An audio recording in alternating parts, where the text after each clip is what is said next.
Yeah, we're still playing for all 3 lanes here. And more importantly, triggering Cyclops in the middle means we're even tying Doctor Doom middle, potentially beating it depending on where Misty Knight goes. Yeah, people commenting to note that Hulk doesn't go up on the last turn. We'll keep an eye on that here.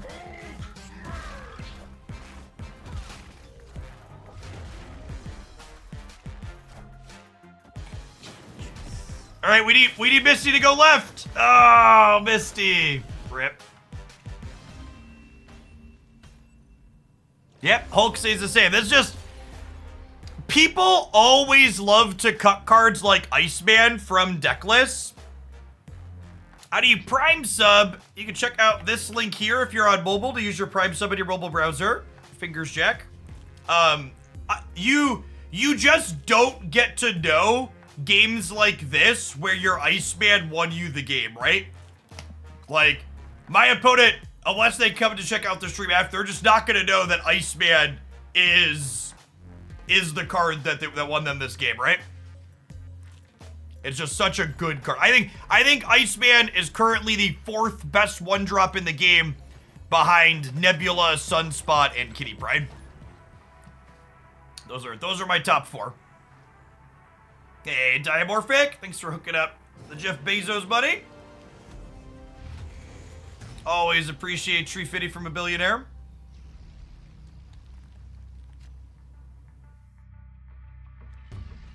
I'm in love with this start chat. Sunspot into Misty is, might be my favorite new 1-2 in the game. Hey, Slew Stew, breaks are good. Honestly, and I feel like people always look at me a little bit sideways when I say this, but no joke. One of the things you can do that will help you enjoy lifestyle games like Marvel Snap more is play other games and take breaks on occasion. The absolute easiest way to burn out on a game like this is have it be the only thing you're playing.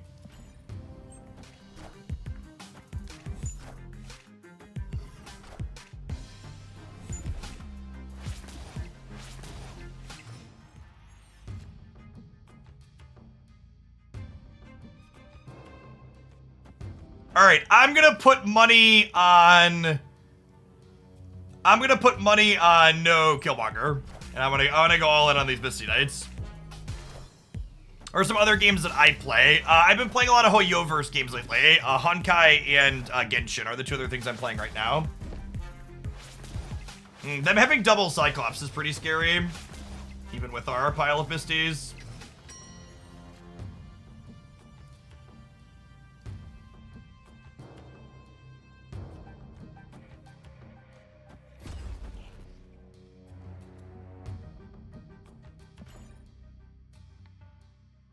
What Trailblazer level am I in Honkai? I'm stuck at 30 right now because I haven't pushed the main story quests enough. Oh, I'm not soaking here, am I? Oops. Oops. Meadzilla, thanks for the quarter of a year.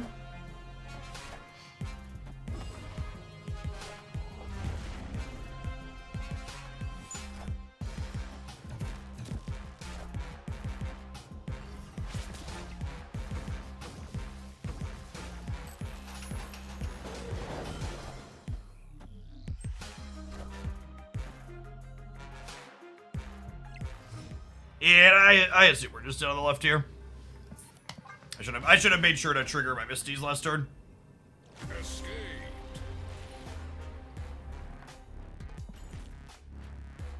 This was the only game I'd play, I'd be mad all the time because of Galactus. Well, good news for you is Glenn Jones from Second Dinner all but confirmed there's a Galactus nerf in the pipeline. Fingers crossed next scheduled patch. I didn't pull for Sealy. I swiped my credit card and got me a lion Dorko. Ooh. I see some folks in chat that I don't recognize from the Discord server. If you're someone that is subbed to the channel and you're looking to talk about Snap or Star Rail or Genshin or other video games or politics or sports or food, be sure to check out in. Got a very active community over there. Folks talking about all sorts of things. Thick Baki, thanks for the prime, appreciate it.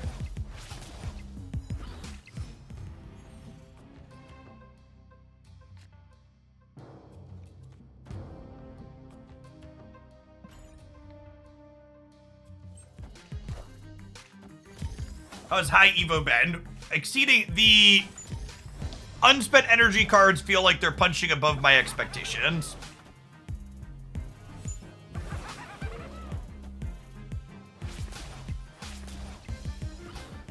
Alright, if they have another way to clutter, we're going to die. Or are we? Or are we? What if I just Sunspot to get out ahead of their ways to clutter? Fuck it.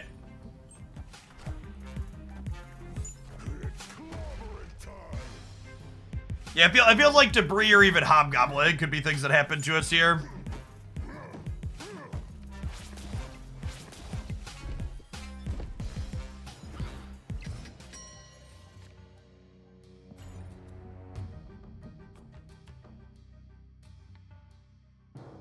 I just hit infinite now with the Moon Abomination deck that you built. Nice.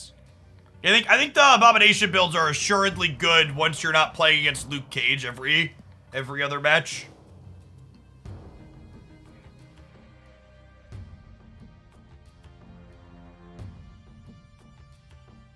I don't like to ascribe numbers to things that should be looked at from a data perspective, but there's been a handful of non-high Evo matches, but anecdotally, yeah, it feels like more high Evo than not. Which is expected. I think this is the most anticipated new card to release in probably since November, honestly.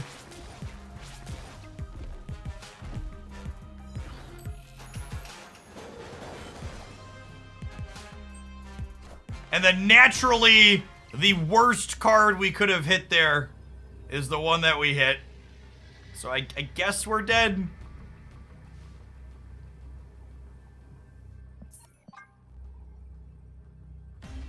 Hey. Oh, Shabanem, thank you for the brand new Prime. And Thick Boy, you as well. Appreciate y'all hooking that up.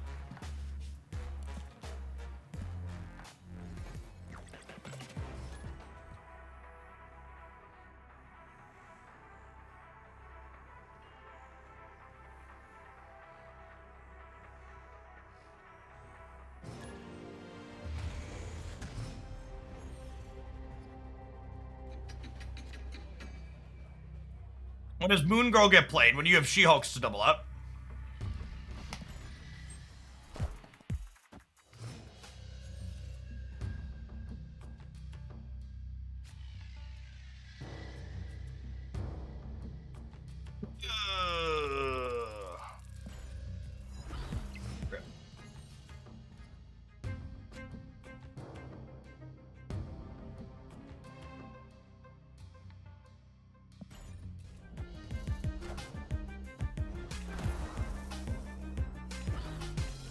Time's up.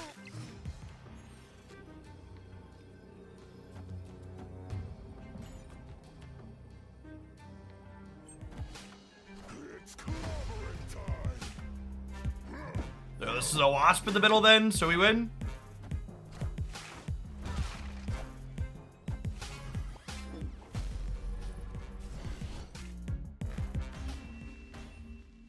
Yes. Apologies to the people that have been here all afternoon. You're gonna hear me repeat myself a little bit here, but one thing this high evolutionary release has really kind of solidified in my mind is that when a new card is immediately accessible to everybody, it really warps the format for the first little bit here. This is very different than a lot of other Marvel Snap card releases. Feels very more similar to like Hearthstone or Magic or Runeterra, where you just play new card mirror matches for the most part. And obviously mirror matches in quotations, there's variations in what things are doing, but far more of the immediate new thing than not.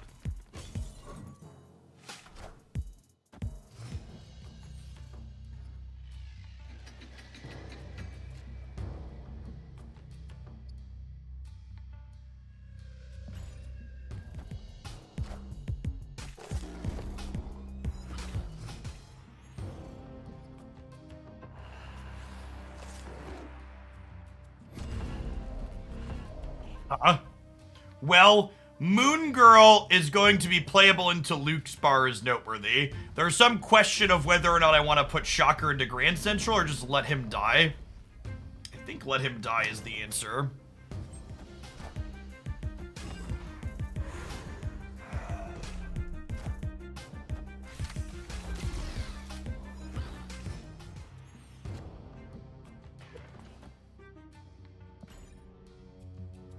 So again, Moon Girl copies our hands from left to right. So we'll get copies of these 3. Then when Luke's bar goes to bounce her back to my hand will be full and she will stay there.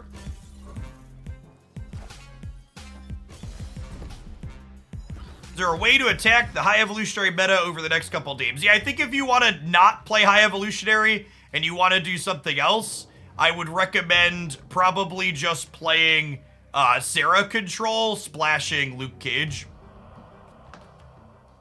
Killmonger and Shang-Chi seem like great places to be.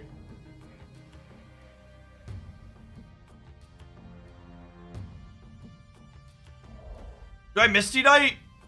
And then, nah, because I want to be able to double She-Hulk here, right? It's just a full soak.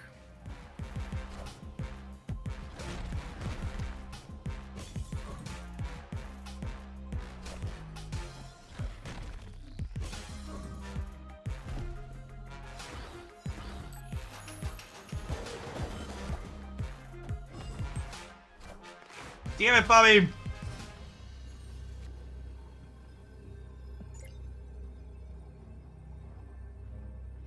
All right. So there's 11 cards in my deck, which means their Hawk is 22. So they're going to go to 32. I'm going to 26, 30, 32, minus 2 to them. And they have to beat the Moon Girl here as well. So we're beating Hawk mid. Oh, they get to Korg B as well, but that's fine. Or sorry, Rock Slide B? Ooh, are we close? We might actually be close. I think we're good. We win by 2, math. I soak 2, I give them minus 2, and then we're up by 4, they're up by 2? Yeah, okay. Victory. This would have been slightly less close if She-Hulk hadn't come into play when he had to play her for 1, but that'll do big.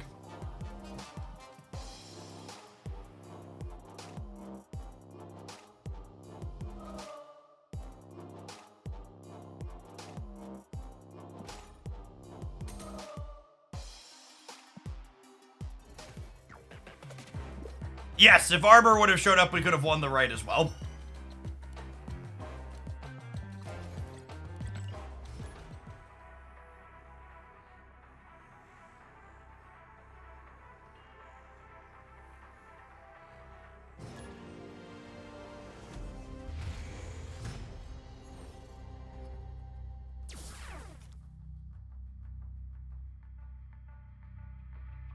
We replace Quinjet with Luke Cage. I think it's hard to go wrong with Luke Cage at the moment. There's a lot of other high Evo decks.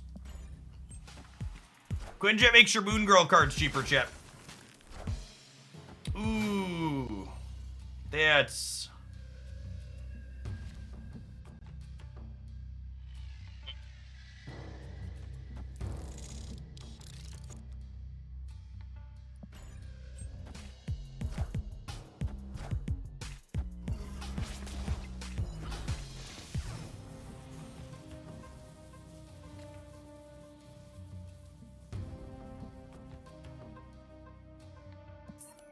This game's just all sorts of awkward. I'm gonna take a mulligan. Escaped.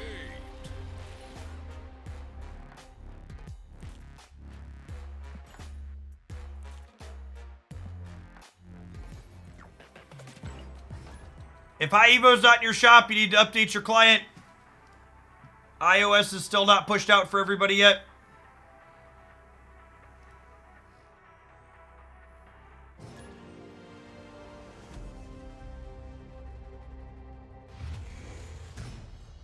Think about High Evolutionary in a Lockjaw deck. You kind of only want, like, Wasp and Hulk in that deck, right? I don't know if that's enough to play a 4-4. Hey, Nova, thanks for the half a year. Welcome back. Good morning, good morning. Good afternoon, whatever time of day it is. Whatever, man. This feels like a Psylocke on 3 angle, so we could Moon Girl on 4 with an unspent energy.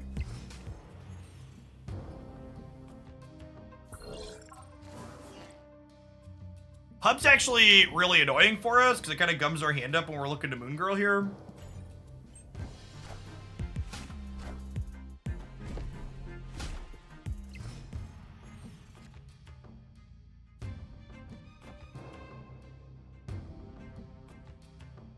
Do I want a second Wasp or do I want to draw a card? Honestly, I think I just want a second Wasp, right?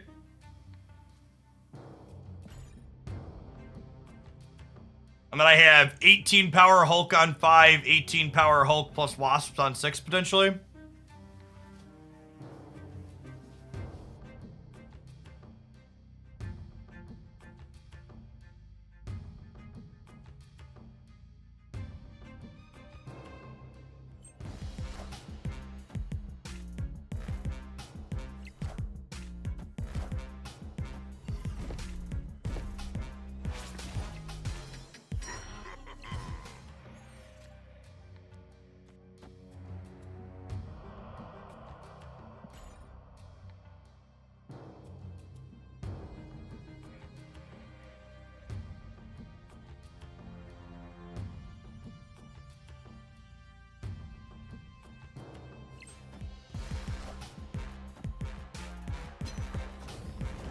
Magic.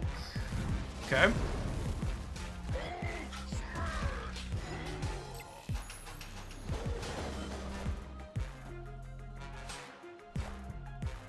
Not a huge winner on either side.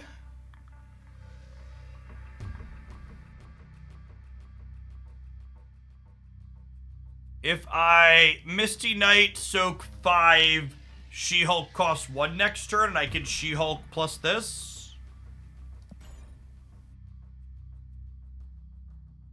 Wasp doesn't work into my opponent's Luke Cage.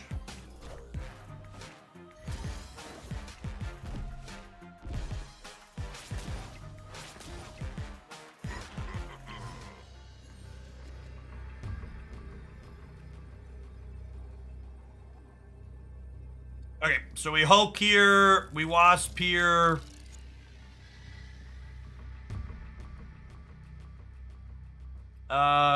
We Quicksilver here, Wasp here, actually. Yeah, yeah.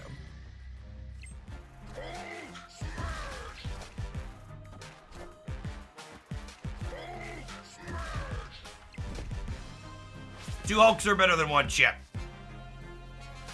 So again, and this is something that I didn't realize either, Hulk doesn't gain more stats with unused energy on the final turn, which feels weird and unintuitive, but that's how it's functioning.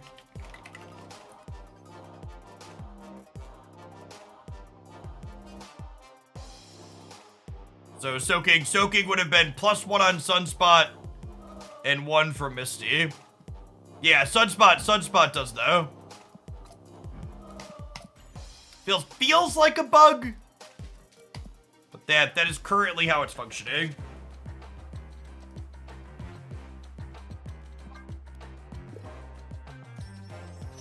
Is the card good? High Evolutionary is likely a playable card.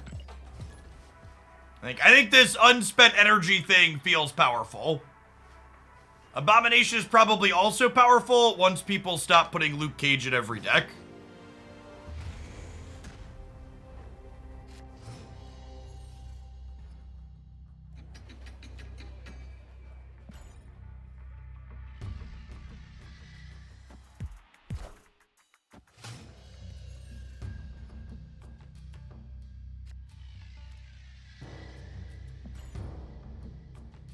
This deck better than the generic Infinite one. There isn't an Infinite one. Oh, you mean like the Magic She-Hulk Infinite deck? I don't know, it's different from that. More flexible.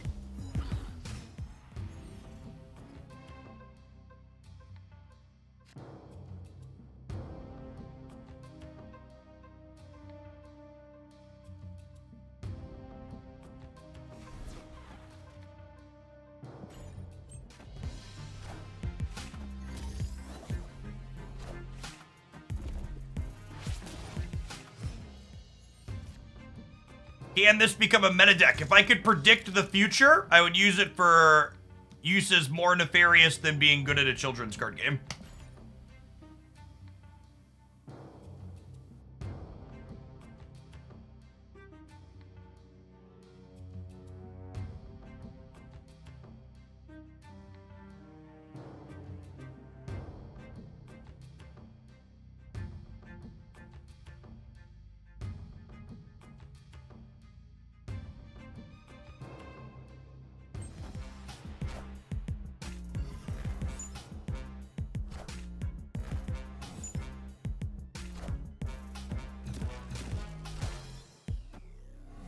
A Earth to Jordan. Played enough games at Infinite for the first time since the Black Panther season to echo the sentiment. Variety is the spice of life. Play other stuff too. Mood. Mood, mood, mood. This is a Sunspot right, Soak 4, have 2 energy thing next turn. See how Grand Central hits.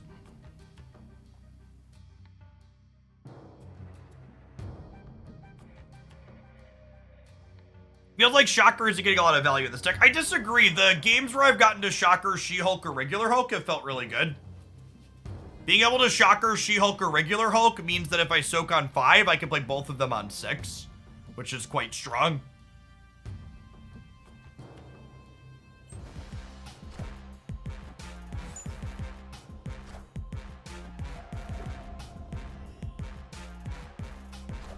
I think Iron Lad would work in a high Evo deck. Why would Iron Lad be good in this deck? Can we explain? I don't know if there's a lot of effects here that I'm really interested in copying.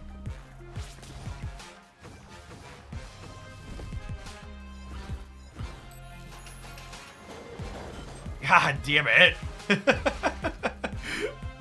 Grand Central just loves grabbing our She-Hulks.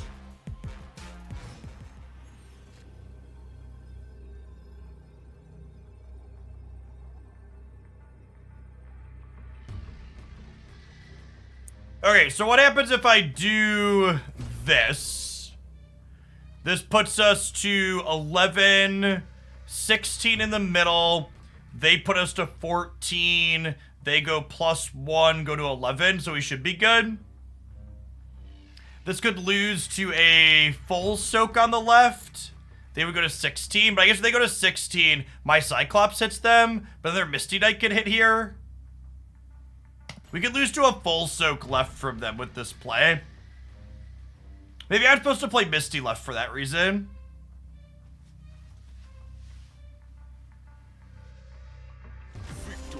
If I played Misty left, I'd be going plus 12 here to 14. Then I'd be going down to 12. Yeah, I think I'm supposed to play Misty Knight left here. They're leaving anyways. There's a chance that this wins, but Misty should definitely be here. There's a permutation where if they full soak plus hit with Misty, we lose.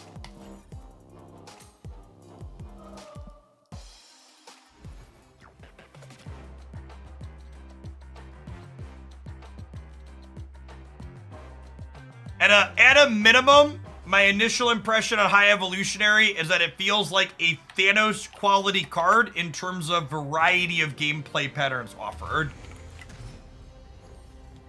There's a lot of different things it has going on, and the play patterns tend to be kind of dynamic from game to game.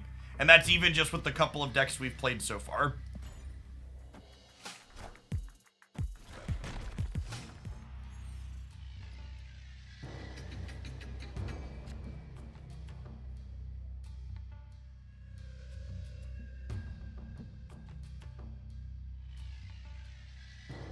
I think this is a Psylocke into turn 3 Cyclops trigger Cyclops angle.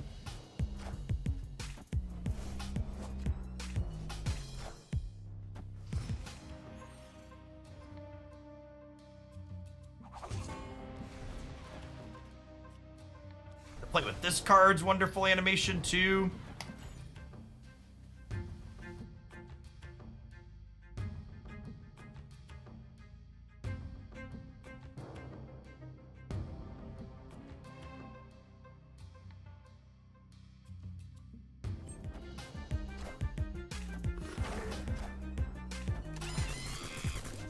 I assume there's a beast coming for these cards on the left.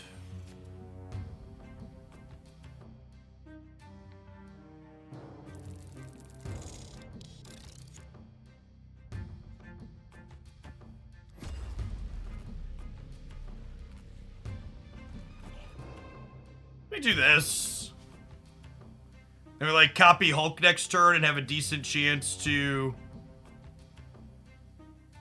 put a Hulk into play on Grand Central. I like it.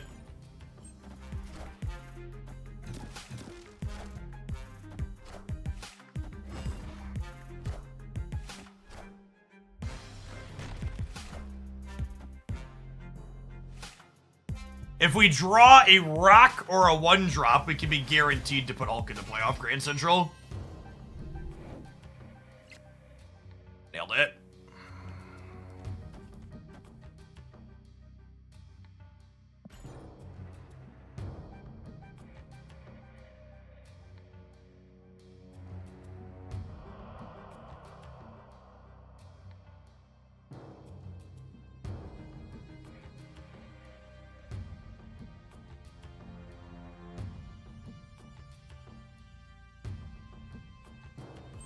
This will be a 20 power Hulk in the middle too.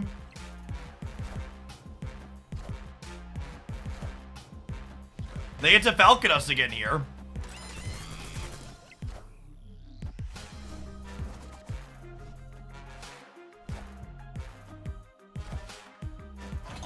No target. All right, they know Grand Central is about to be really good for us.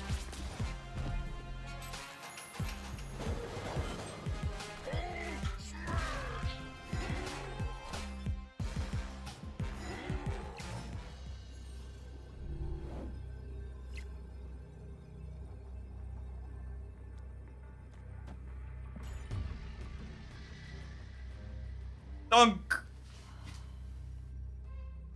Now that's a Grand Central div. Yup. A little more variance on our side than theirs, though. They have a Shang-Chi? It's gonna be Shang-Chi. No, just kidding. I also have forgotten that Moon Girl happened. Or they're just infinite and don't care.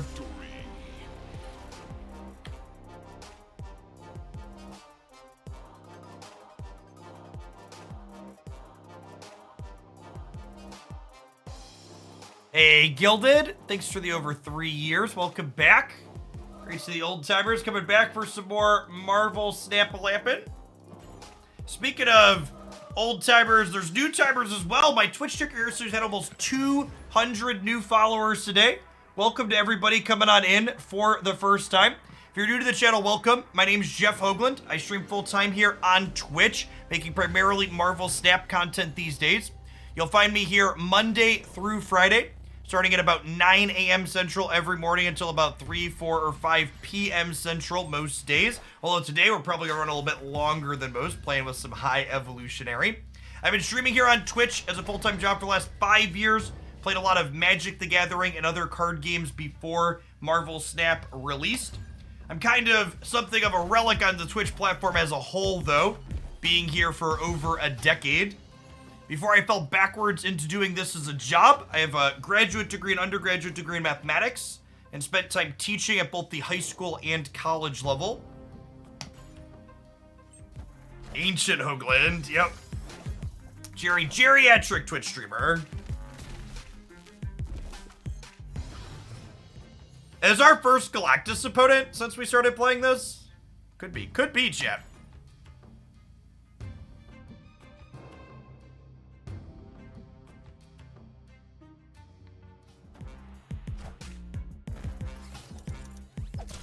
Confirmed Galactus enjoyer.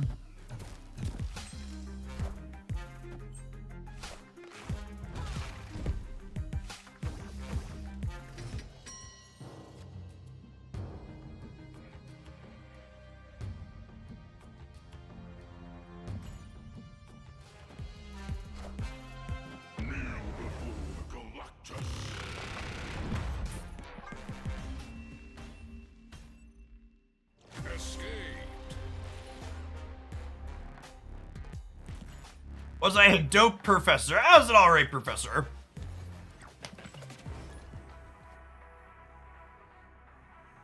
There's only so much creative bandwidth to be too amazing of a professor. I wasn't a full-time faculty anywhere. I just worked as an adjunct at a couple of schools in the area where I live in central Illinois.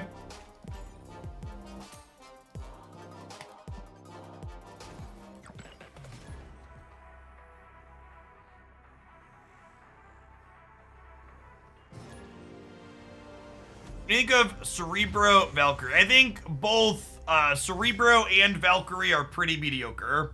I think Cerebro 2 is probably the best Cerebro variation specifically. And I think Valkyrie kind of lines up poorly into what I expect the top decks to be at the moment. Ever since Shuri fell off, that's been kind of a tough sell to play Valk. Oh yeah, that's true too. Cerebro is probably worse than it was previously in a world where high evolutionary stuff is running around. It's a good take.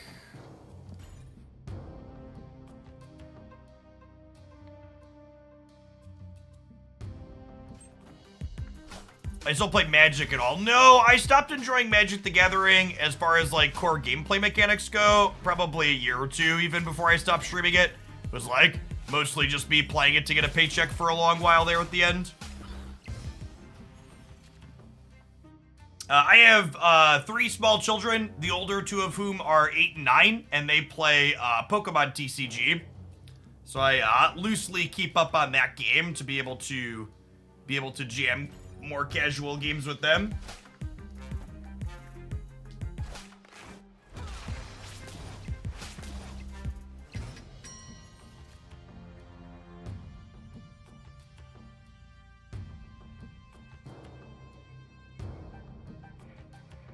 It is a little crazy that they are 8 and 9. You're not wrong.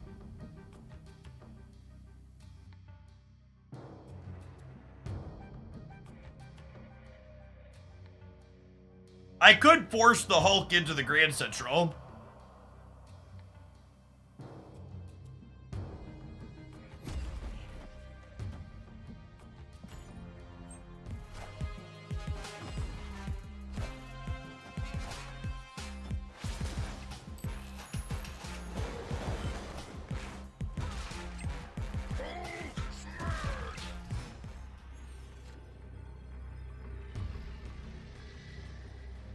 I think we're probably dead here. They Moon Girled, so I'm guessing they have another She-Hulk.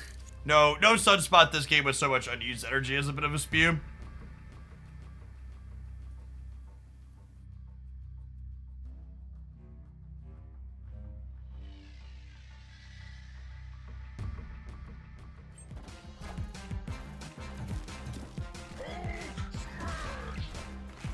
Put it.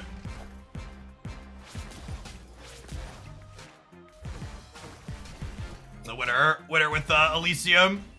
Whoever had Moon Girl is simply winning the Elysium. My kids play in a casual Pokemon League for kids under 12 at the local game store most weeks. Although they just finished for the summer, so they had a tournament on the last day. And these are my 2 boys, and they were the only 2 2-0s going into the 3rd round. Jacob was a little bit happier with his position than Declan in their game. Although I think Declan ended up winning. Pokemon's a game with some big swings in it. Arissi, thank you for the brand new Prime. Appreciate it. And Quarions, here's to 6 more months of Snap indeed. Hey, twins, they are not. They are just very close. They're 15 months apart. High Evolutionary Suite. It's definitely a Thanos quality. There's a lot of things to do with this card.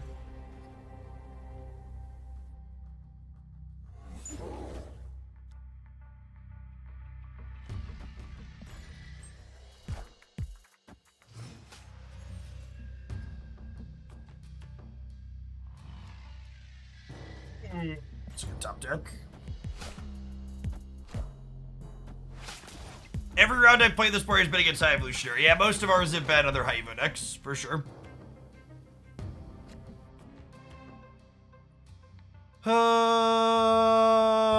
Yes, pass.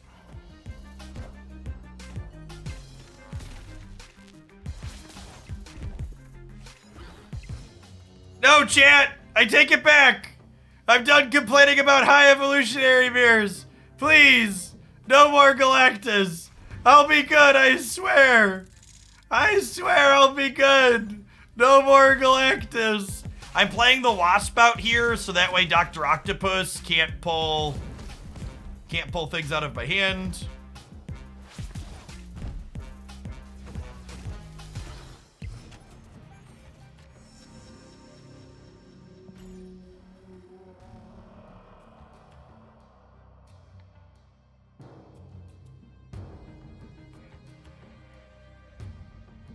Put the mirror match on the skin or else it gets the Galactus again.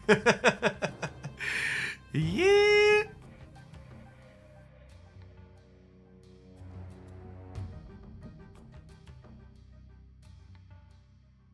They didn't draw Galactus, chat! We outplayed them! Woo!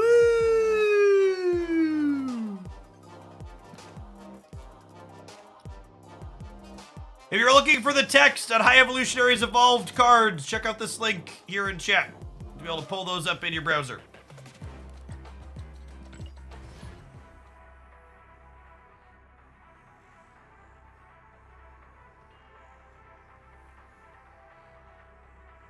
Enchantress isn't even that good of an answer to the Galactus deck because half the time, rather than nulling you, they death you.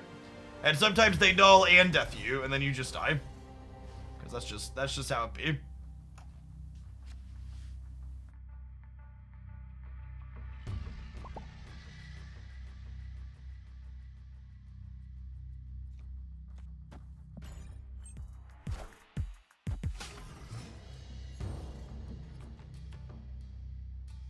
They have done an absurdly good job knocking the card animations out of the park these last couple patches.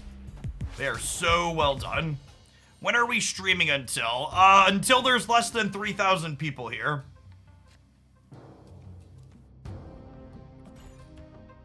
We're floating around 4, so I imagine we're probably going to be going for a little while yet.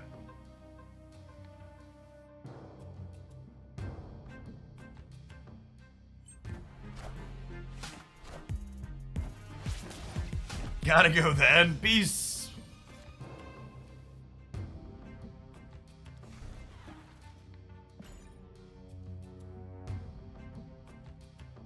Yeah, this is the highest hype point for stamp content we've had in a hot second. I don't know. So, one of the things to note is my typical audience is people that are at work in the US or at home from work in Europe. So, when the US workday ends, my viewer count tends to drop off a little bit. And people start going to bed in Europe. Can you believe that, though, chat? People watch twitch.tv while they're at work.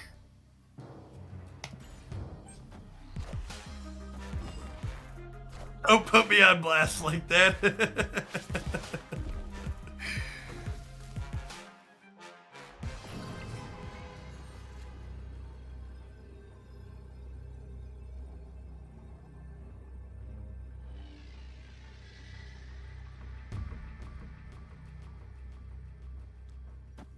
I'm gonna do this and play for all 3. So this one could go either way because of the New York Shuffle. Hey, Substantial, thank you for the 20 months. Welcome back. Arissi, I think I missed your new prime a little bit ago. Sorry about that, and thank you.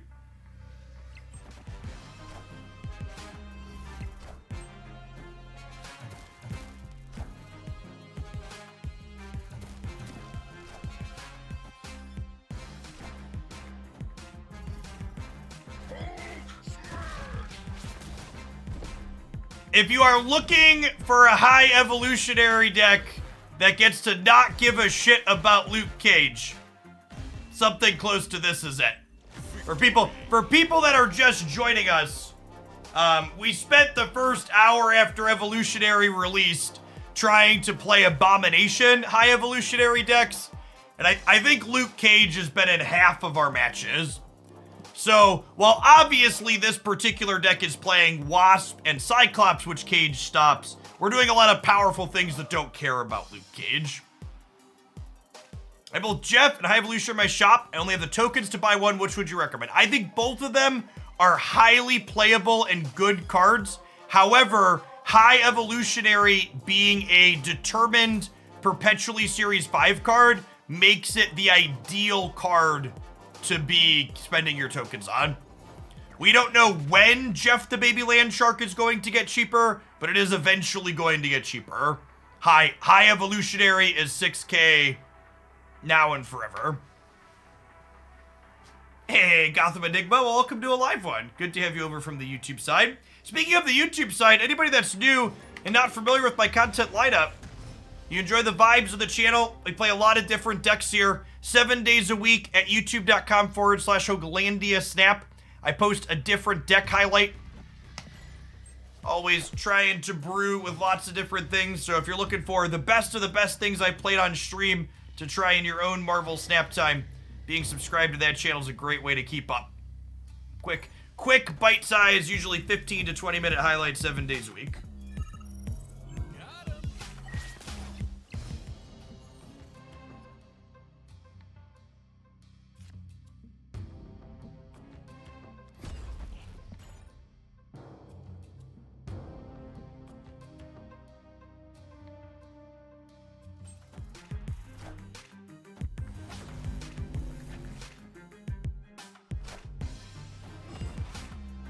Hesitant on what to buy between Iron Lad and Haiva. Same thing I just said about Jeff the Baby Land Shark.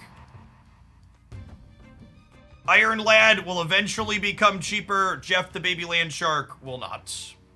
Or sorry, High Evolutionary will not. If it's not a Perpetually Series 5 card, you should always prioritize the Perpetually Series 5 cards first.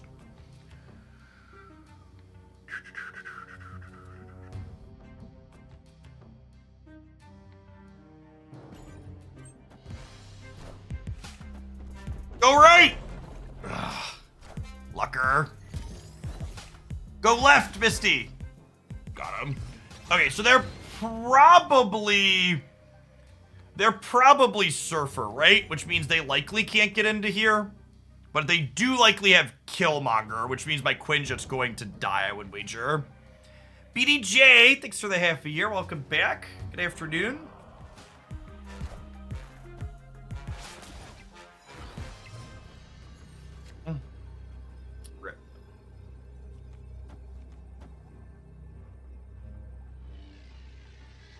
They're gonna have Fantastic. We do lose to Fantastic plus Killmonger here. That's true.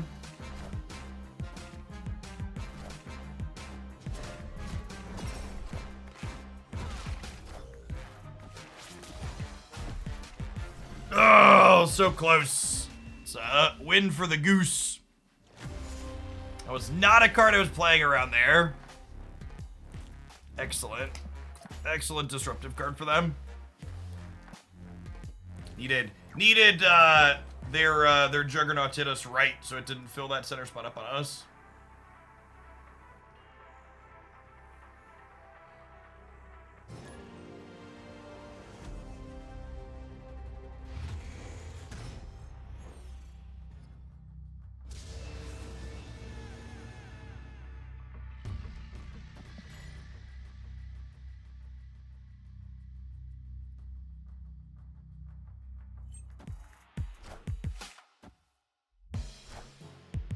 Isn't this just a worse version of this other deck?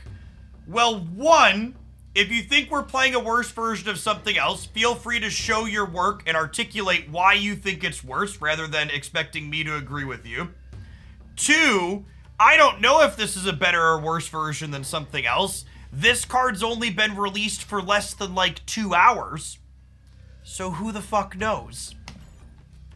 I know it's not exciting or sexy to be like, I don't know, we need to wait and see, but that's the answer.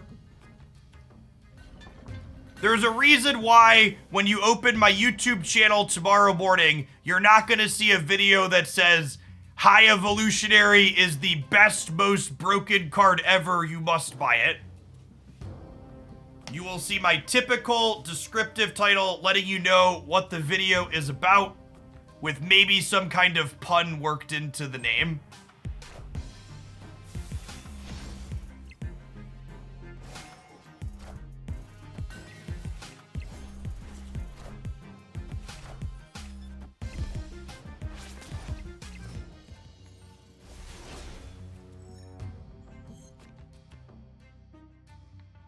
My other general reminder for people is, if you're upset or annoyed that your YouTube is generally just clickbait when you log into YouTube, you have no one but yourself to blame, because the reason why YouTube keeps showing you clickbait is because you keep fucking clicking on it.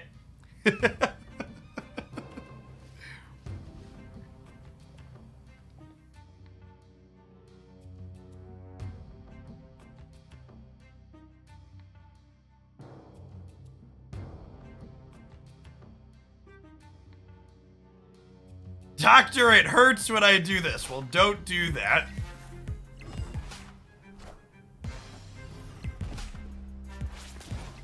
There's Mr. Cage. With Shocker tagging Hulk here, we can full pass this turn and then double Hulk on the last turn.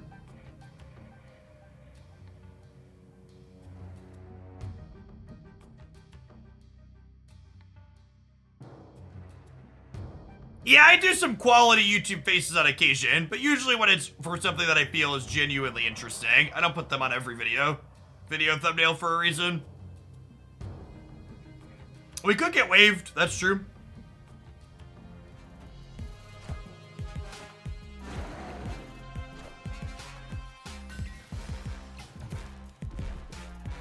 The devs say Hulk not soaking energy on the last turn is a bug. That's good to know. It's good to know. Wasp is an alright pickup here. Wasp means I could reasonably contend Nidvaler if I wanted.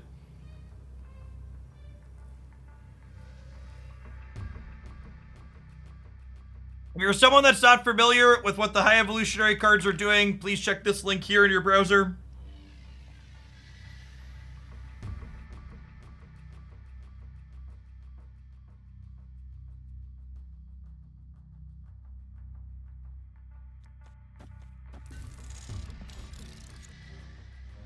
I'll do this. Punt the right.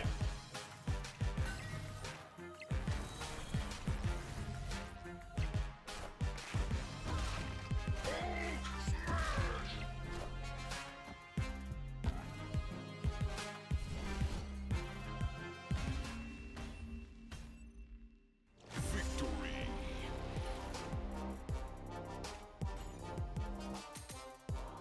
What do you think is the best card evolved by High Evolutionary so far? Honestly, I think Hulk is the card that's impressed me the most.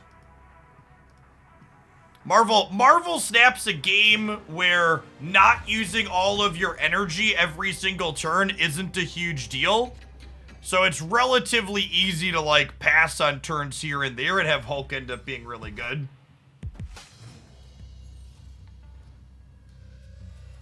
They're all pretty good in different ways though, honestly.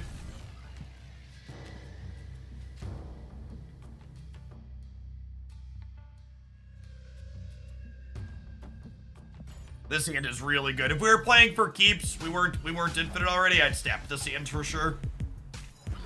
I mostly just want to watch the game play out though. We're playing against Carrot. We battle against each other all the time, so we're just gonna vibe.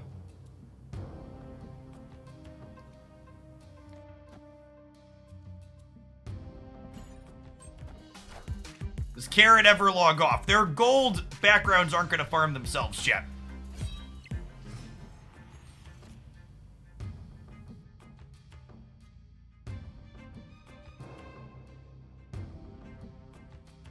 Oh, and this is perfect, chat. So we get to go Moon Girl, copy these two. Full soak on 5. Hulk, Hulk, Hulk on 6.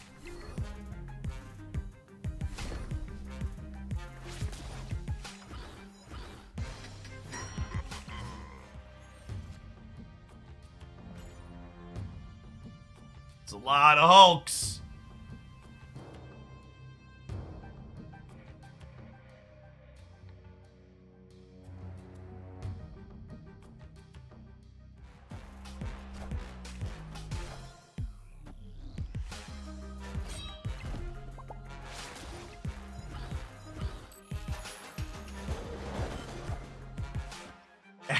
Actually, She-Hulk off of Grand Central every time. Actually, every time.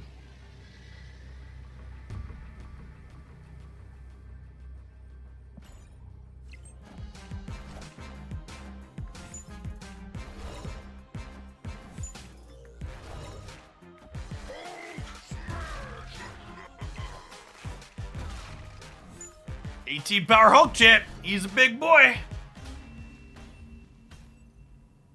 Victory.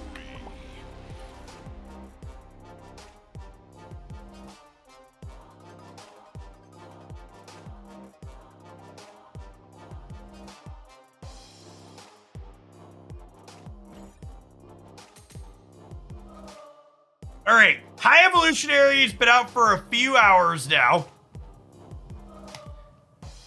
Let's take a look at Untapped and see what people are cooking with, huh? Ready to refresh this? Oh, there's no stats yet. You mean it's been 3 hours? Fine. I guess I'll just have to use my brain and stuff. Oh wait, I reset filters. There we go. All right. Holy crap, that's a lot of games off the bat.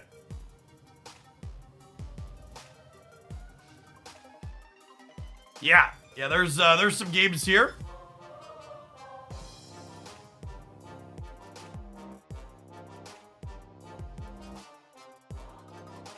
Oh, we should play this one, huh? This is just the everything deck.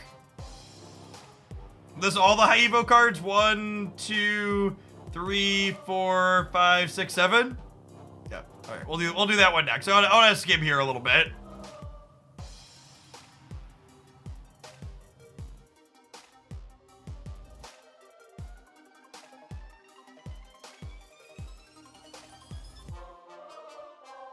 This should probably have Sunspot in it. Is this one a little bit better? 1, 2, 3, 4, 5, 6. It's giving up Cyclops.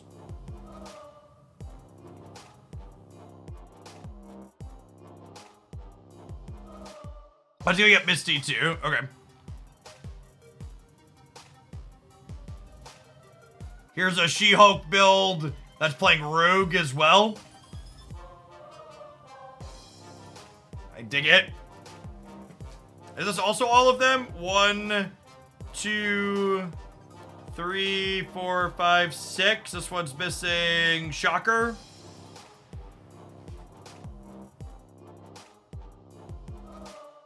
And there's a few things in here. Let's start with let's do a kitchen sink build next for a little bit. We can try a couple of variations.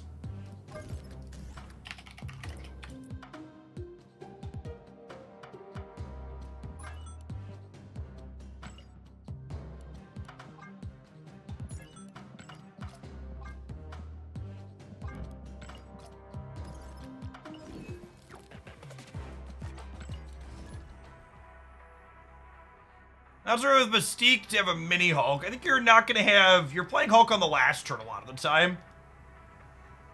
So I'm not sure that Mystique is something I'm super interested in.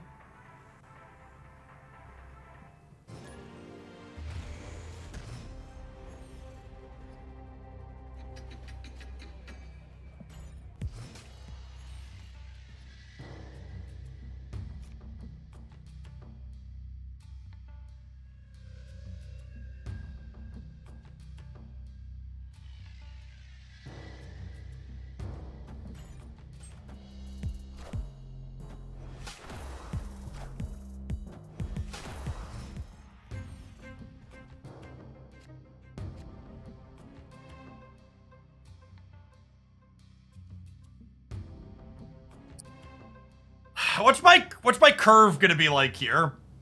Is it like Misty into Cyclops into Luke into Hulk?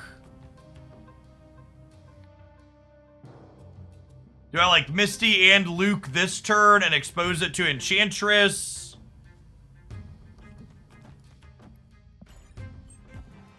Playing Luke early is a little bit of a liability. Yes, Grand Central is currently a hot location.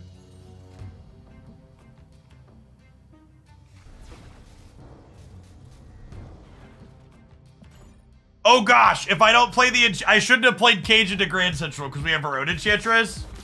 I've made a huge mistake, chat. I've made a huge mistake. Alright.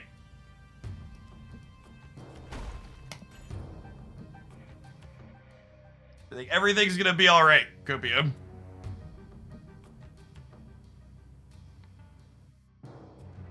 If we were a coward, we could play the Enchantress out. That's true. If we were a coward, we would play the Enchantress out. My mama made sure I could block warriors, okay?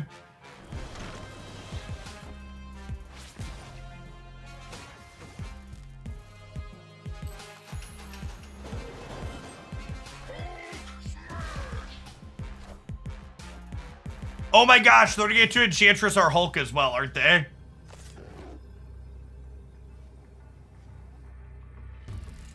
This is about to be the Luke Cage Enchantress on the last turn.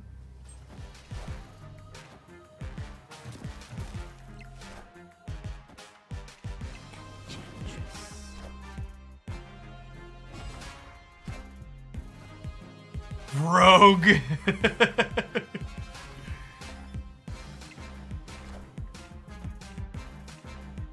I don't know that I'm built to play a bunch of just maybe we'll explore high Evo Thanos rather than doing this. These games, oh, we'll kick the tires for a little bit here, but playing a bunch of games that just come down to who has Luke Cage really isn't super fun. Very, very, very dry binary gameplay. Beardsley, thanks for the 5 months. Welcome back. Prometheus, thanks for the 3rd of a year.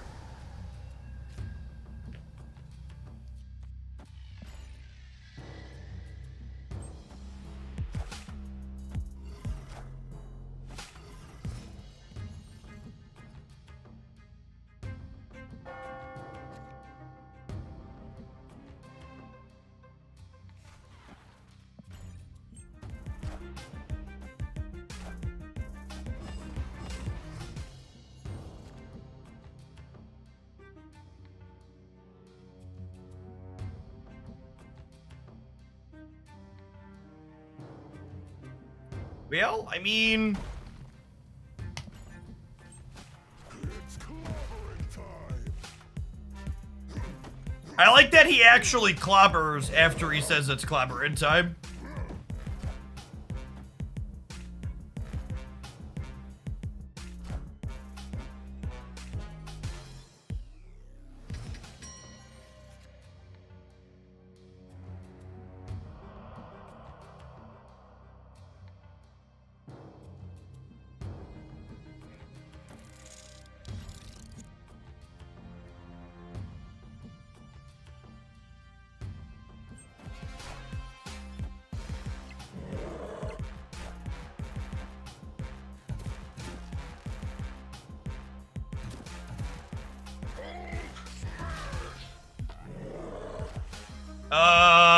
Friendo.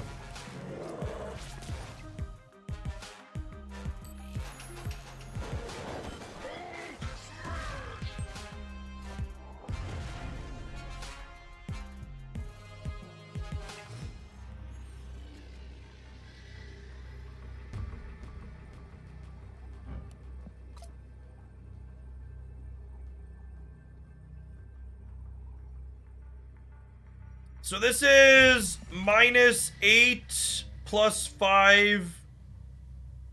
And then it's also 2 here, so it's 15 versus 16.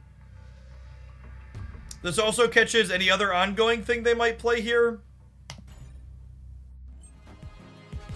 Please be Luke Cage. Please be Luke Cage! Rip.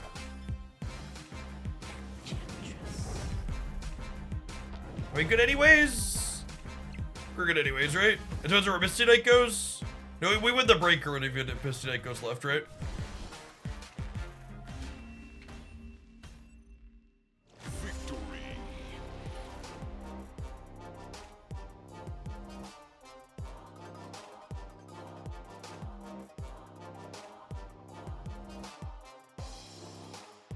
Oh, we were the one with the cage that time. Yep.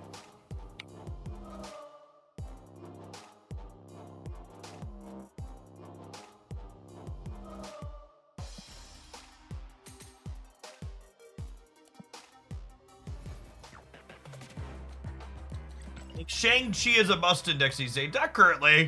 I think Shang-Chi's probably the worst he's been.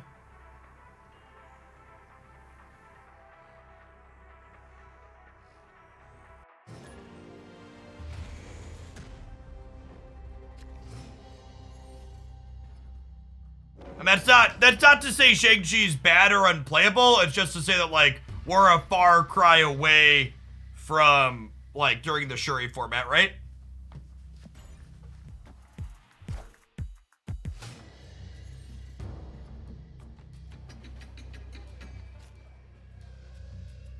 You have a shell mocked up already for High Evo Thanos, Adam? Feel free to link it in the chat. I'd love someone's homework to copy to start. We can go from there.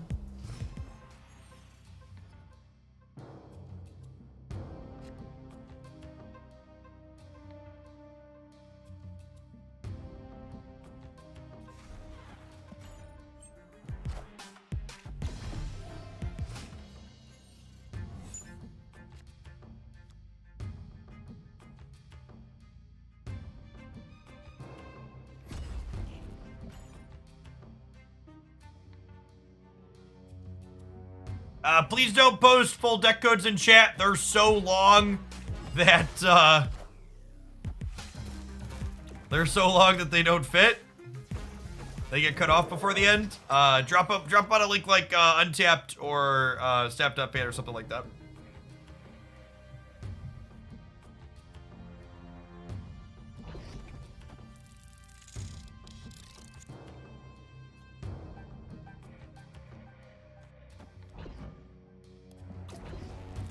I'm just playing these out. Just for the sake of it.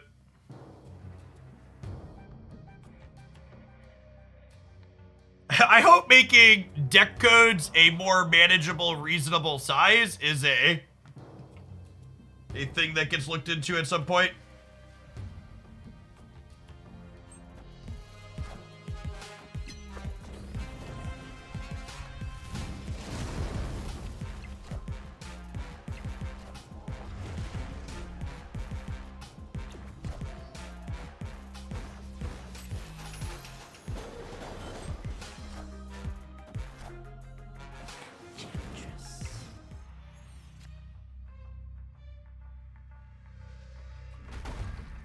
Alright, chat, it's clobbering time.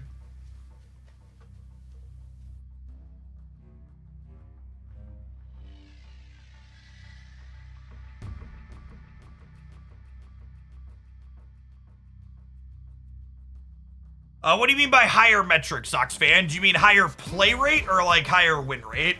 I actually expect High Evolutionary's win rate to be kind of mediocre to start if you look across all the variations. If only because I think there's a lot of builds of it that people are going to play that aren't very good.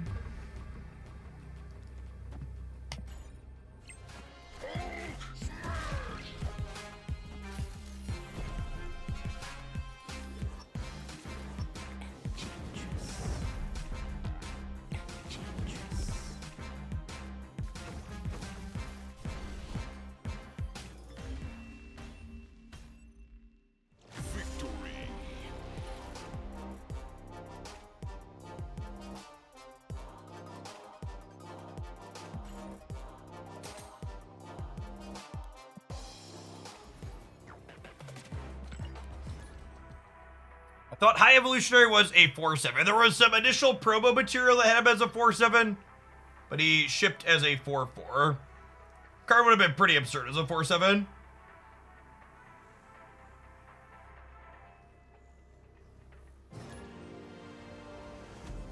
Deck code or a CVS receipt, what's longer? Yep.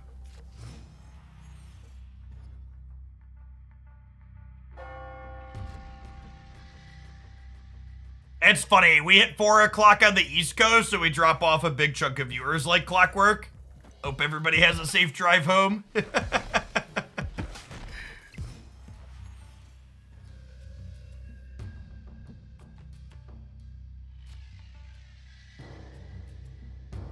The deck codes are small. You only need the base 64 part. The base 64 part is not small compared to literally every other card game.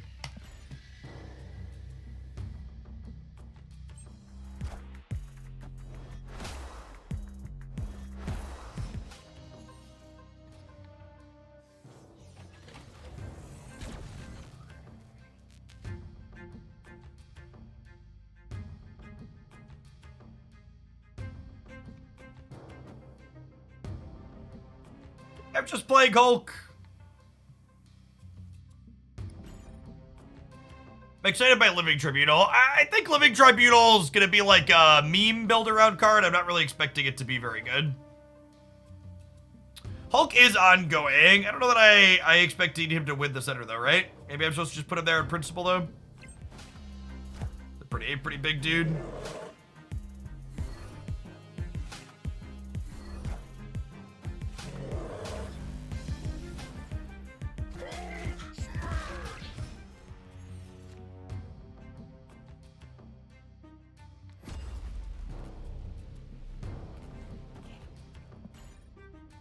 Ultimate skins should get 155 boosters with them. I think you should get 155 boosters with like every variant you buy. The 700 gold variants too. Let me split the card.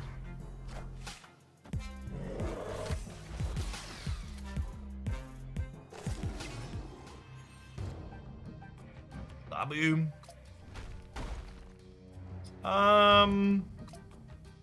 Do I expect to get Luke caged here? I don't think so. I think we just vibe on the Abomination for now. It's collaborate time. It truly is collaborate time here, champ.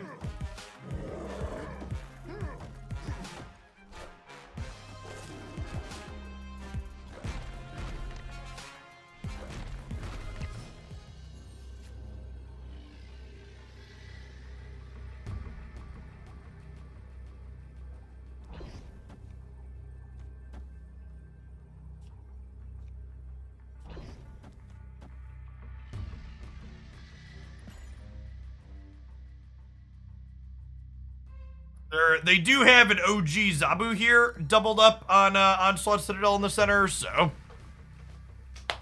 we'll see where we end up at. Excuse me? They just didn't play for the center at all? That's a little sus.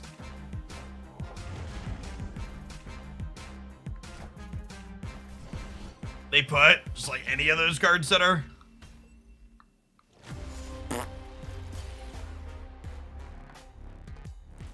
For 16 straight rainbows, I finally hit a gold spectrum, leaving me still one card away from a fully inked gold spectrum destroyer. Godspeed.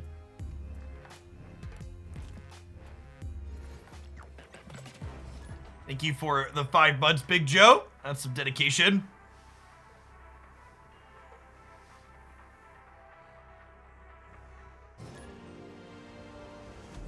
Does rank reset work off your current rank or highest achieved rank in the season? And current rank.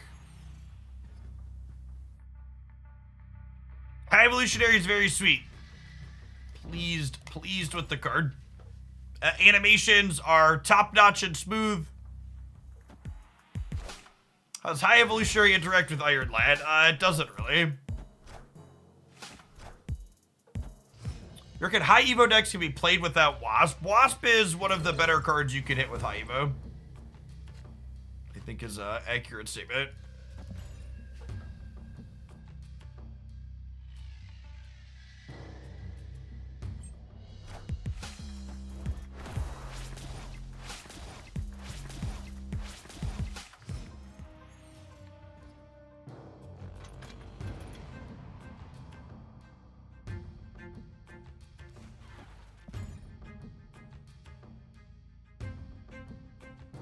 I think there should have been some sort of compensation for the delay. Who's to say there won't be? Am I gonna do Unite on Umbreon release? No, probably not. I expect stamp numbers to be extra crazy for the next little bit here while High Evo's fresh.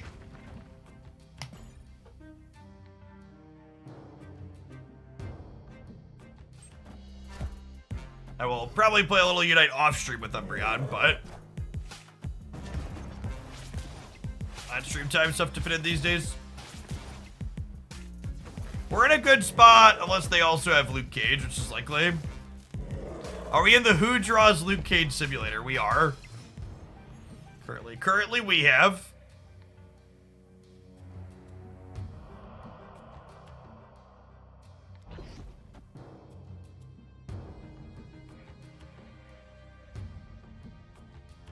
I think I just play all my cards out. That gives us the best chance to beat Mr. Cage.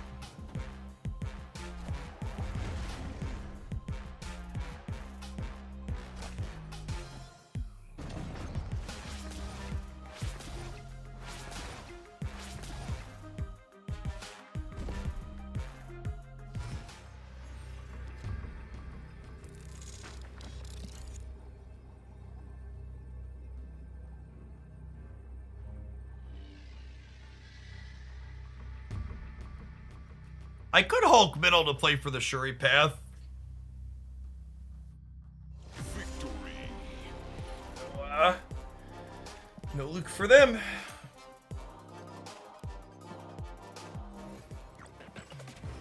My favorite High Evolutionary deck we played so far is the dedicated Hulk build. This is just us trying to put all the pieces of the same one. So far, I'm a little whelmed by the Abomination package due to how many Abominations how many Luke Cages we've been playing against.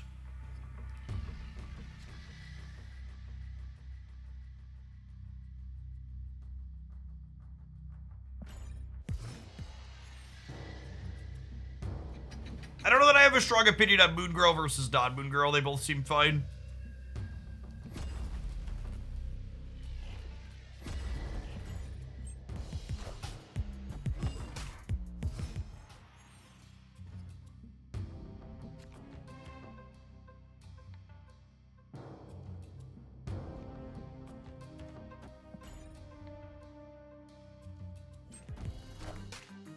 Just you, or does the game lag a lot? That's just you.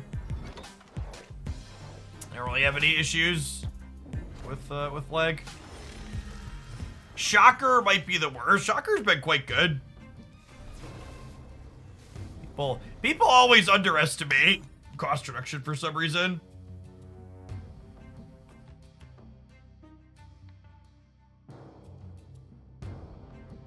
Grand Central is currently a feature location, so.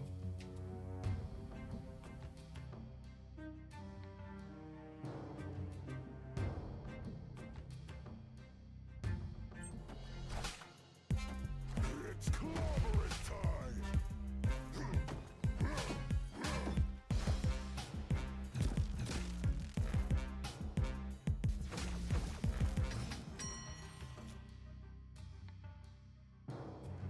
Wow, is the iOS version still not out?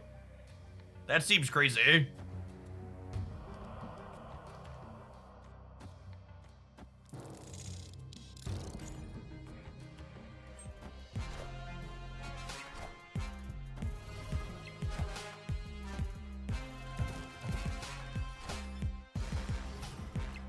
No!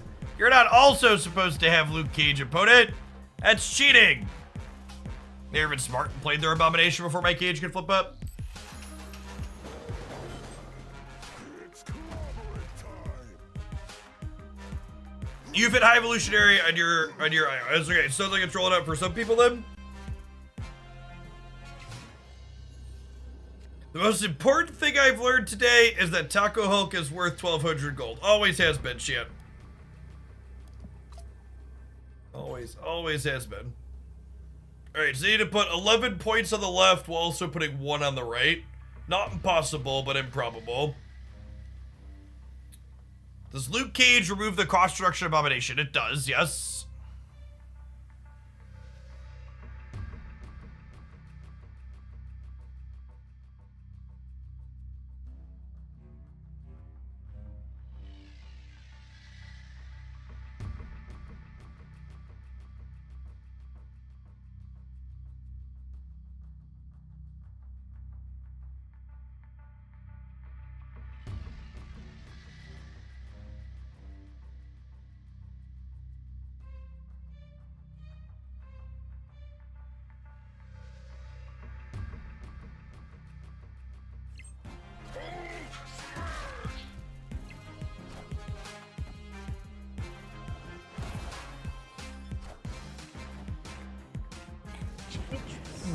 Wait.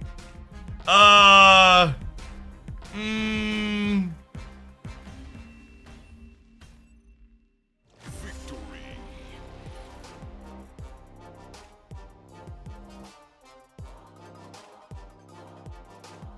Sure.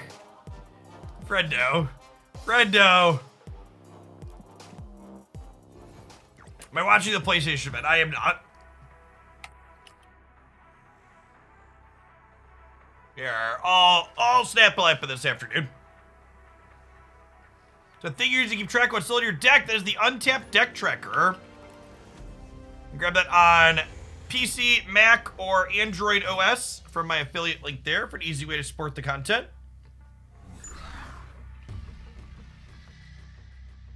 Look at all of our evolved cards.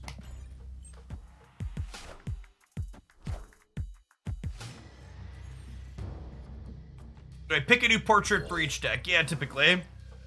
They added it so, or they made it so you could assign different portraits for different decks now, so I've been using the feature.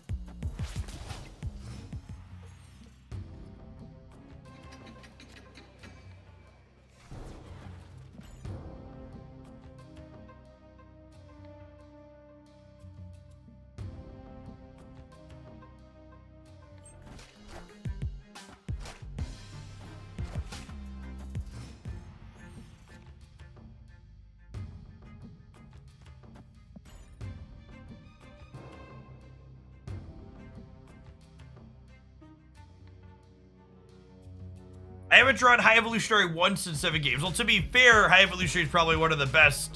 I didn't draw this cards.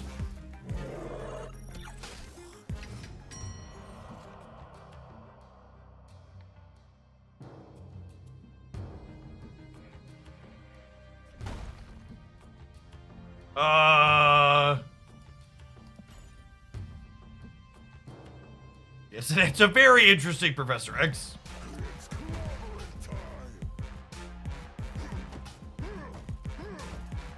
Wow, that's unlucky. We really needed one of those to hit Misty.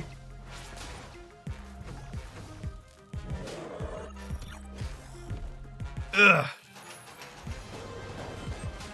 Okay, I guess Hulk came into play for free anyway, so that's fine. If one of... Oh, and that was one of the Scorpion cards came in, right? Wait, how does it give... How did he go to 0? I'm confused.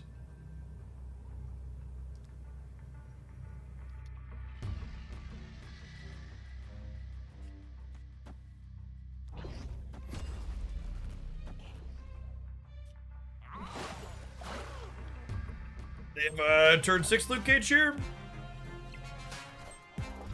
You get rogued on ours.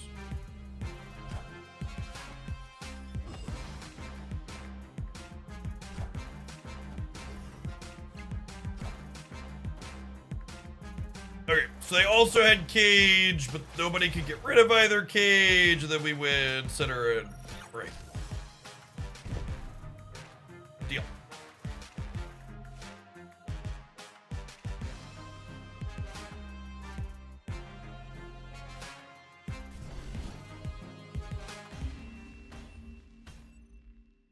Victory.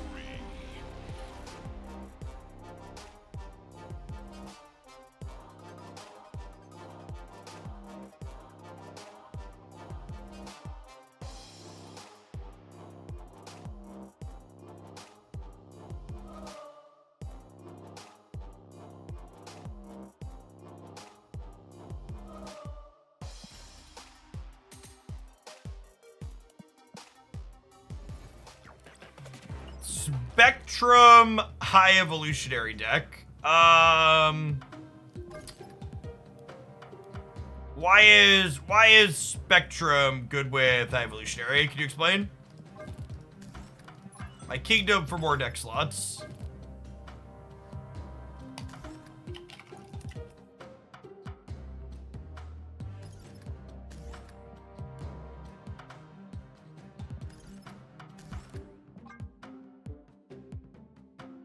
Hulk's the only ongoing, right?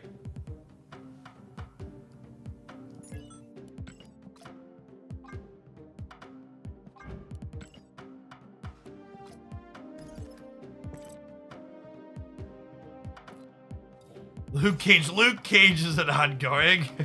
Okay.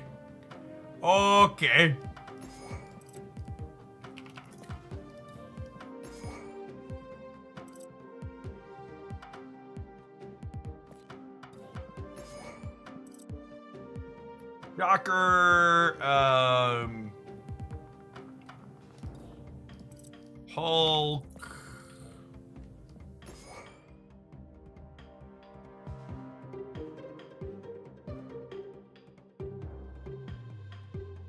Now, what else do we want to do in this core, chat?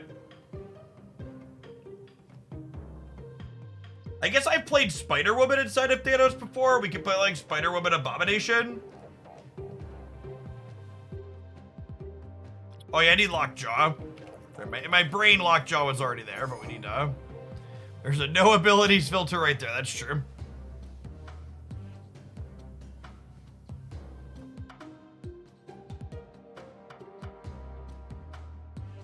Yeah, do we want to play a more controlling variation? Do you want to play a more controlling variation? Do I want to play a more point slam variation?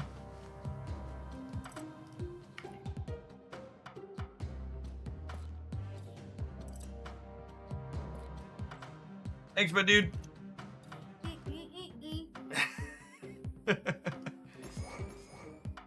Let's try a Thanos soak variation. I think is what I'd like to do.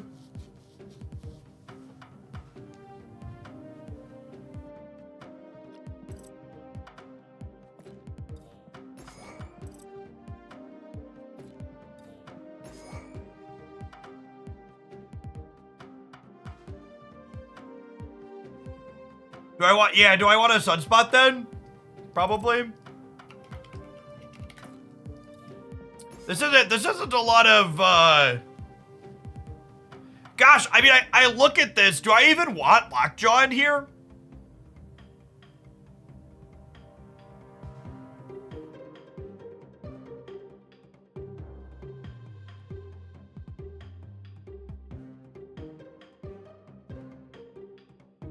I kind of don't. Yeah, I think Lockjaw looks different. Rather than play Luke Cage, I was gonna play Rogue, so we could steal ongoings and be in the mirror rather than having a dead Luke Cage. Let's try this. Yeah, Rogue's like half a Luke Cage.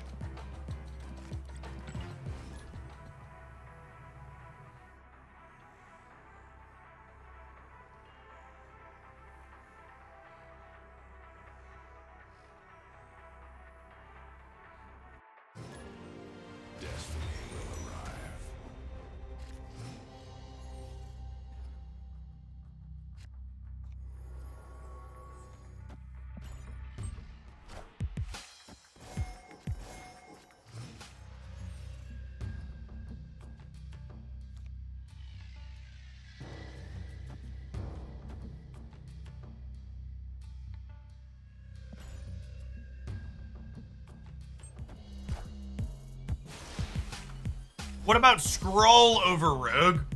I could see that, honestly. You can play it proactively, too.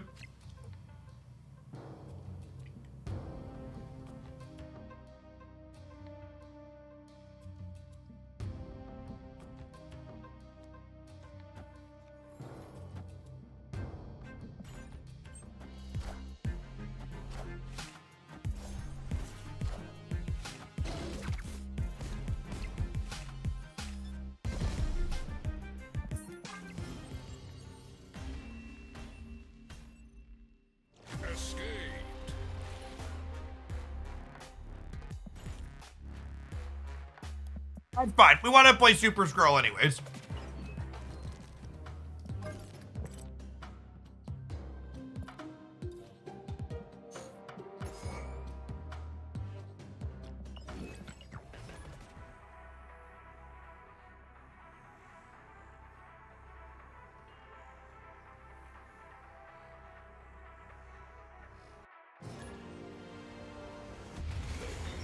Shall be set right.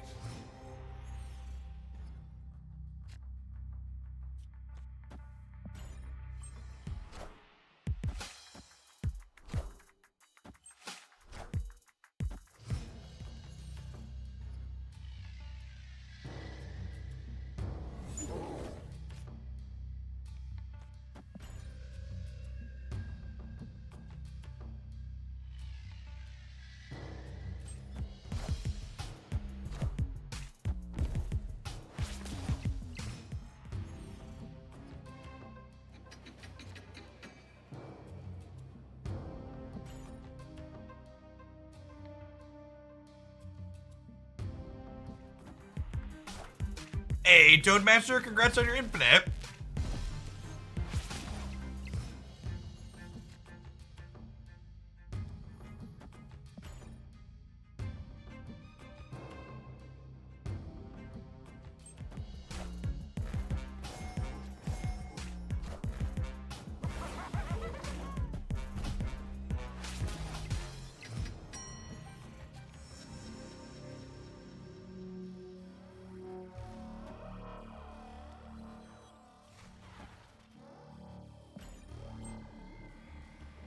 This reality stone on Grand Central is gonna give us something that stops Sir Galactus. I can feel it.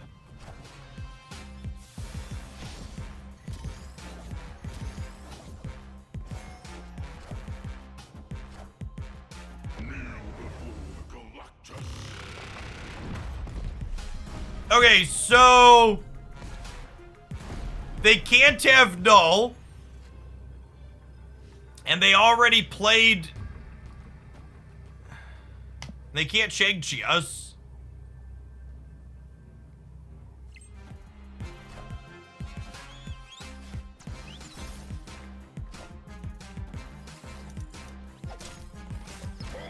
Tie? Tie. All right.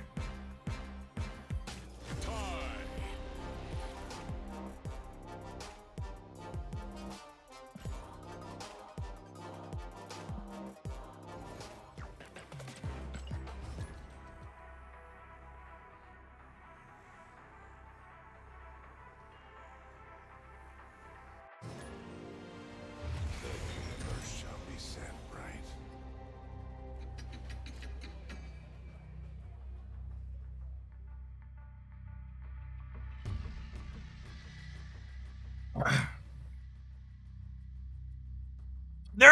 Why do people play Galactus Infinite? There's actually significantly less Galactus in Infinite.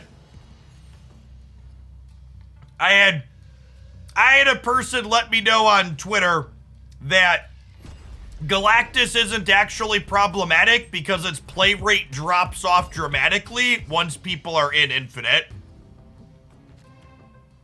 It's like, I don't know. If anything, I think that's the opposite, right? Like, if a deck's play rate decreases dramatically when people can suddenly play the game for fun, it's probably because that deck is deeply fucked up but also kind of shitty to play, right?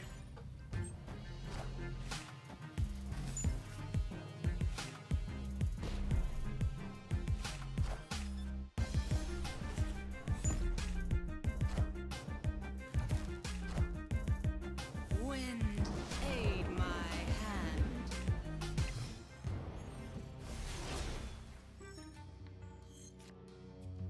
Per untapped stats, Galactus has a, like, 11-ish% play rate between 80 and 100.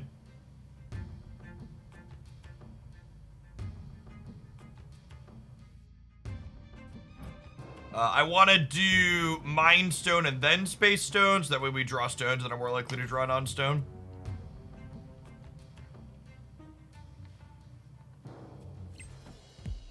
Friendly neighborhood Spider-Man here.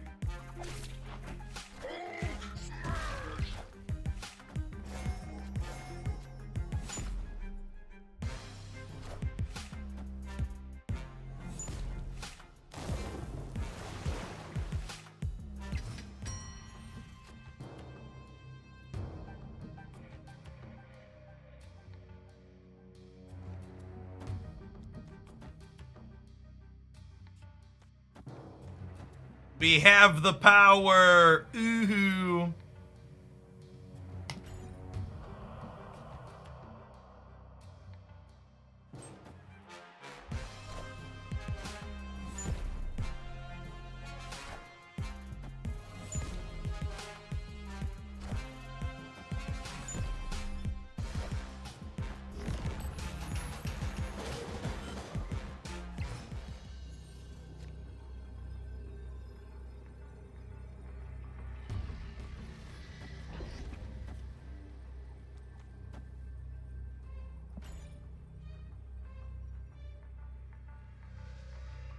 We have priority, which means they can play cards in the Altar of Death as well, but we have 13 energy and they have 6 energy, so we should be good to go here.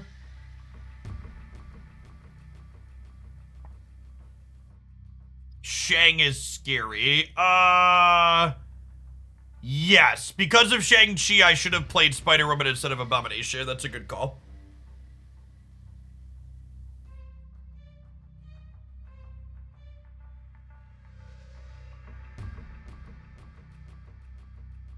Victory.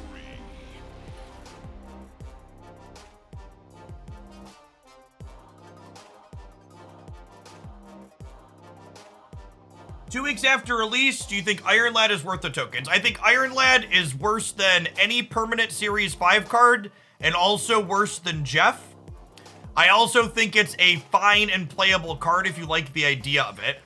Something to be aware of if you're trying to budget your tokens for next month. 2 of the new card releases in June will go direct to Series 4. Meaning if you're Series 4 complete already, you could just try and get them out of boxes. Or, if you're buying them with tokens, you only need 12,000 tokens to get every new card release in June. 1 is 6K and 2 are 3K.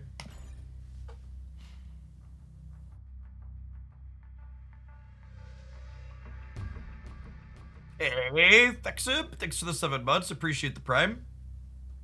How many reserves guarantee a Series 4 card? 79. But the answer is a little bit more complicated than just 79. If you're not sure with how reserves work in Marvel Snap, check out this video here breaking it down.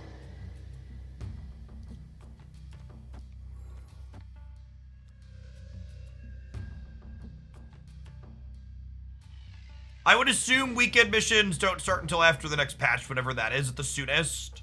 Even then, it's probably not a guarantee.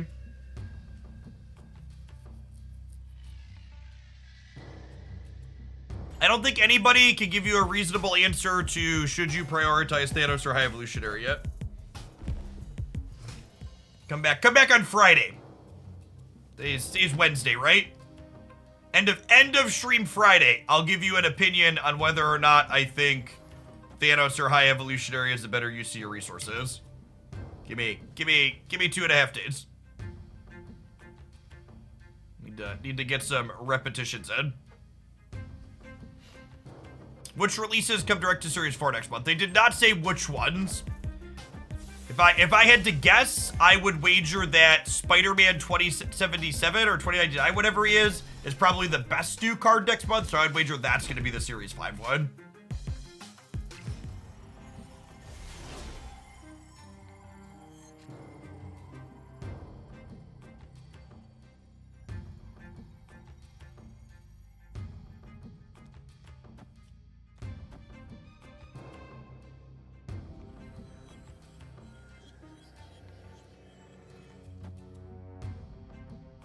I want to Psylocke this turn, so that way I can Hulk next turn before Mindscape happens. It is not hard to get 6K tokens for Thanos and High Evolutionary. I mean, if you only have 6K right now, it's going to take you close to a month to get another 6K. Not everybody is spending on a game like Marvel Snap, but that's okay.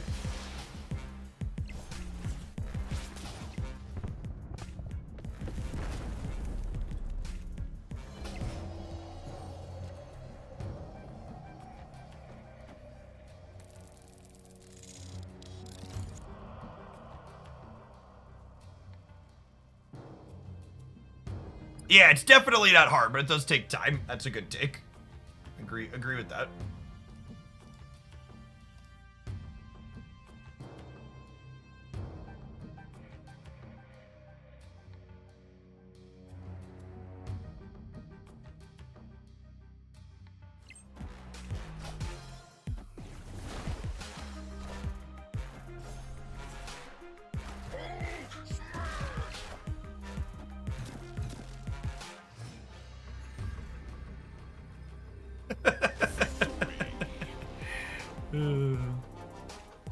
What do you say is a reasonable time to get to Infinite as a free-to-play player? Getting to Infinite has nothing to do with how much you spend and everything to do with how good you are at card games. People who are better at card games will get to Infinite sooner than people who are not. you're coming into Marvel Snap and you have a poker background specifically, you'll do better in Snap as well. Does Psylocke do anything in this deck other than playing Thanos or Hulk on turn 5? You could Psylocke on 2 to let you play Cyclops on 3 and also trigger Cyclops on 3.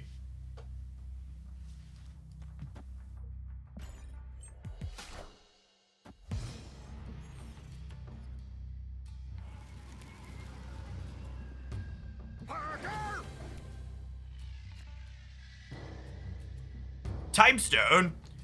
Similar effect here.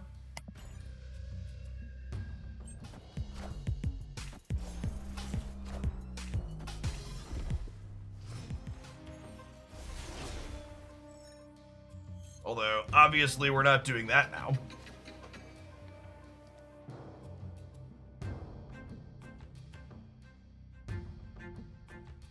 Right, I got a bunch of solid hits in it right now to go jam their Iron Lad.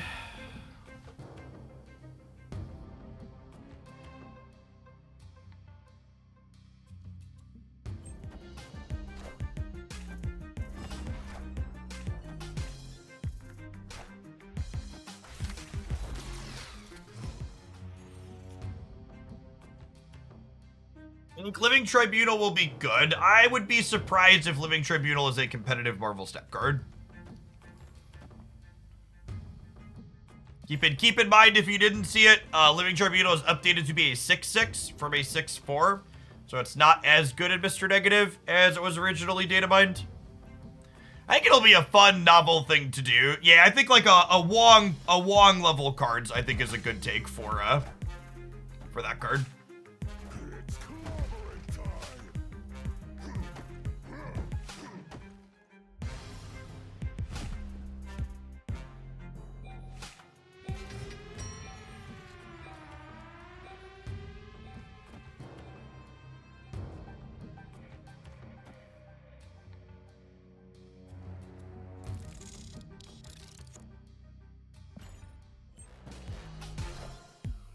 Oh my gosh!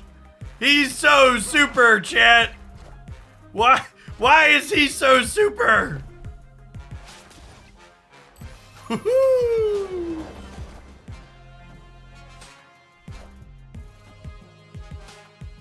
I don't know if my body is ready to get Killmongered though. I don't know that my body is ready to be Killmongered.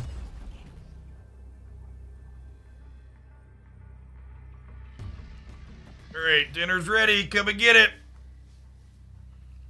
I think if you're someone that's not planning to get high evolutionary and you want to metagame people playing it, I think I would recommend taking the Sarah control deck and just shoving Luke Cage in it. Being a Killmonger, Enchantress, Shang-Chi deck with Luke Cage as a backup, it sounds great.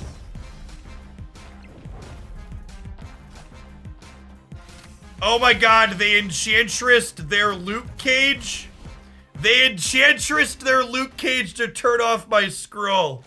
Oh no. Oh no. And you know what's sad?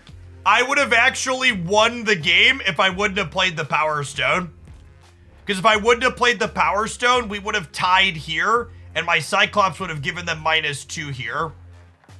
So we would have been 2 to this, and we would have been this to this if my Misty Knight would have triggered. Yeah, I should have left the Power Stone out.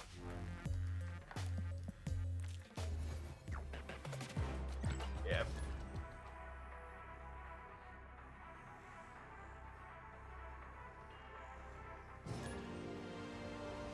Destiny will arrive.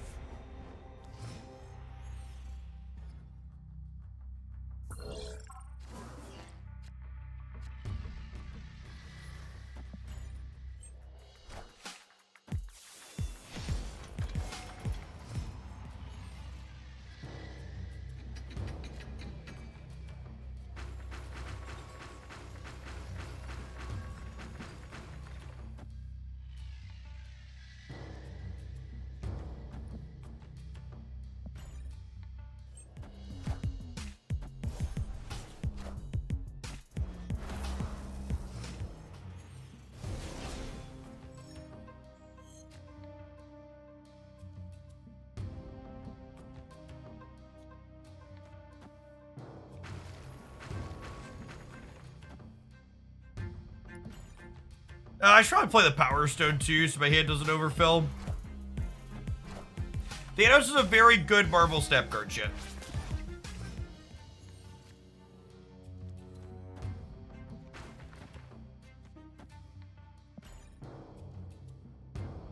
Good and fun. Agree with that. It's clobbering time.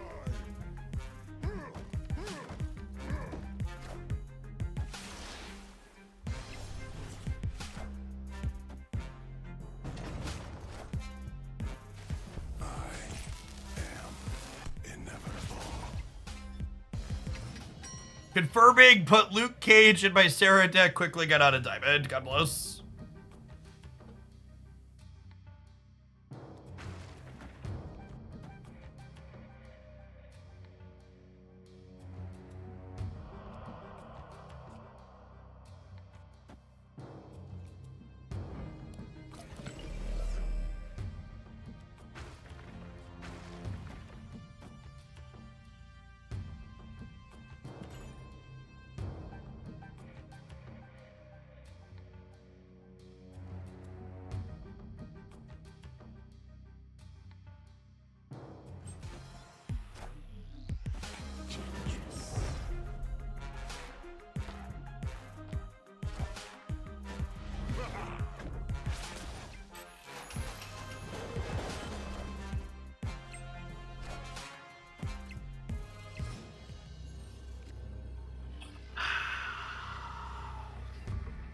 The old Grand Central is not quite living up to its name, chat.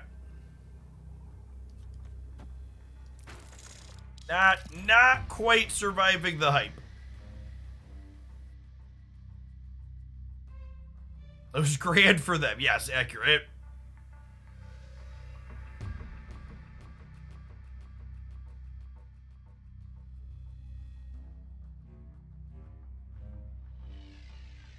A little bit of bug spray in the Grand Central, I think.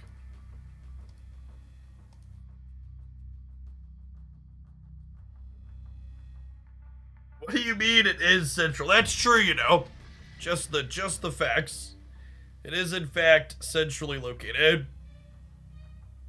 It was mid for them. I mean, they got a 4 power thing. I got a -1 power thing.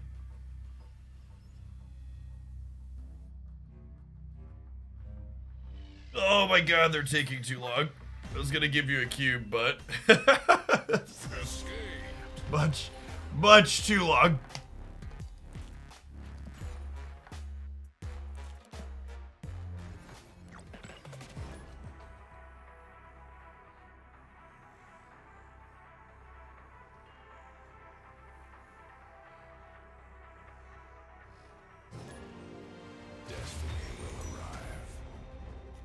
I'm making your point for you with someone on Twitter. I want some love. I promise you, if I block someone on Twitter and stop responding to them, I very much do not want you to continue going back and forth with them in my mentions. I would heavily discourage it. If I block someone and walk away from a conversation, it's because it's not going to be productive and it is a waste of time. Chat. You don't win arguments on the internet. You only lose by devoting a fuck ton of time to something and someone who is being obtuse. You know that old XKCD, honey, I can't go to sleep, someone on the internet is wrong? Yeah. Don't be that person.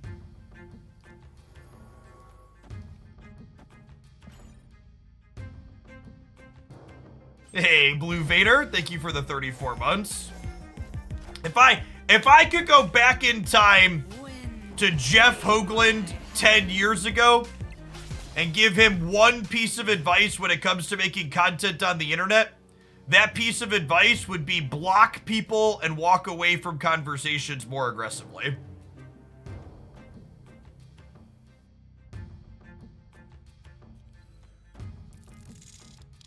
Don't play Magic. I don't know that I regret my time playing Magic. I don't know that I'd do it again, but I don't know that I have regrets for it. But the idea that you can change the hearts and minds of everyone and you should engage in conversation for for hours on end is definitely not fruitful. I think we do this because it gives me the flexibility to cloak someone else into here after the fact. Hey, Derfalken, thank you for the prime.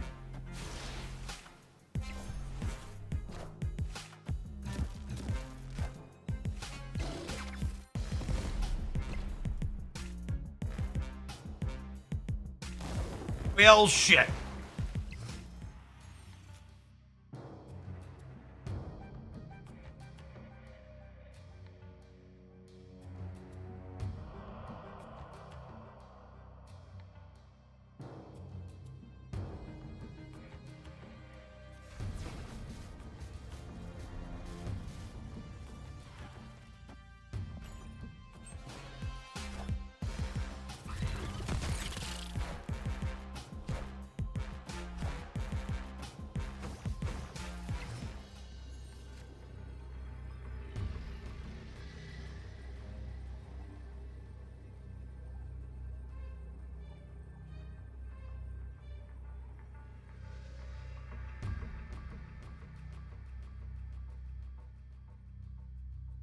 Yeah, the She-Hulk variations of High Evolutionary I think are my favorite ones so far. Feeling kind of dead.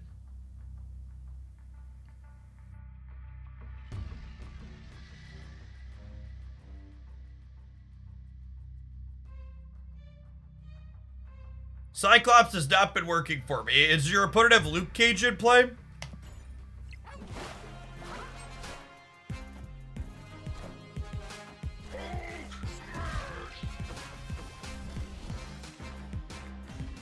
Or the people that are arguing about the game from fucking 10 minutes ago still, the Misty Knight trigger could have gone left and won us the game. I think we lose by 1 or tie with the Misty Knight otherwise, but like, yeah. Gamers ignoring things and telling me we lost is pretty great. I don't know how I feel about Hulk in the deck. It's been meh. I mean, like, a 20 power, 6 energy card is, like, real solid. We aim to please, Z's.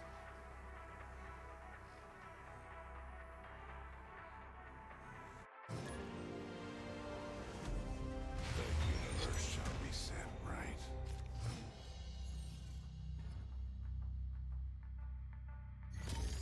That's true. That game was very Killmonger about the Killmongers. Sunspot to Misty Knight feels like home for sure.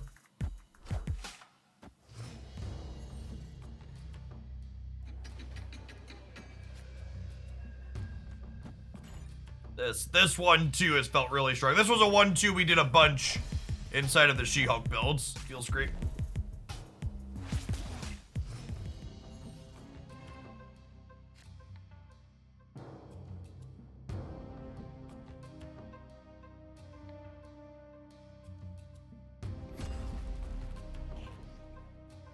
For lots of people, being right is greater than being nice. I mean, it's not even about being right versus nice. It's about being able to identify when the big thing about engagements on the internet is a lot of people aren't trying to have a discussion or learn. They're just like trying to win an argument. And engaging with someone that's just trying to win an argument is a sure way to end up frustrated beyond belief.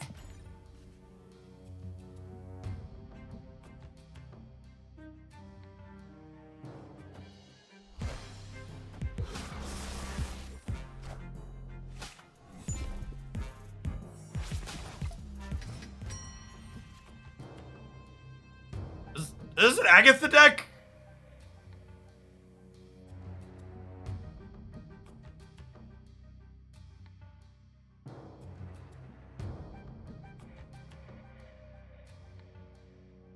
Yeah, I can't tell. I think it's an Agatha deck. I could check that technically, right? No?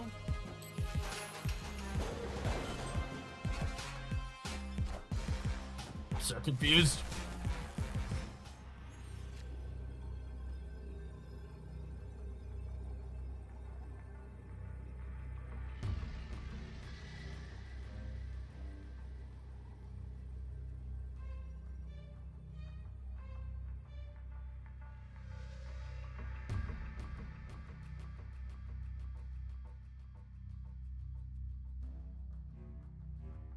So this is like my best possible. And then we can get one more technically for Misty. Sure.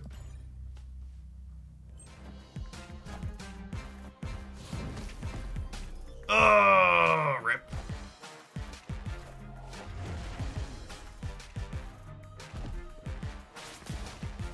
Hulks created by Gamma Lab do not have the ongoing effect. They just have the border animation effect for some reason.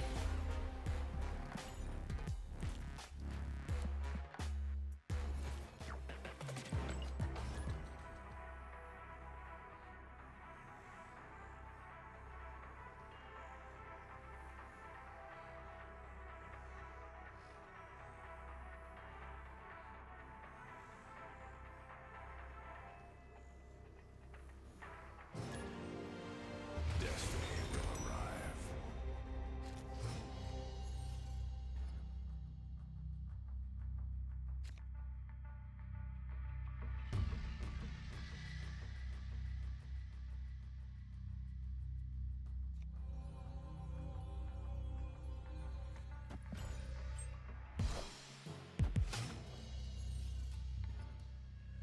So far, I have been whelmed by the Abomination package, and I have been impressed by the unused energy package.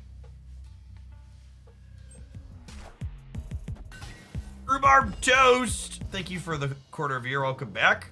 What's your iterative process? How many games until you make a deck change? I mean, generally for the sake of content, I change decks every hour to hour and a half while we're streaming, just to get a lot of variety in. But as far as like, when do I decide like a deck is worth continuing to pursue or not? I don't know. That's all anecdotal. It's not a very precise craft.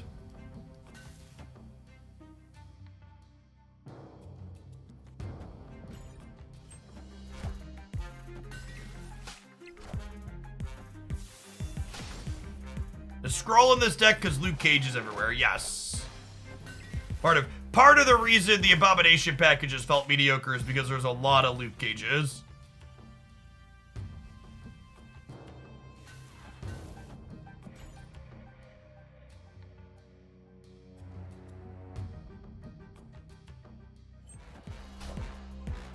Deck optimization is definitely more art than science. Agree with that. In large part due to the fact that like in order to make data-driven decisions, you like one person can't make enough data to make data-driven decisions. In order to like really make data-focused things, you need to be using third-party things like Untap, for example.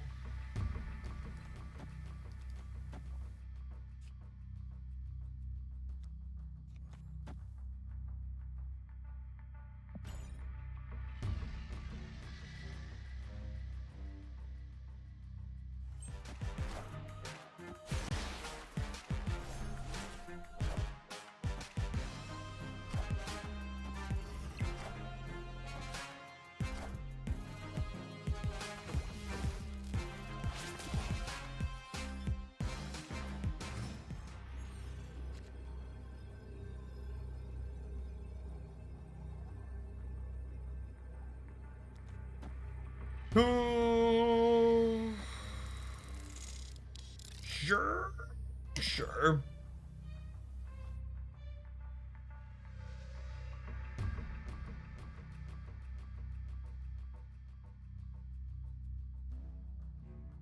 When I get tired of playing Snap, no, when I get tired of playing Snap, I shut the stream off.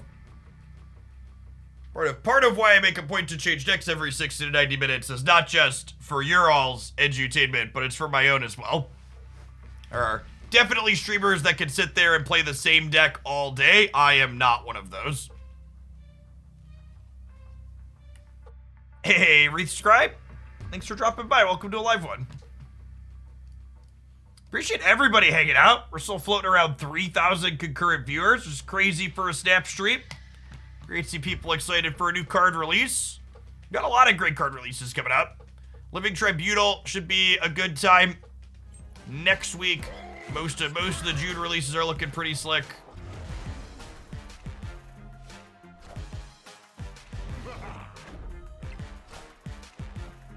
Rip. Bubski, thanks for the prime, appreciate it.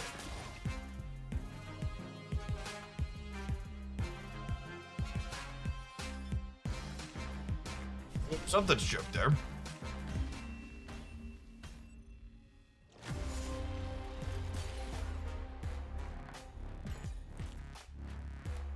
Next season pass card is a bit underwhelming. I disagree with that. I think a lot of people like movement as an archetype. And Gwen Spider is a card that has potential to put the movement archetype on the map as a competitive choice. This one probably ain't it, chat. We have played this one for about 30 minutes, and I've got one game written down as a potential highlight, which is usually not a good sign for. Is the deck feeling reasonable?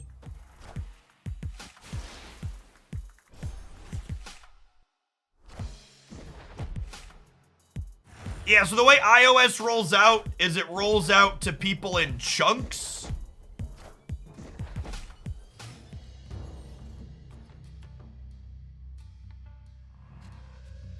So some people have the update now, and others don't. Oh my gosh, should we get to go Psylocke into Cyclops on Bar Sinister and just absolutely murder these Nightcrawlers?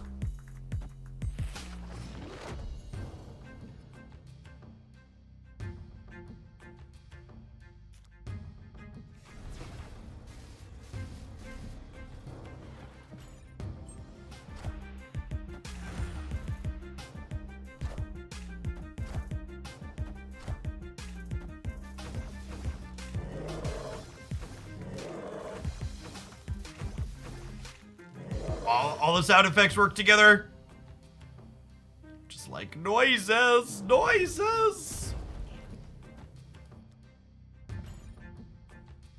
See if any of these Nightcrawlers bail out here. Yes, the move archetype has long felt like it's one card short of playable. Agree with that take. The Green Ranger, thanks for the 3/4 of a year. Pew, pew, pew, pew, pew, pew. It's a lot of movable rocks. They can't move into Miniaturize Lab.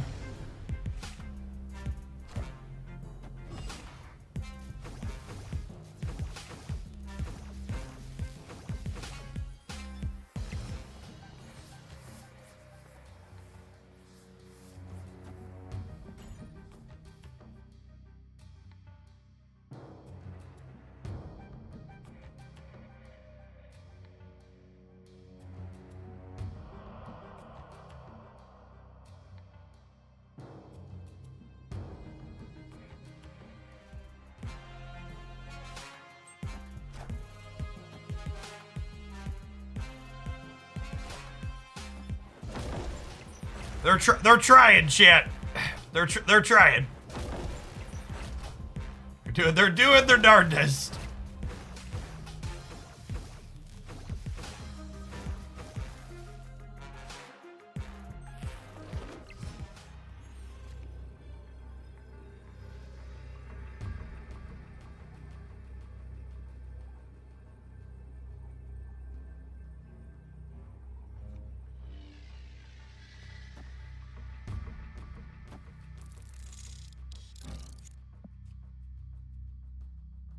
I think this is better than Hulk, right?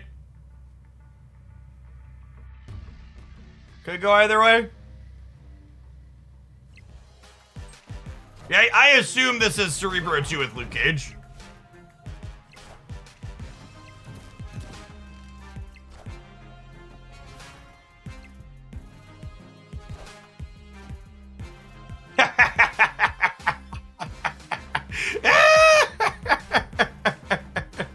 Have a big old cup of get fucked, bud. I'm super. Thanks for asking.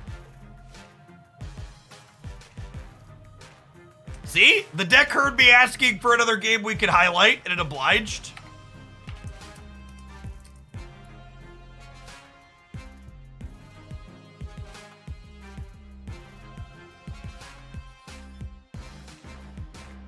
Man, it's like really hug here at the end, huh?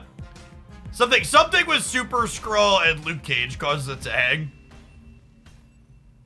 Victory. Hey, Wappa1, thank you for re-upping for the 2nd month. Welcome back.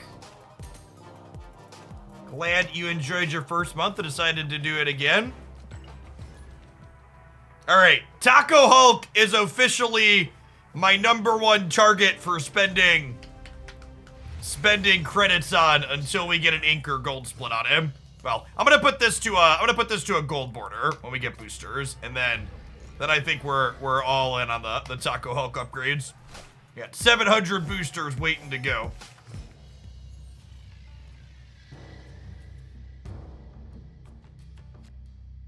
These locations are not great for us.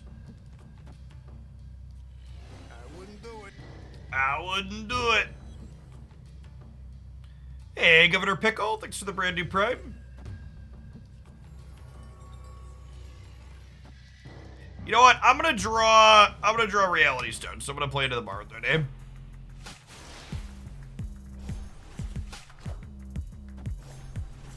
You thought High Evo would be played with Patriot. Does this card have an ability?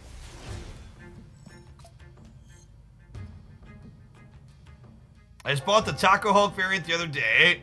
Winner, winner. It's so good.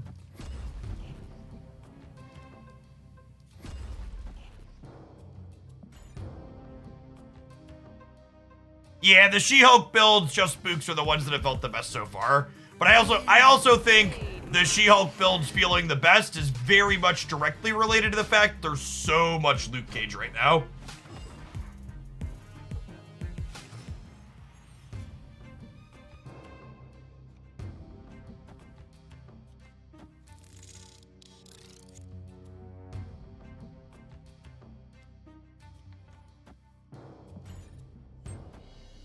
It's clobbering time.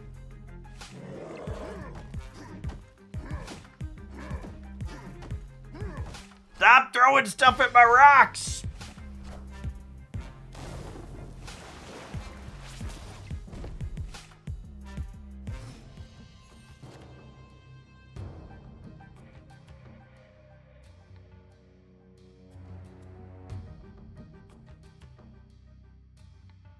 The same She-Hulk build you featured in the Monday video. Yeah, close to it. There'll be a highlight with the She-Hulk build up later this evening. iOS update is finally out. Thank God.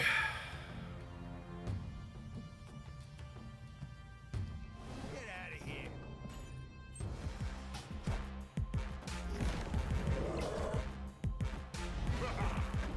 Oh gosh, I thought about spider webbing there. I guess I should have.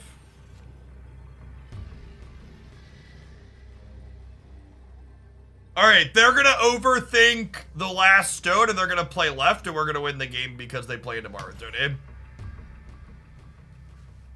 Opponent snapped.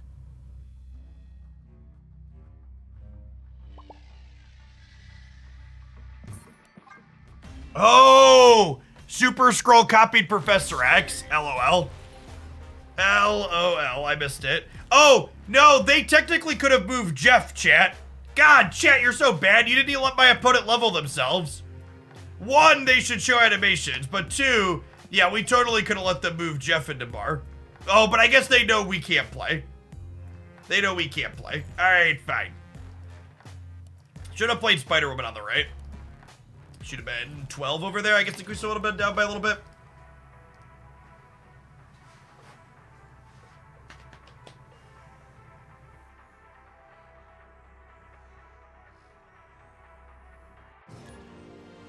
Everyone will be getting 300 gold, or as I like to call it, approximately 1/2 of a pixel variant, as a we're sorry we messed up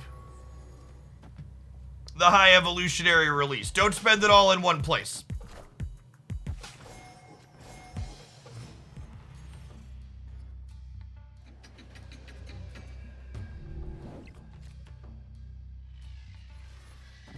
It's partway to a Taco Hulk. That's true, you know.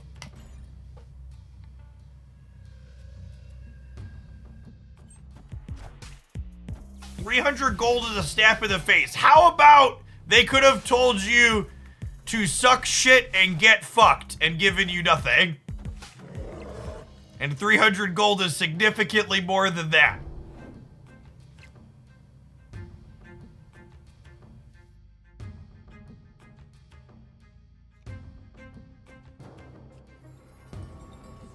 What if I enjoy people telling you that, hey, this is a judgment-free zone, whatever you're into, okay?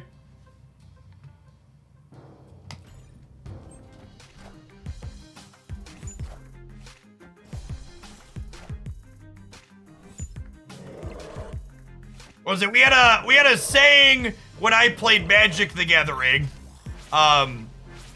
If we used to say if Wizards of the Coast put $100 bills into the booster packs, the players would complain about the manner in which the $100 bills were folded.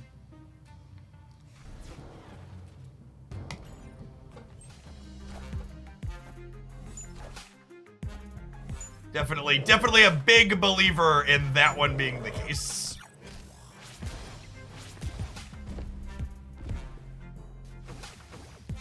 Beep beep.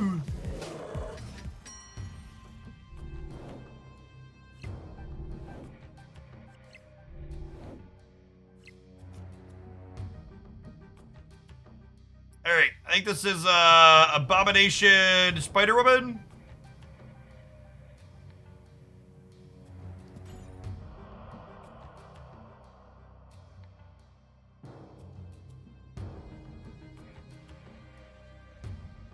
I didn't think if me smaller bills, this is impractical.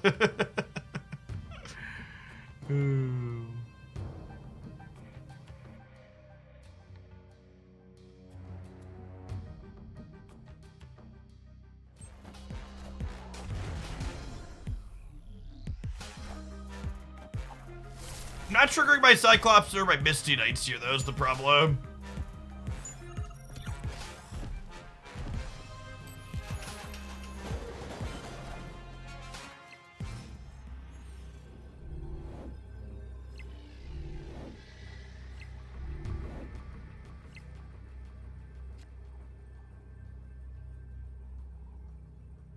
I really wish at spots like this, the game told me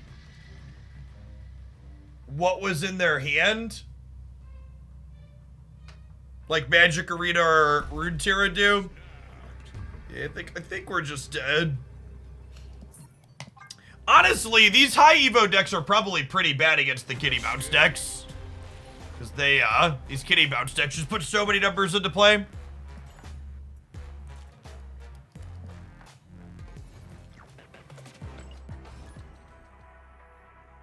You should definitely buy High Evolutionary rather than a card that will eventually downgrade from Series 5. High Evolutionary is a playable permanent Series 5 card that also offers a variety of gameplay patterns. It should literally be the highest priority ever. Destiny will arrive.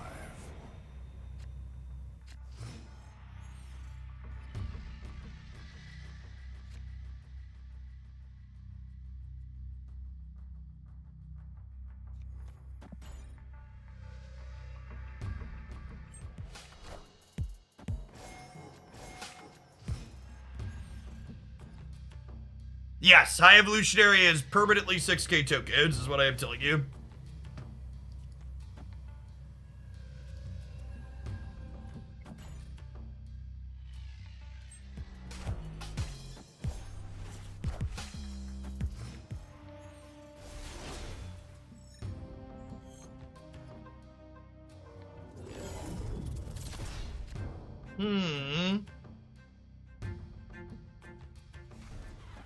Gonna play this one out and hope that they also play to the Nexus this turn.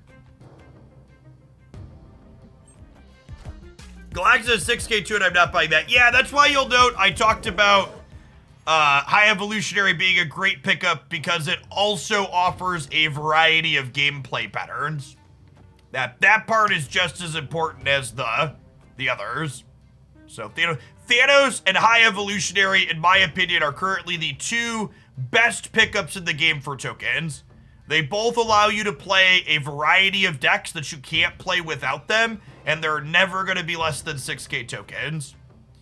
Kang and Galactus are varying degrees of tedious and obnoxious, and a lot of people aren't going to like playing them, but they're also permanently 6k tokens, so like from an optimization perspective, yeah, you should probably still be buying them.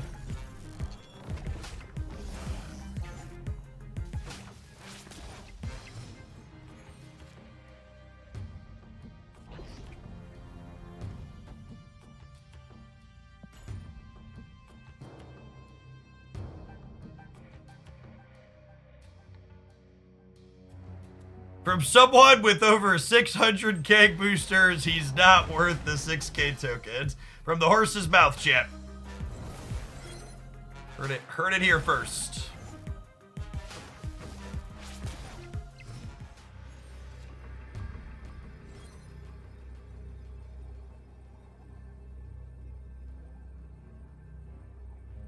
Okay, so this might be crazy. Call me maybe.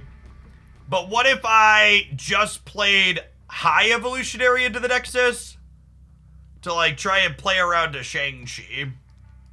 Can I win this game? Like is this winnable if they Shang-Chi me? I'm gonna be at 10, 12. The Shang puts them to 8. I put them down 2. It could go either way. Do the numbers for me. Yeah, I was surprised they Scarlet Witched early too. Leaving yourself the option to get rid of the Nexus slate, I think is quite strong. But of course, they also probably just had like Shang-Chi lined up, so they're just not worried about it.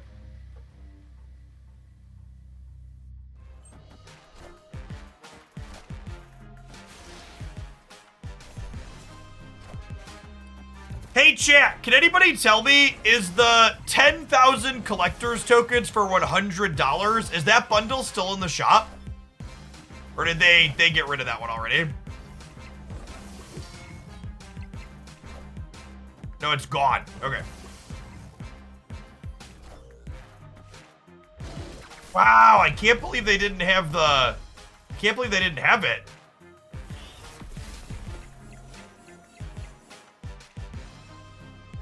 Wild that they stayed in here without it.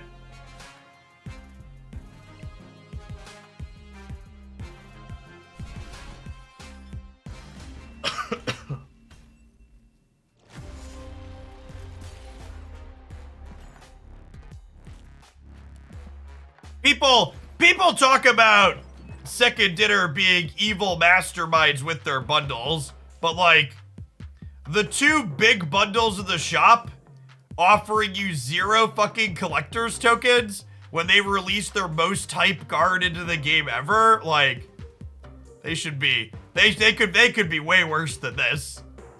Yeah, like I mean, in theory, I guess you could turn these credits into some inefficient tokens, I guess, but like it's not abundantly obvious to most people that these turn into tokens. I think they left a lot of money on the table with this card release, not having that bundle be in the shop for it, or some bundle comparable.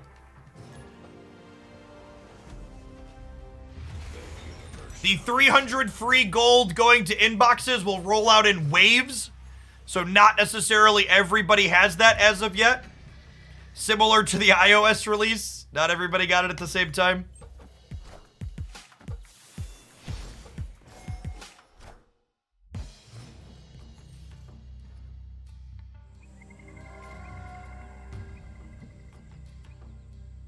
I wonder why they put a timer on the welcome bundle, but the pro bundle is there forever. Because they're adding other new welcome bundles to the game, and they wanted to clear out the old one so the shop isn't too cluttered. They don't want too many offers in the shop simultaneously, they said.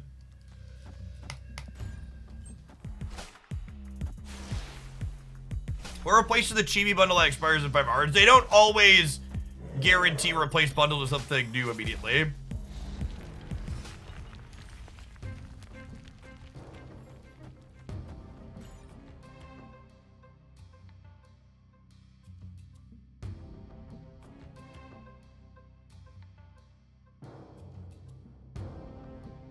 Oh, is there a particular thing you wanted to see in the shop, Alice? There's 2 cosmetic focus bundles at the moment that have like a small amount of credits. Or is there something else you noticed in mine?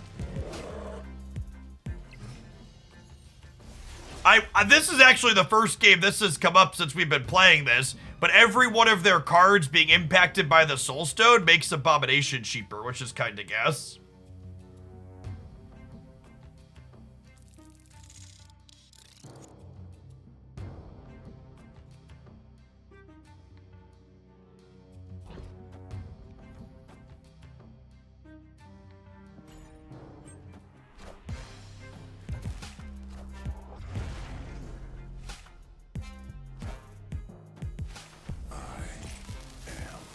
Inevitable.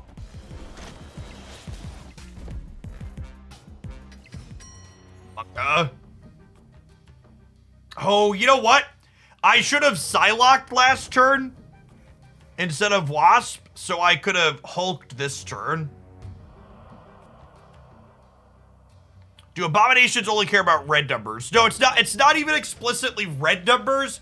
Abomination explicitly cares, have you applied a penalty to one of your opponent's cards, basically.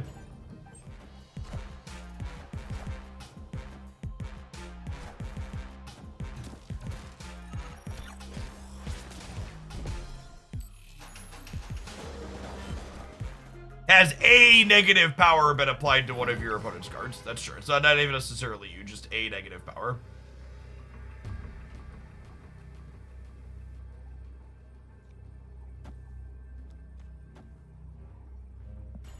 Yes, it counts net playing cards into negative power locations.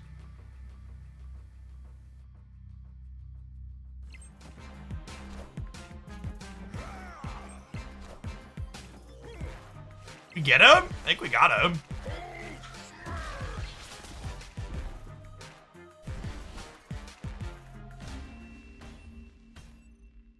Victory.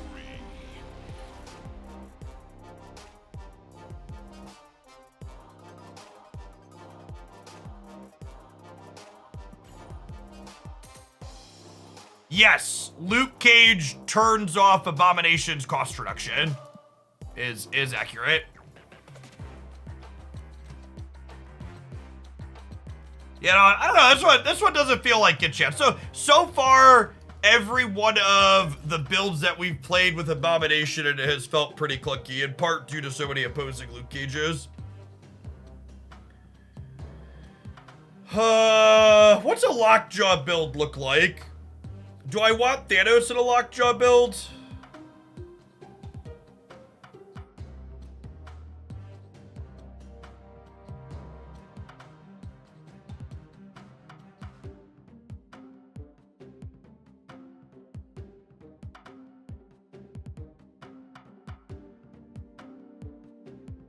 I think there's probably a non-Thanos Lockjaw build.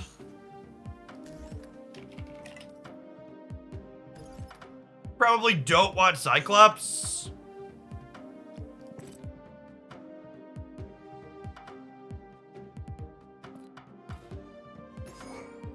I want Thor. I think if I, like, it's like these cards plus some big boys.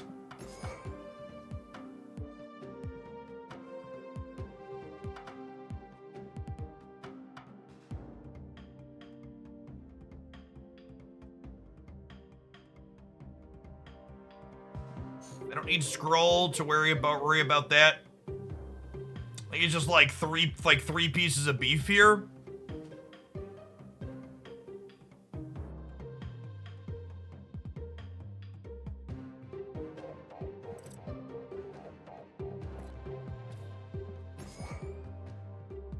I don't think I want Thor and Jane, chat. I think I want cards that are good to get out of here. Yeah, Chavez is probably a good call.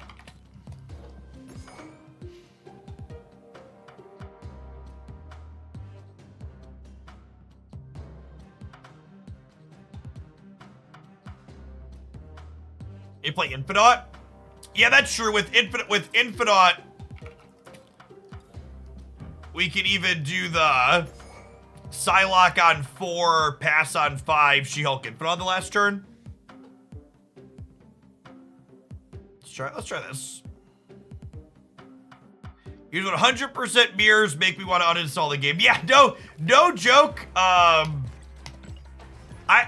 It's amusing exploring with high evolutionary, but I've kind of come around to the fact that not everybody gets every Marvel Snap card right on release. Kind of makes the gameplay better overall.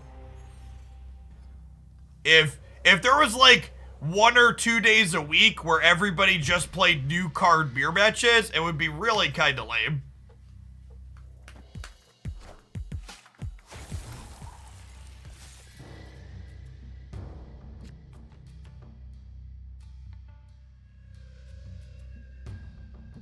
I mean, it's not even that whales get to use every cards when nobody else does.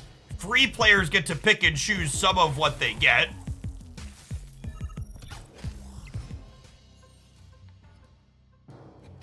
Yeah, it's very hot location-esque is a good comparison, yeah. I agree with that. Getting to lockjaw a high evolutionary wasp seems pretty good.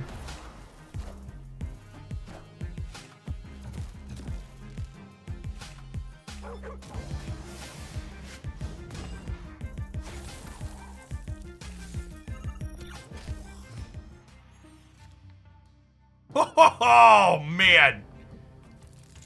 Oh, man, that's the... This is kind of sick.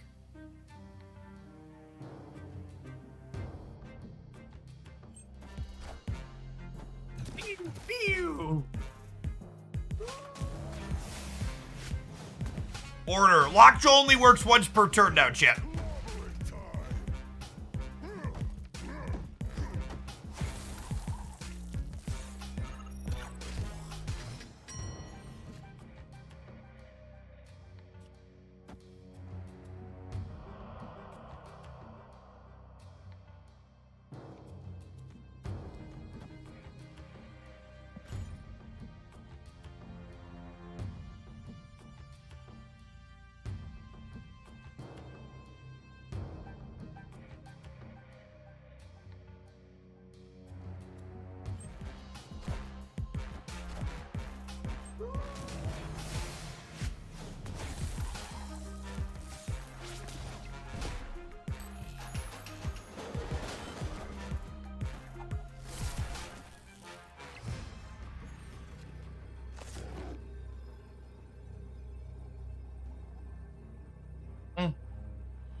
I think we're dead here, unfortunately.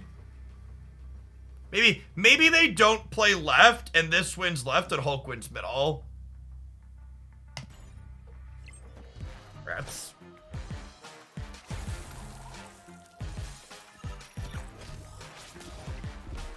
Oh? Oh? No! Luke Cage. Yep. To the person I just banned from my chat for saying high evolutionary is cancer, I get that you're a gamer who probably hasn't touched fucking grass in a long time.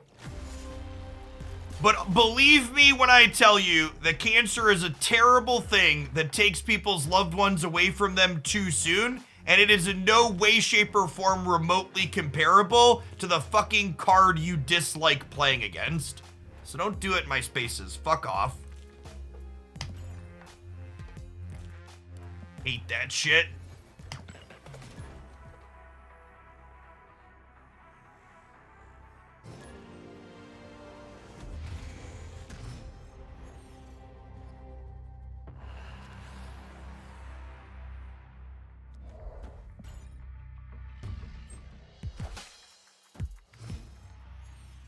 Socio. It's been a while since I've been in Socio's MMR band. This is Hoglandia regular chat.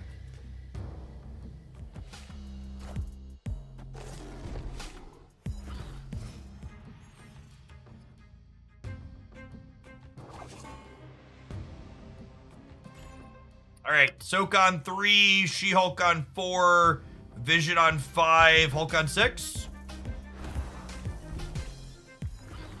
Have some absolute bangers to put into Grand Central.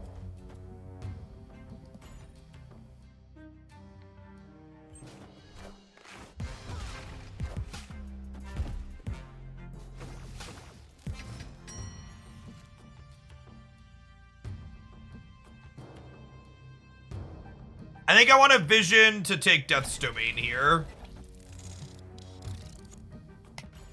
I want to loosely play for the right here as well.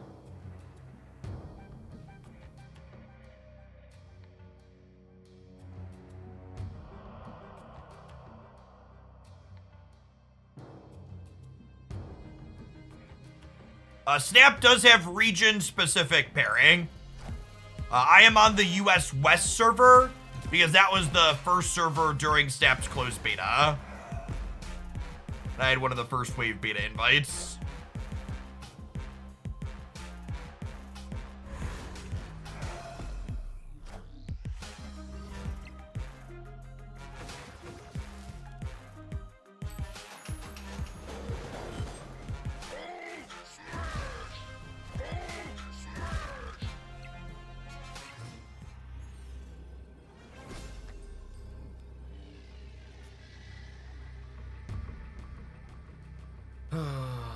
Wheel?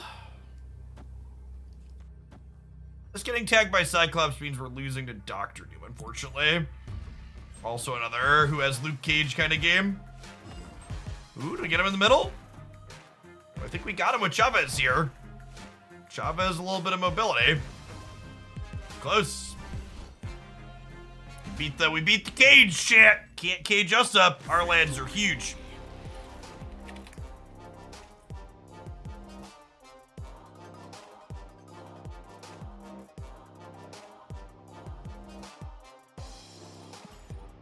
Vision's one of those cards that always feels like it punches well above his weight class. You're like, this card. This card is like just subtly so good in so many spots. All right, it's about that time, chat. It's time to stand up, stretch the legs a little bit. Oh. Show off our sick into the AM t-shirt, you know, the huge.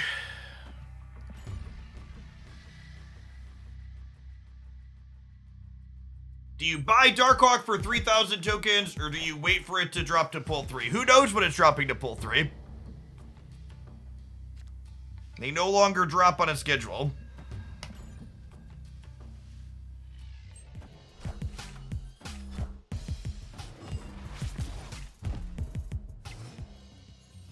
My office got us all adjustable standing desks. I'm pretty stoked about it. If you are someone like myself who is over 30, and I've seen my audience metrics, I know a lot of you are out there, I cannot recommend a standing desk enough.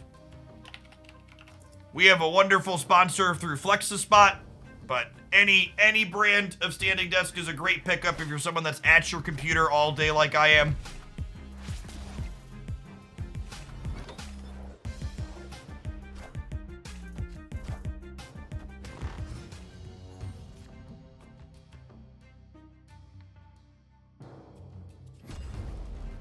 Drop Shocker in here. Yeah, we got some solid hits. For Brazil, I don't know that they ship South America. I have a Canada and a US link for my particular sponsor. Like I said, regardless of where you're at, even if they don't ship there, I'd recommend looking into it from some company. I don't know. I'm someone who's always been very bouncy as well, so just the act of being able to move around a little bit at my desk, even on days where my back is feeling pretty good, is one that I enjoy. So we know we're drawing Chavez next turn. I also want to increase the probability that Grand Central hits a banger, so I think we just put High Evolutionary into Lockjaw here.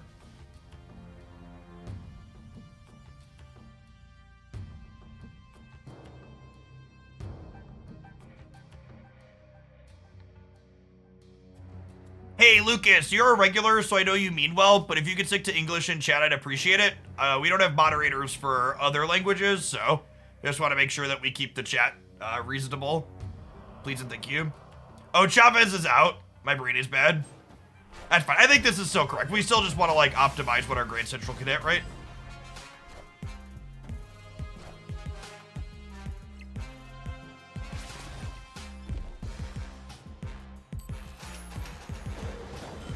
Nice, nice.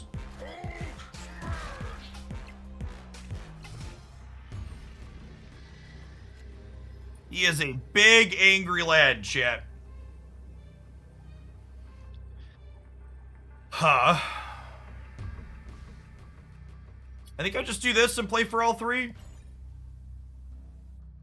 Let's soak one on Sunspot and trigger Misty Knight as well.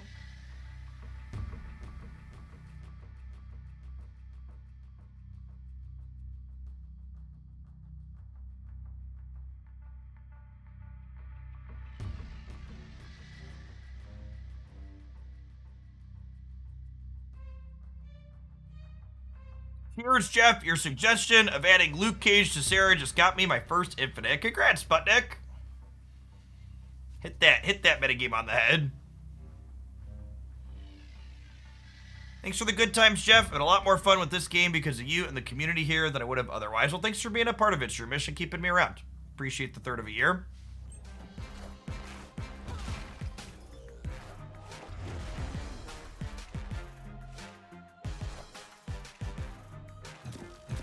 Go left, Misty Knight! Go left! Oh, they're soaking. Oh, their cards were free. Yikes. Whew.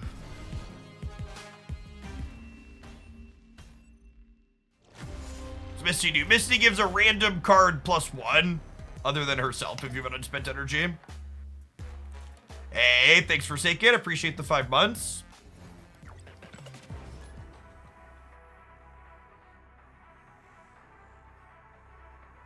Yes, early takes on High Evolutionary for those joining us after your work days, or maybe before you go to bed over in Europe.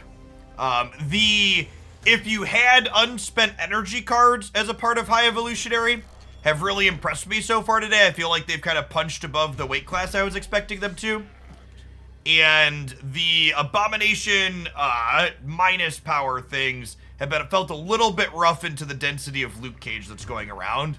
That's also kind of like a local metagame thing, and I expect that to kind of like balance itself out a bit long term.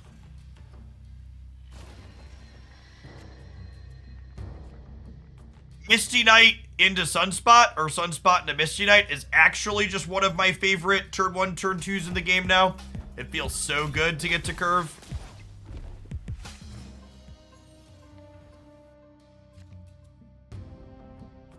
Do I want to Wasp this turn? If I don't Wasp this turn, I can Wasp next turn to keep Nebula down, which is appealing. But it also means if I draw a Psylocke, Shocker, or High Evolutionary, I can't get a second Lockjaw trigger with them. I'm 3 out of 5 to draw one of those cards. And even if I hit one of them, I'm 2 out of 4. Or I can get Wasp. Oh, I'm still 3 out of 5 because I get Wasp again. Yeah, I think because I'm so likely to draw another card I want to Lockjaw next turn, we just go ahead and do this.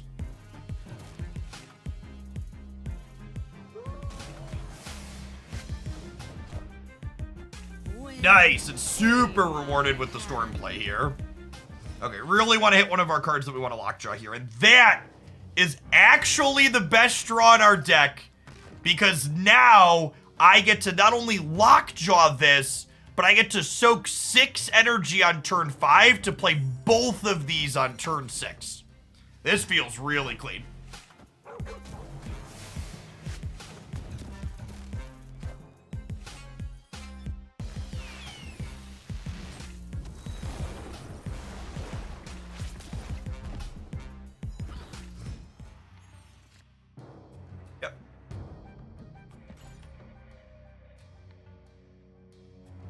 This is why Psylocke's in this deck. So we can Psylocke on 4 into She-Hulk Infinite on the last turn.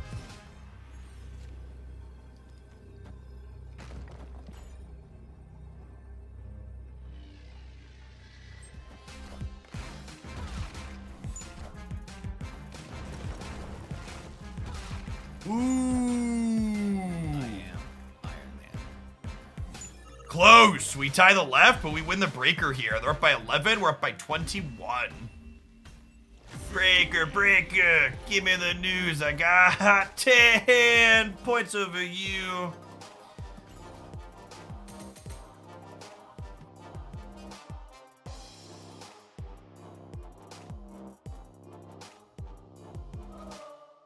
Today has really felt so far like one of those humbling reminders that it's so important to get to actually play games with cards before making any strong determinations.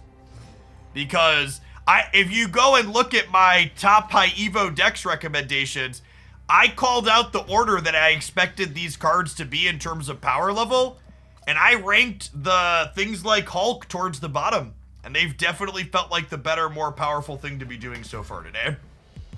There's so many moving pieces in these card games that it's so tough to evaluate these things without playing with them first.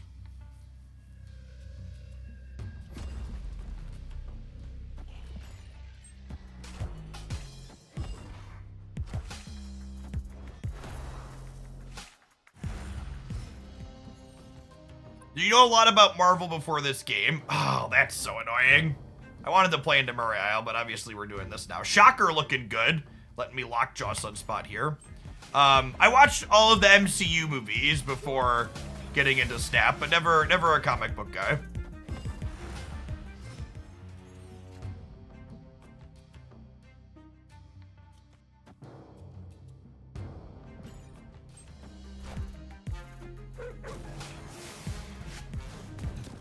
I wasn't super impressed with the Thanos Evolutionary deck that we tried.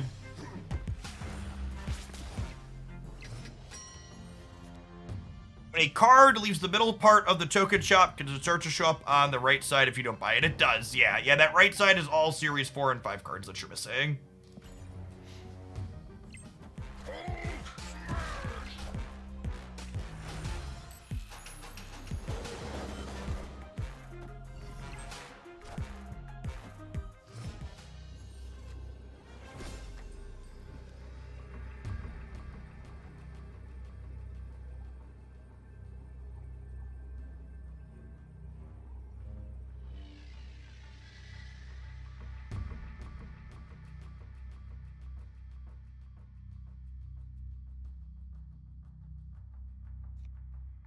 I want to do this to play around Shang-Chi.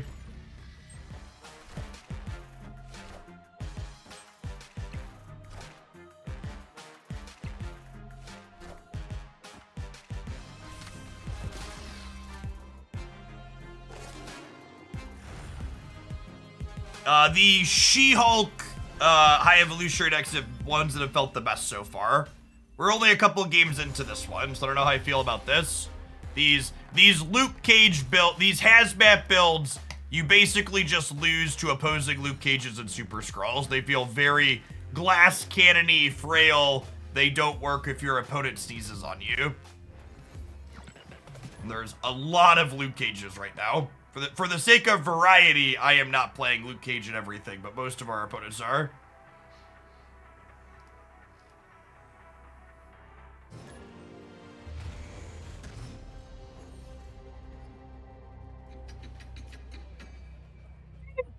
Hey chat, I love when people show their whole asshole in chat. Remember that person we banned for comparing High Evolutionary to Cancer? They showed up in my DMs and called me the R word. They made fun of my speech patterns and then insulted my appearance in several different ways.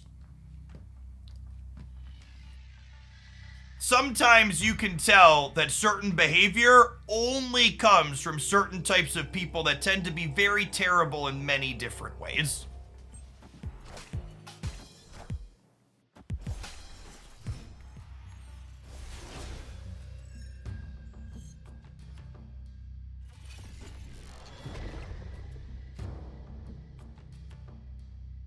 To be honest, it's kind of tough, chat.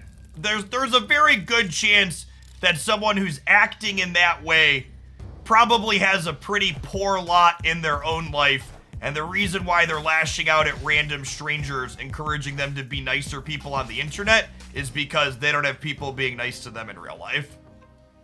Not that I personally feel particularly compelled to be their psychologist or help them, but they probably could stand to use some help.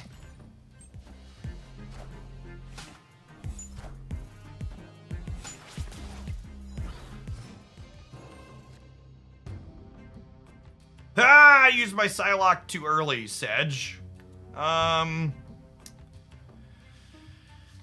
So the way this is lighting up, is this just like She-Hulk this turn, Vision on 5, then something else on 6? Is feeling kind of like it. I'm not gonna get to use Misty Knight though.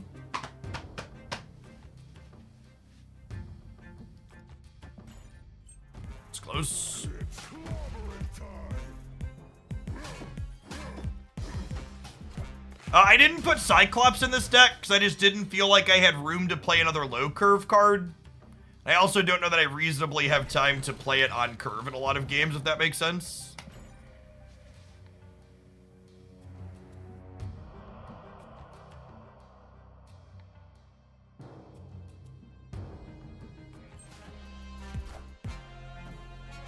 The inflection of my speech pattern is atypical for many people in the United States. And in particular, the ends of my sentences tend to do something people refer to as upspeak that a lot of people like to be insulting about.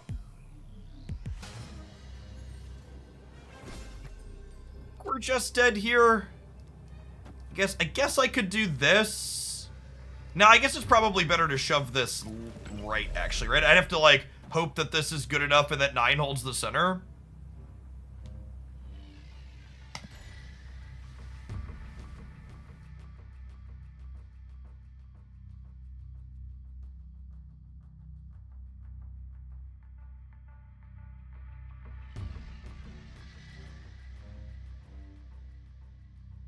Oh, they have Space Stone for the right. It's a good shout.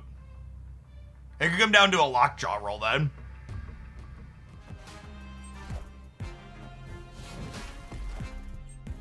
Yeah, got me. Hey, Vikio Show. Thanks for the prime. Appreciate it. Upspeak fixed right in Canada. Come enjoy our healthcare and dearth of firearms. God bless. If my wife ever lost her good corporate gig that provides my family with healthcare comparable to what people have in other first world countries, we'd probably consider somewhere like Canada to move to if I was continuing to work my job.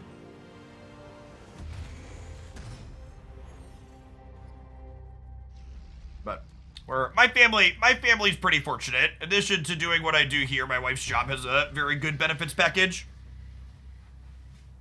She's a business analyst for a Fortune 50 company here in the United States.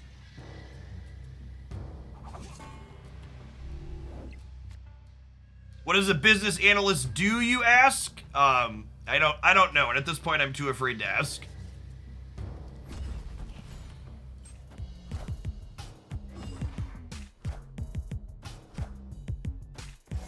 They analyze the business.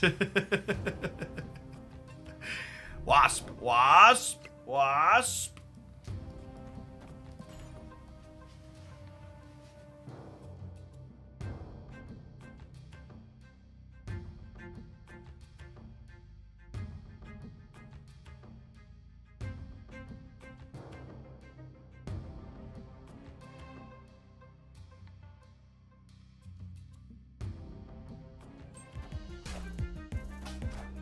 Are you watching any TV shows currently? I'm not actually. My wife and I finished the final series of Modern Family last month, and we haven't picked up something new since then.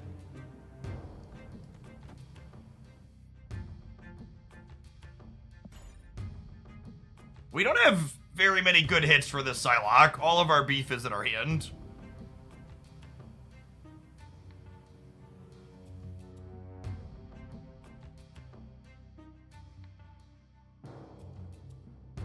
What type of show is Succession? I see people talking about that in the TV and film channel in the subs Discord all the time.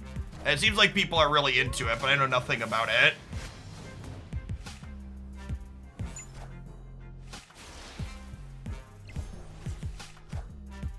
Rich people drama. That sounds like something my wife would like, and I wouldn't mind. I am inevitable. I would really like to draw a wasp, please, deck.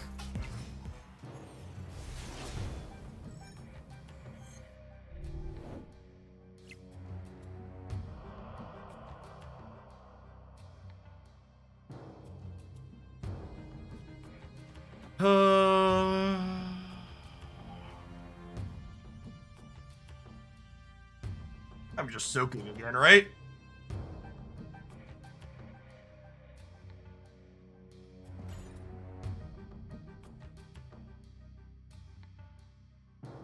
It's like soak into Infinite She-Hulk. That's a big fucking Thanos chat.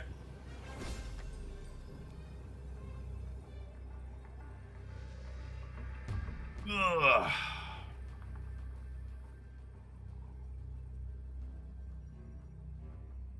Does 9 win the left? Is this our best chance to win? What do we think of this?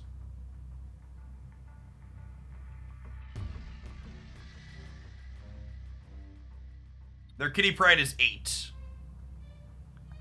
Yeah.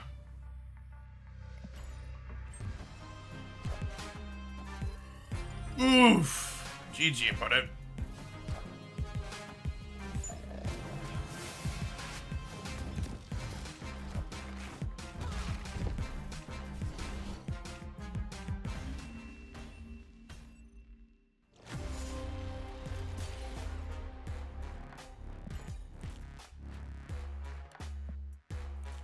So Waspy Esper. That was not where we wanted the Wasp to get. Needed her a little bit sooner. We are going long, Bob the Duke. Good evening.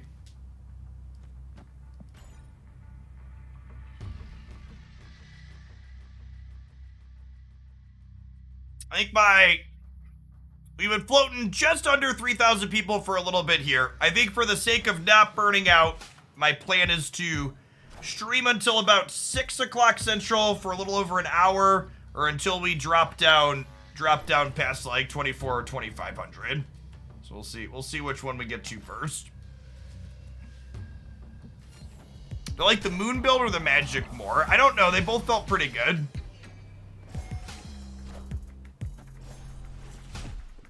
Both those variations seem fine.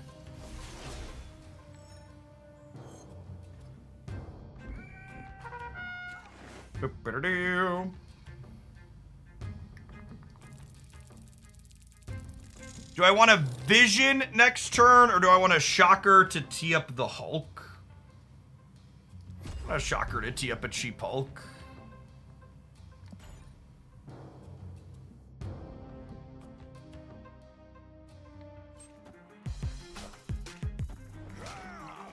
Hey, Privy, thanks for the sub-gift. The tier 2 sub-gift, that's very generous.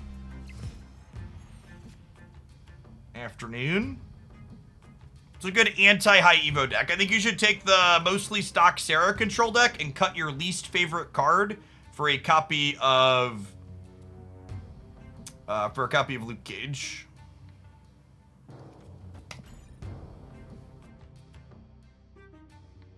Patriot and High Evolutionary do not work together. High Evolutionary gives your cards abilities.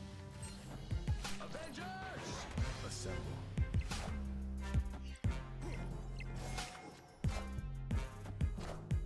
So the Psylocke gives me 6 energy on turn 5, which means I can play this Hulk with an extra energy up still, which is great. Trigger the Misty, the Sunspot, and get him up to 20.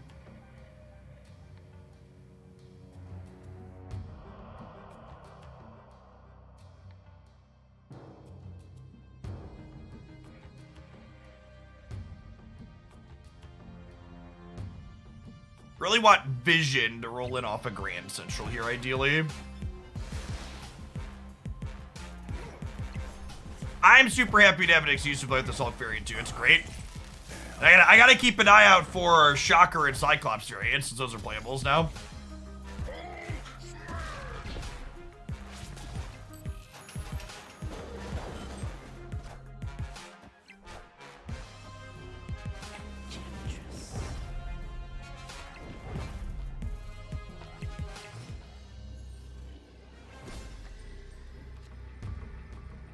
Is 19 enough to win middle?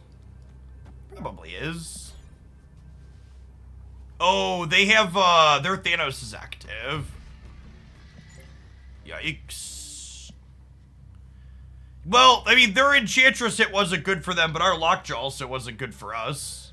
Maybe because they're Thanos. Maybe I'm actually supposed to play Chavez into the Lockjaw, since 2 of our Lockjaw hits win the left, and then we win left and wherever they don't play Thanos. Yeah, looking at this, I think their odds of having Thanos are high. There's only 4 cards in their deck. I think I'm actually supposed to play the Lockjaw path. Oh, Maximus is actually more middle. Yeah, that's a good shout. But I shouldn't have played middle. I should have played Maximus here and played for not high evolutionary. Yeah. Yeah, so we were only 2/3 to win this game, but we were 0% to win with this line. If I take this play here, we end up 66%. Really, I really hope being able to unlock the end turn button is a high feature.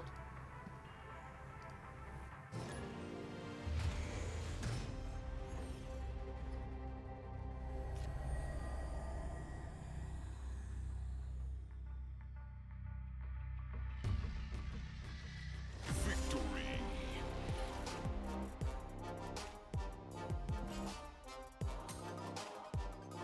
The Moon Girl or the Magic build, I think, are my favorites so far. Although I will say, we tried playing some regular Lockjaw earlier today, and this has felt much better than regular Lockjaw did.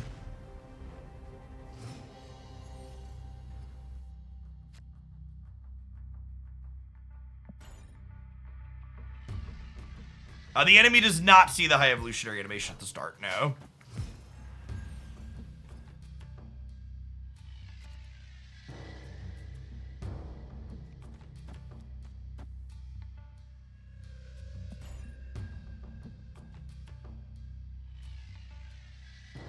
This is a really good Lockjaw start for us, huh? We just have all of our bottom end.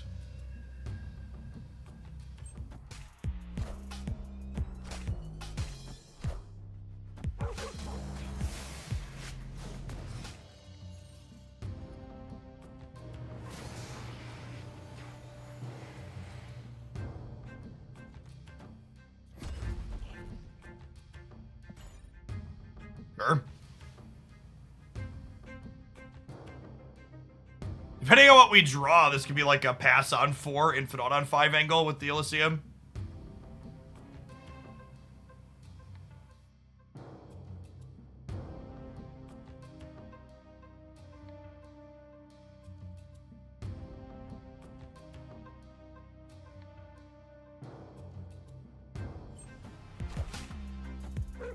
You can always find my past decks for people talking in chat at my untapped profile here.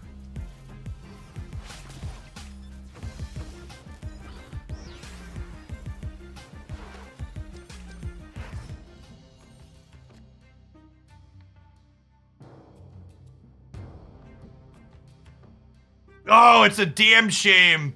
If I want to play both of these next turn, I can't Sunspot, but I think that's still the play, right? It's five unused, but I get to get the infinite down. We'll skip 4, play 5.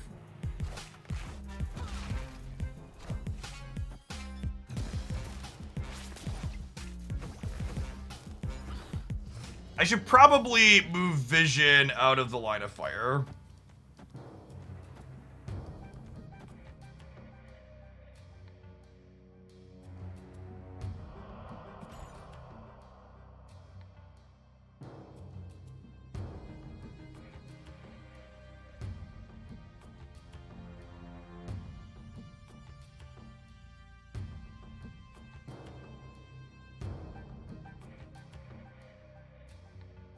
Opponent snapped. A Shang-Chi could get us here, but other than that, I think we're in an okay spot.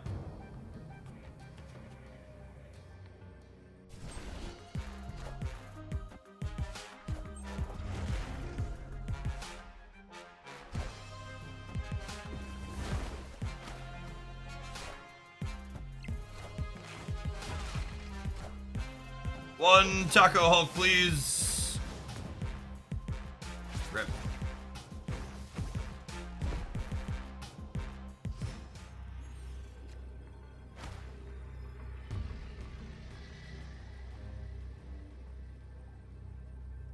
This puts us to...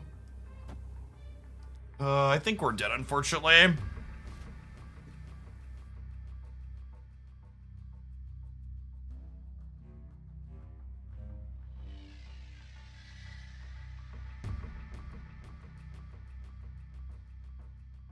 We get 50-50 the lockjaw.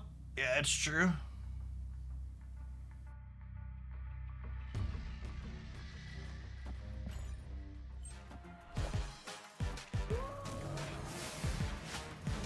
Rip.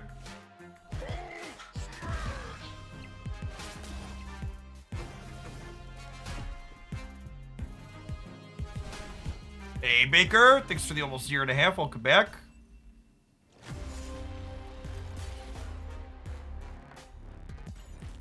Hi, Jeff. What do you think about adding High Evo, Cyclops, and Hulk to Professor X ramp deck? I think once you change 25% of a Marvel stat deck, you're a different deck. And you're not just adding cards to something you've changed the deck. There might be something to that, but it's my general commentary on that line of thought.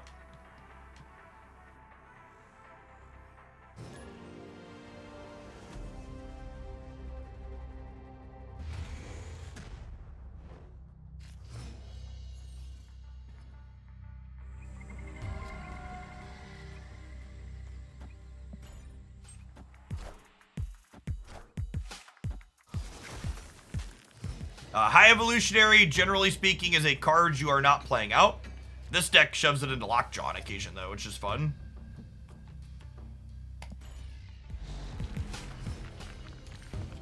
Like one of our cheaper cards here, ideally. So Lock's not bad.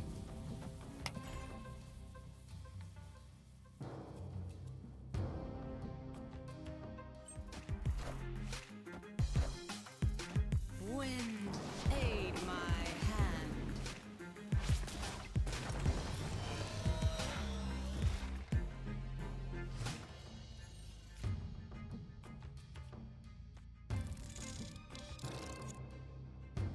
A lot of our hits are great here. If they have something like Juggernaut, the Lockjaw card stays. We have, what, 3 bangers in our deck and 2 that are okay?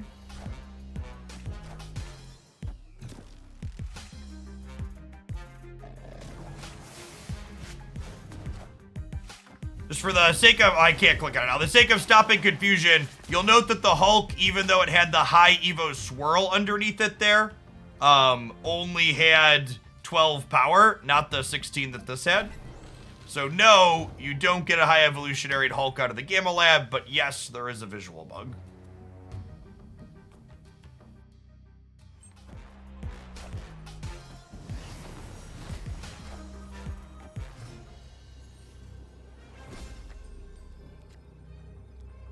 This beats Dr. Doom, yeah?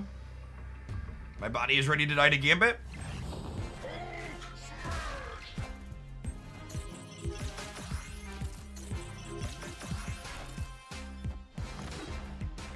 GG, close game. I guess if I'm expecting Dr. Doom there, I should just play Hulk left because it still beats Dr. Doom, but then also plays around them having this sequence, right? Yeah. So I messed up there. That was our game to lose and we lost it. I think the deck the opponent's playing there is very reasonable. It's the Odin on reveal deck. I've showcased it over on the YouTube side last week or the week before. It's one of those decks where like you look at it and you're like, this can't be good enough, and then you start playing it and it's just like consistently very reasonable. Escape.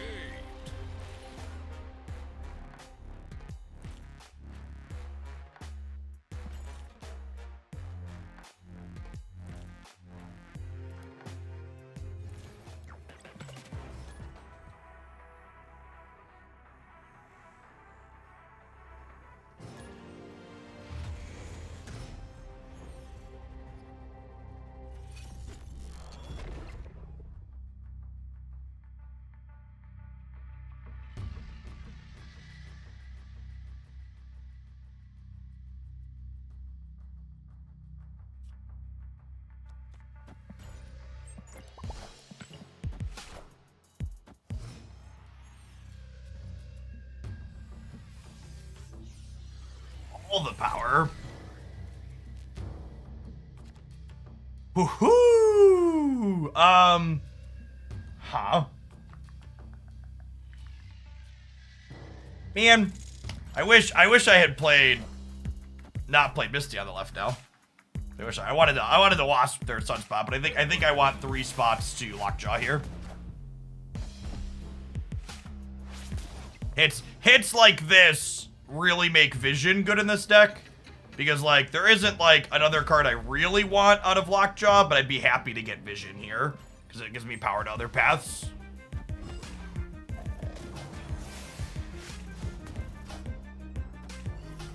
Alright, the Wasp didn't matter.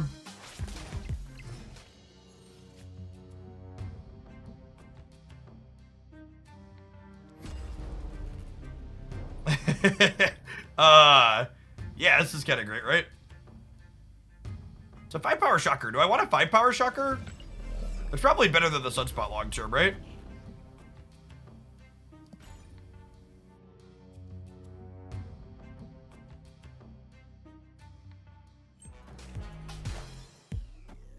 There's a few people that have been bagging on Shocker, and I've been really happy with him so far. Felt super reasonable. Want to draw? I guess we don't. I guess with hitting She-Hulk, we don't have a ton of green hits for Grand Central, huh?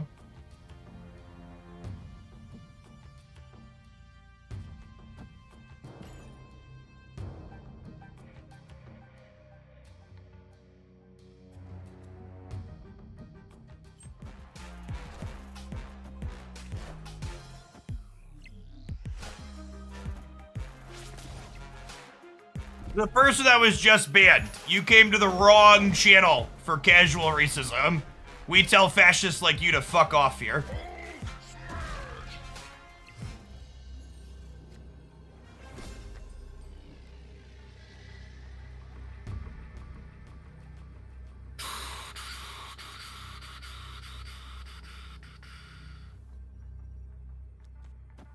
+9's gotta be good enough, right? Maybe, Shang-Chi. Rip.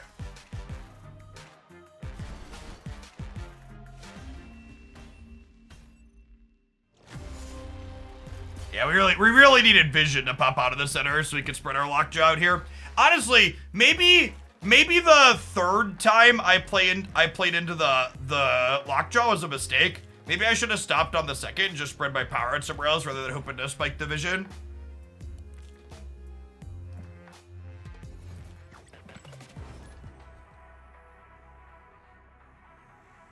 Yeah, I like these decks, Guns and Bone. I think this seems like a phenomenal card to have kick around in the format.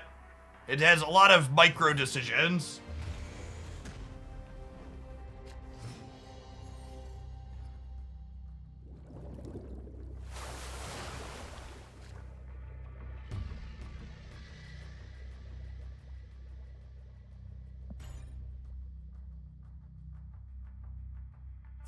Anytime Shocker hits She-Hulk or Hulk, or Infinite, really, if we pass on 5, we can She-Hulk plus the 6-drop on 6, which is sick. Perfect. So, this is going to be a pass on 5, She-Hulk plus other 6-drop on 6 angle for sure. Do you have a good Thanos deck? Yeah, I think Thanos Daredevil Control is the best Thanos variation right now. And you can check that out on my YouTube channel here in my best decks video. Covered that recently.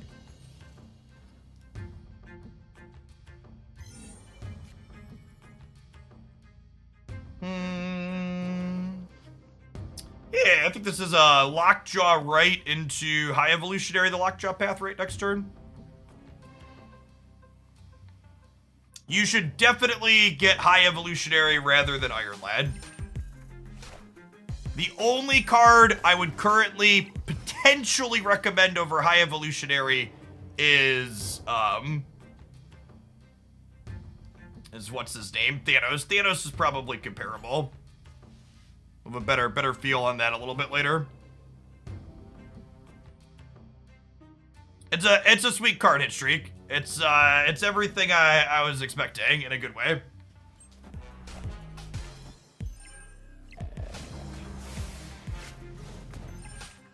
Damn it, Bobby. I guess we didn't have that many good hits.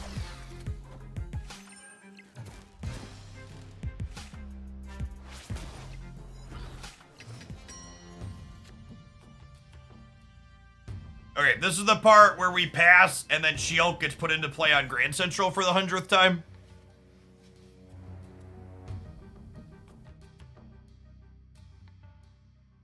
We played a little bit of Thanos Evolutionary, and the couple of builds we tried didn't really impress me, but there's a lot of moving pieces there, and it feels like there's a lot of things to get right or wrong, so I wouldn't be surprised if what we did was far from optimal.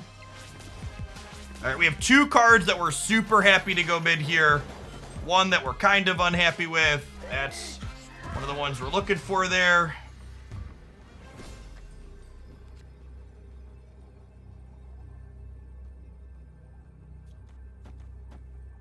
Definitely worlds where we lose this game, but I'm also kind of hoping they've used up most of their big stats at this point. And that 29 is going to be good mid.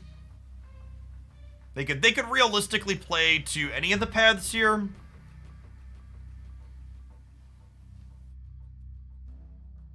It was a little unfortunate that we didn't hit Sunspot or Misty Knight earlier this game. We had a lot of, like, unused energy that we didn't get a ton of value for, other than Hulk and She-Hulk. They could have a copy of the Thing, that's true. They're playing Zabu. Got him.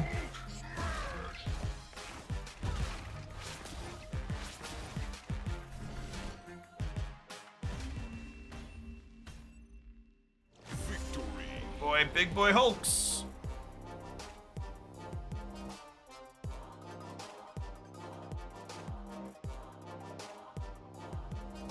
I'm kind of glad we played the stock Lockjaw deck earlier, because it's kind of incredible how much better this feels than the stock Lockjaw deck.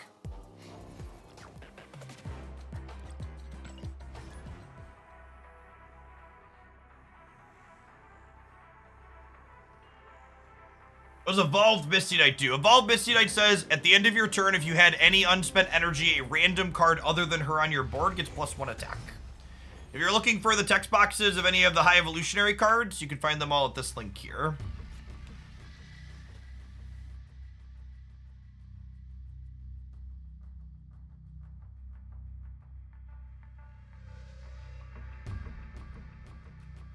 Oh, I could have played Sunspot on turn 5. Oh, you're right, I think. Because of the Psylocke. I was thinking I needed to not play a card for Infinite, but Infinite went mid. Yeah, it's a good call out. I messed that up.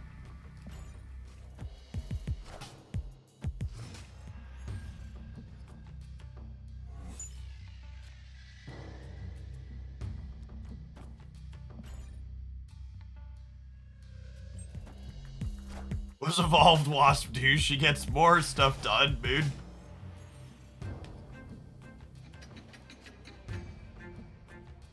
Well then.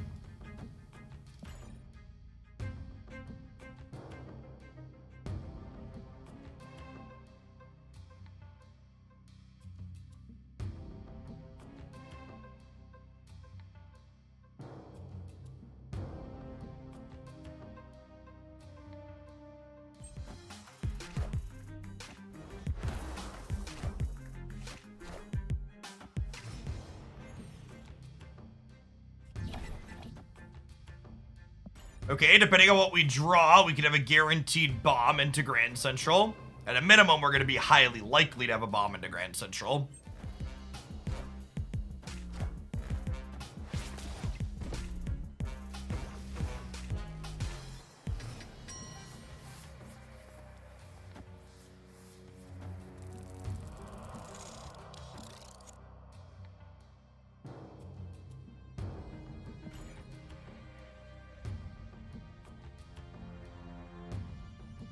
And then ideally we want to hit Infinite here so we can Hulk next turn, but even if the Hulk hits, we'll be able to Chavez next turn.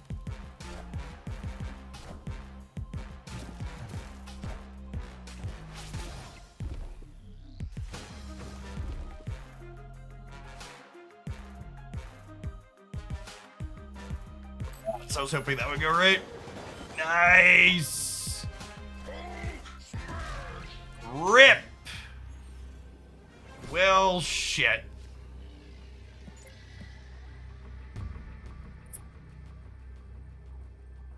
Their hand was also very good.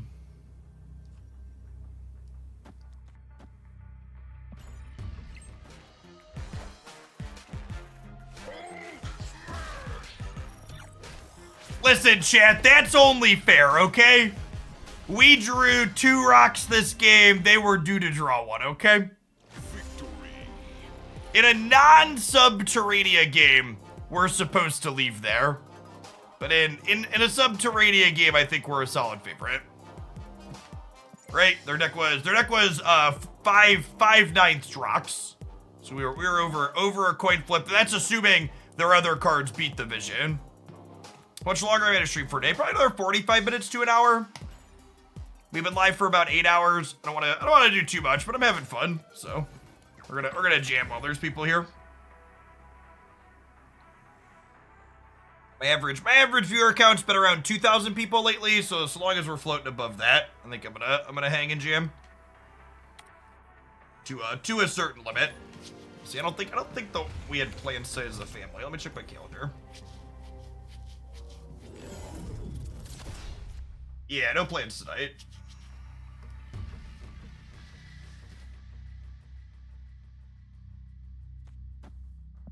This is again Shocker onto She-Hulk. Really clean and great for us on those last turns.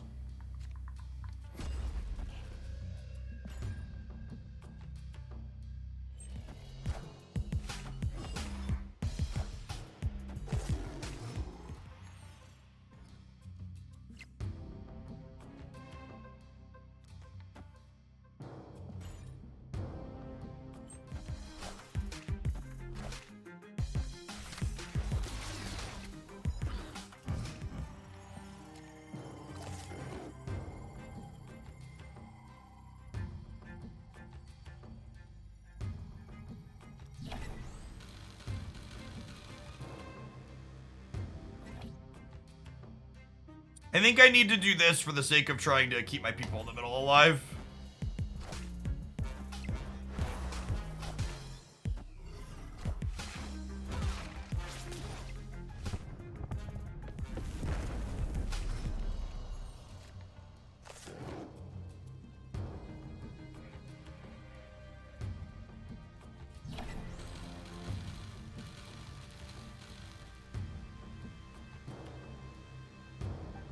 Gotta play Vision mid to try and punt priority. Unsuccessful.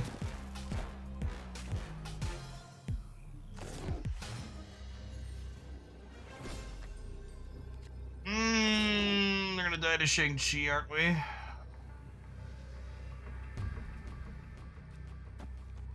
Maybe Moon Girl means they're not on the tech card.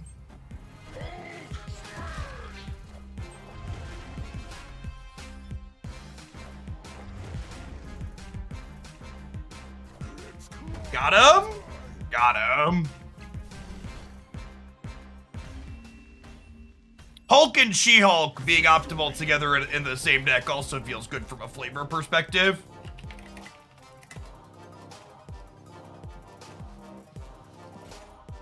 Feels good to have both of them. High Evolutionary is a perpetually Series 5 card. Especially the Taco variant, yeah.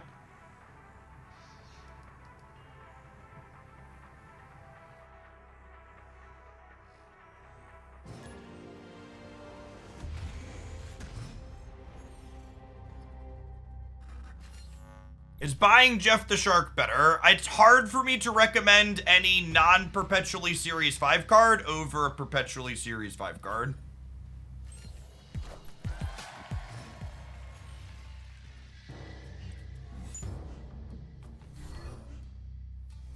Uh-oh. Well, that's really sad. Oof. I guess this is a reason to always lead on Sunspot, because I'd rather have Sunspot than Misty Knight.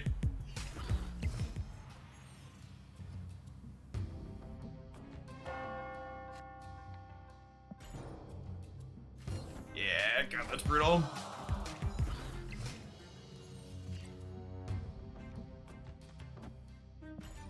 Okay, so the plan is to win Sokovia and Karmartage with Vision and Hulk.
Oh, the long pause into losing the 50-50 is always such a feel bad as a streamer.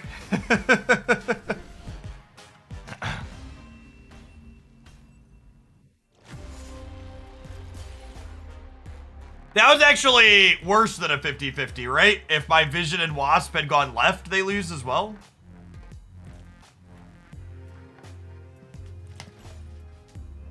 Oh, I guess that's not true. Their Luke Cage would have stopped Wasp from shrinking.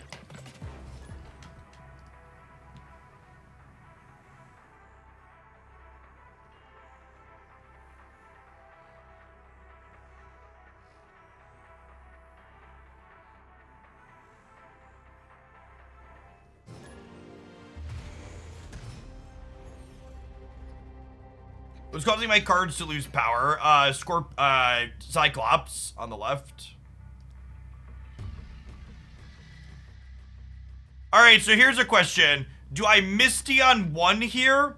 Or do I tee up Psylocke on 2 into Lockjaw, Misty into the Lockjaw on 3? Okay, I think I do that.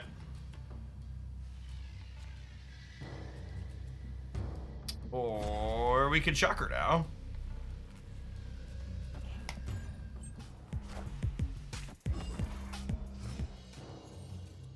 And then put Psylocke into the Lockjaw.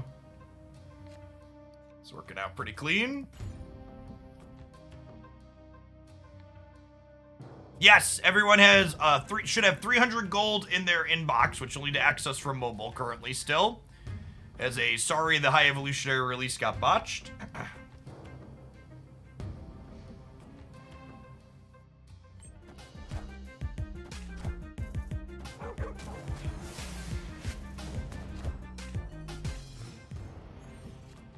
What's my record with High Evolutionary so far? So, contrary to what she told you during undergrad, size matters. So, I don't know what my record is with High Evolutionary because my sample size is bad and it's not worth looking at. It's very tiny, chat. It's not worth looking at.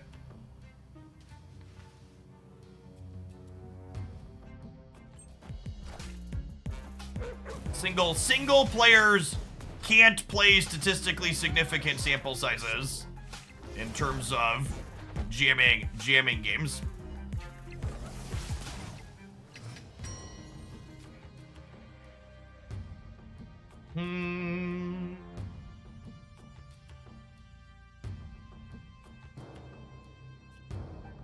We just drop the Hulk, right? And then we take this coin flip and then we have a Chavez on the last turn.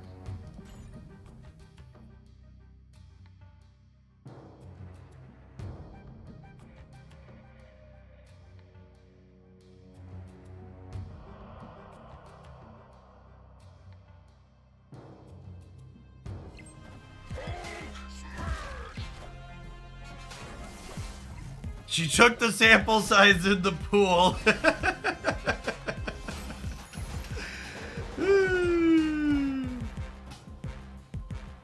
Puppy.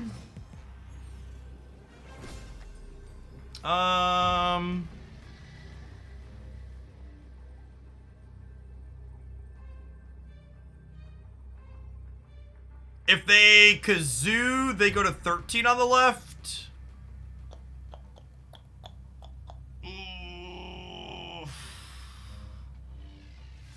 We're dead to Blue Marvel and Kazar. Lizard. Got that one covered.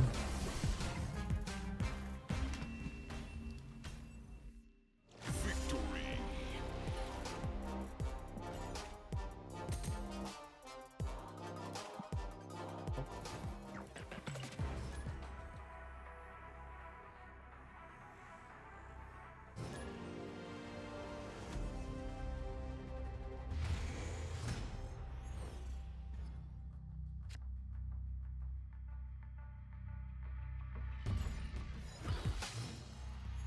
Watching you play, I feel like you could win with almost any deck. I mean, anybody could win with almost any deck.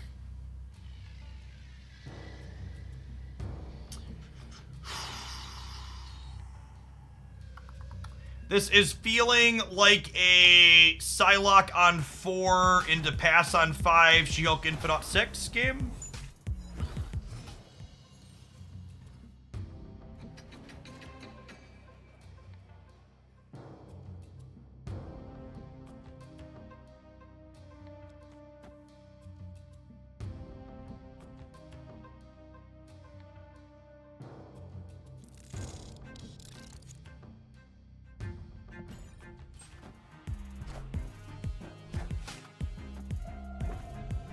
How does Dracula interact with the Hulk? The Hulk has his ongoing power bonus in your hand, so the Hulk will take, well, the Dracula will take that on for you.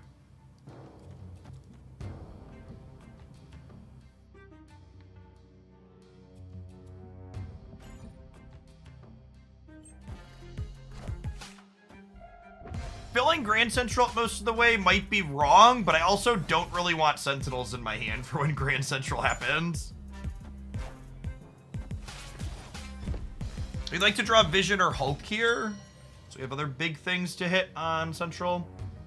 Vision hitting on Grand Central would be obviously the best case outcome here. So we pass with 6 energy here, which makes She-Hulk free next turn. Infinaut slams down. This is the second best hit after Vision. And then we have She-Hulk plus Chavez now for 17 stats on this last turn. They also passed, is noteworthy.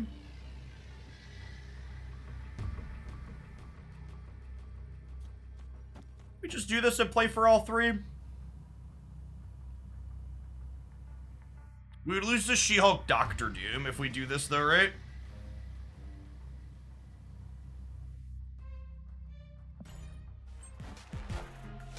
Them only playing 1 card here bodes well for us, I think.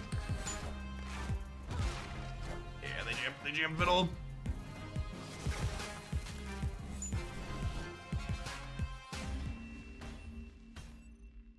Victory.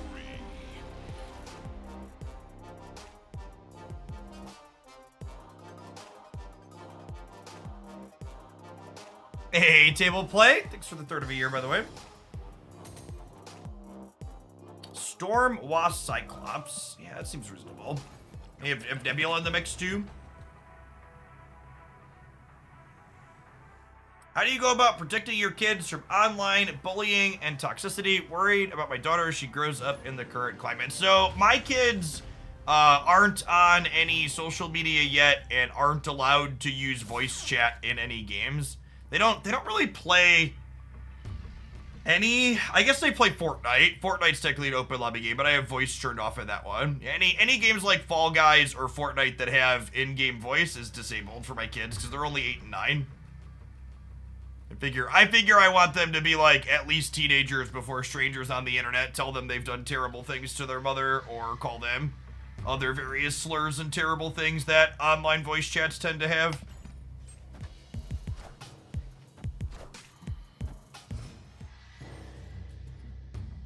Fall Guys has voice. I actually don't know the answer to that. I just assume most multiplayer online games have voice. They just started playing voice. I should double check that. I thought I remember talking about that. I actually don't know offhand. I'm gonna make a note of that.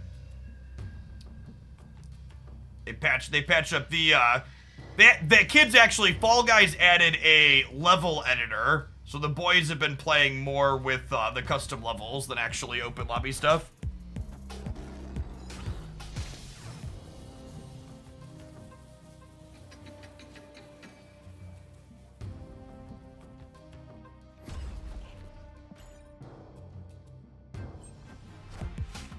Is there any replacement for Wasp? There really isn't a replacement for Wasp in these High Evolutionary decks. It is a very uniquely powerful card, especially with High Evo. Before High Evo, you could like replace Wasp with Yellow Jacket in these Lockjaw decks, but post High Evo, that's really not an option.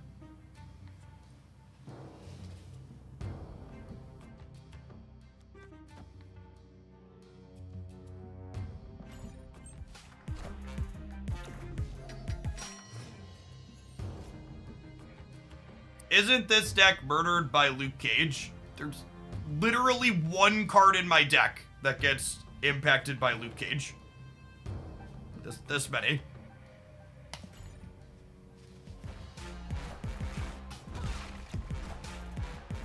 Wind, aid my hand.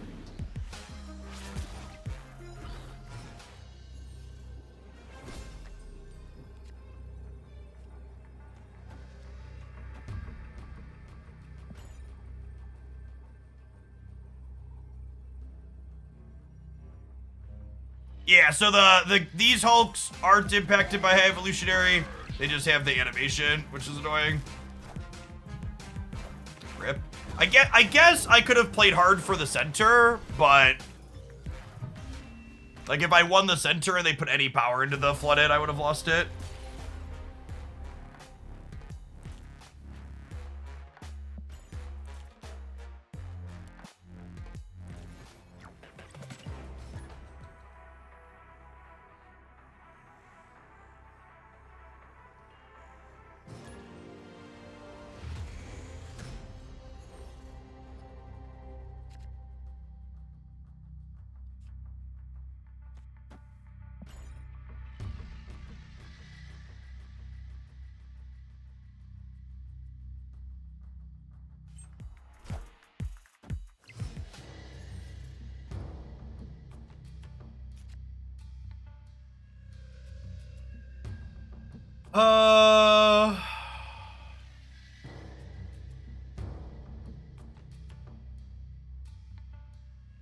Next turn will be turn 3.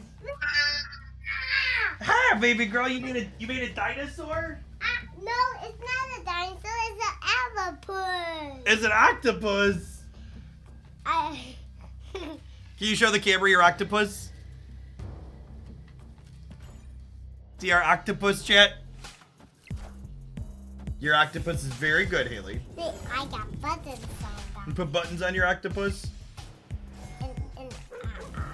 And eyes? I like green. I know you like green. Hey, what's your favorite color? My favorite color is blue, Haley girl. And them three because it's orange. Do I want to play Lockjaw into the Nexus? I probably don't, right? I probably want to be able to play big things into the Nexus. Ezra. There's a name on a bag. Whose name is that? On Haley. It says Haley. Daddy, I decorate Becca's birthday. Yeah, you decorated for Becca's birthday. Yeah, Becca's doing the water. She's gonna love it. Yeah, I need to go back to school.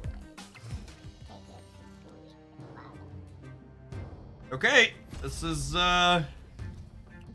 looking pretty good. Haley will be 3 in 3 weeks. Almost 3.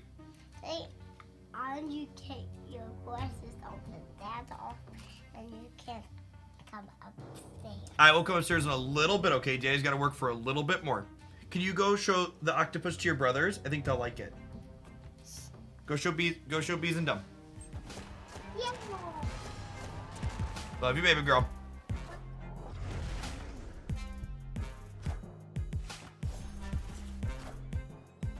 Okay, so we both filled the raft. It is noteworthy that they put their...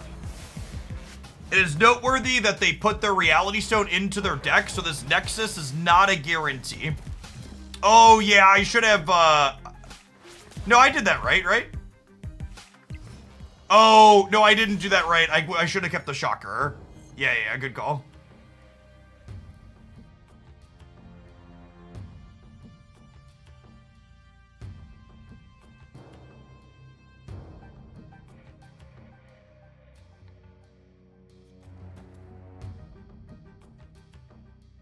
The odds I get waved here, I think low.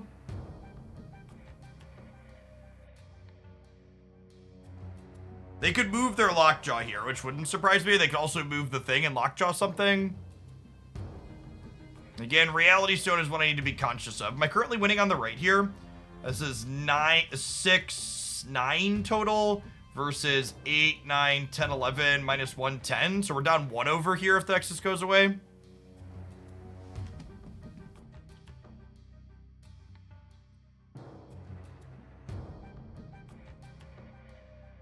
For people that are new to the channel, that was Haley. She's my wife and mine's youngest of 3. She's almost 3. But it's been a while since I've streamed late enough for her to come down. Her to come down after getting home from daycare. Was today's 4K plus the highest viewers you've ever had? So, during RIP.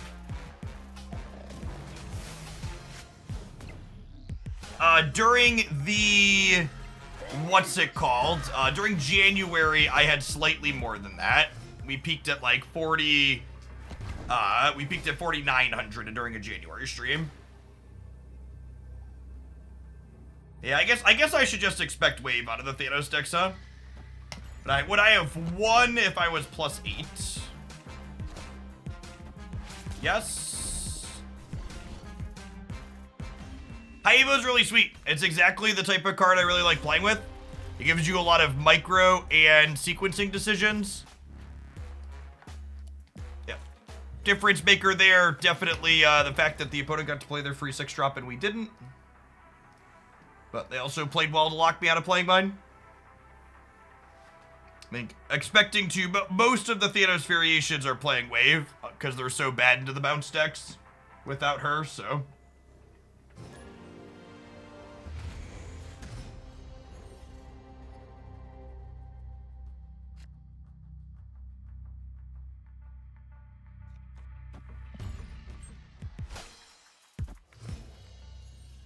I wonder if I'm supposed to... Oh, well, that's awkward. I wonder if I'm supposed to save the Sunspot for after Lockjaw, because if I go Shocker into Lockjaw, I could have gone Lockjaw Sunspot. Maybe that's the case with the early sequencing. I'm still not 100% on like how exactly we're supposed to be doing the early sequencing in this deck.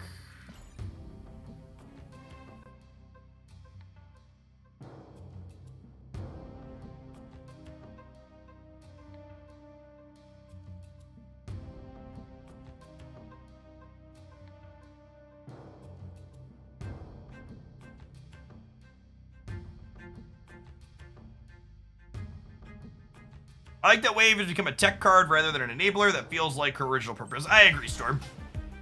Well, she's still kind of an enabler, but she's an enabler for ramping, not an enabler for comboing, is the distinction.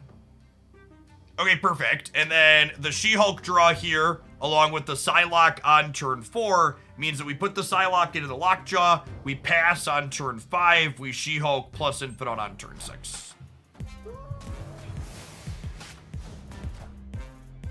That Hulk is perfect here.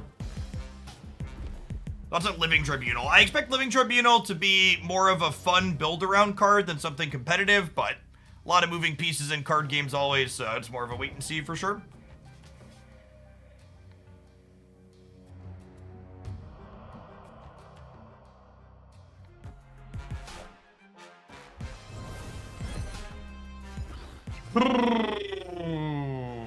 So there's a Shang-Chi and possibly a Killmonger in my future. So the question is, which side do we Infinite on and which side do we She-Hulk on?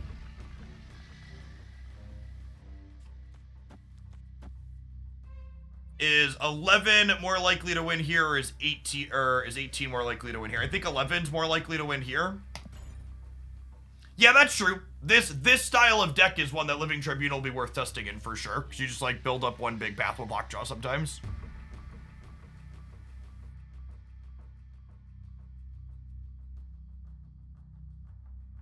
I'm gonna stream Diablo 4, definitely. I think I plan to stream it that Friday when it comes out, and we'll see if I like the game and what viewer metrics are like before committing to more than that, but I plan to do at least one day of it.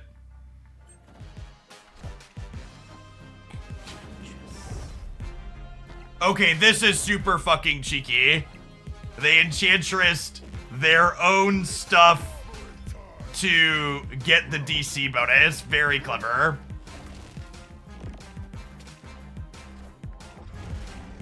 We got him though, but applaud the play.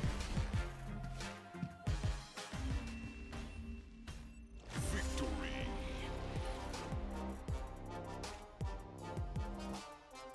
Hey, D20, thanks for the sub gifties. That's super generous of you.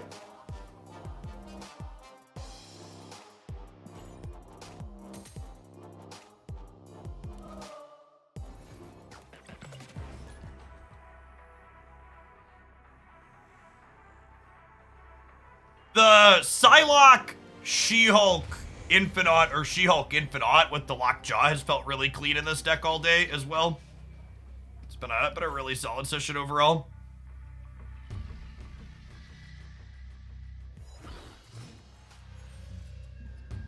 My initial take on High Evo is that he feels like he's living up to the hype so far. I like him. I like him a lot.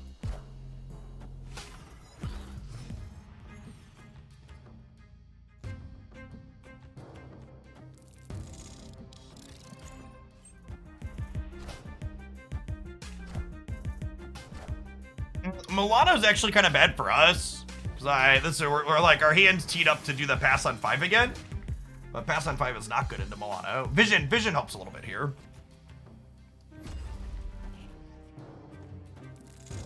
Redrawing Wasp, also not bad.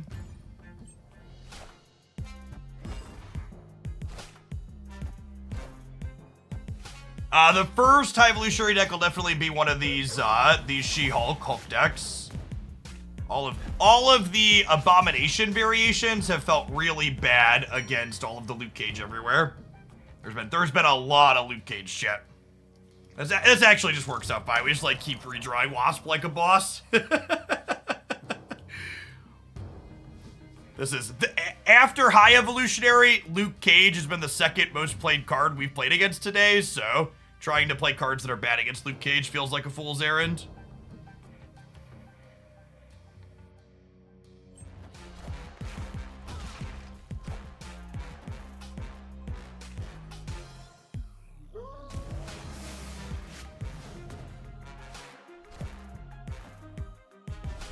Got me.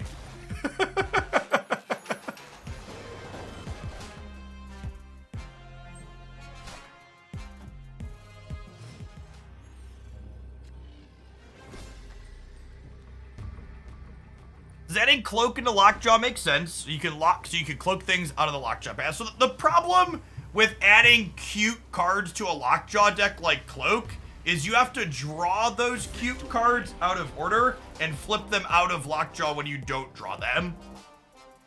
So like, yeah, there could be some cute utility there, but should you play Vision, right? We were already beating Dr. Doom, right? So I don't think that matters. If they play like Captain Marvel, we're handily winning the other two. Moptimus, thank you for the 3rd of a year, by the way.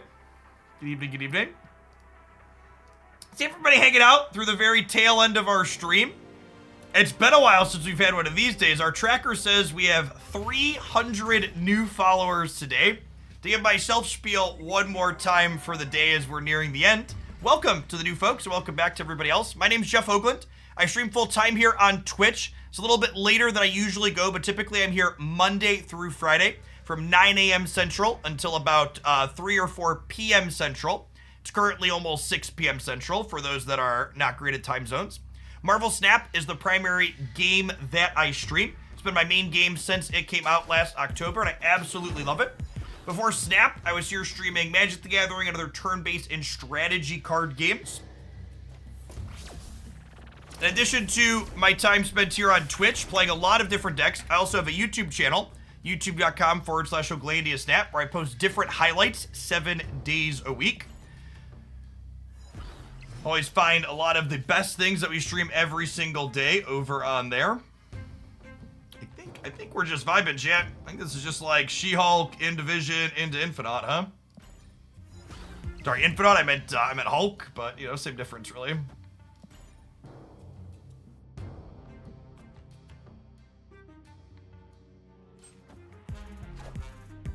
If you enjoy very analytical approach to games, you'll be at home here.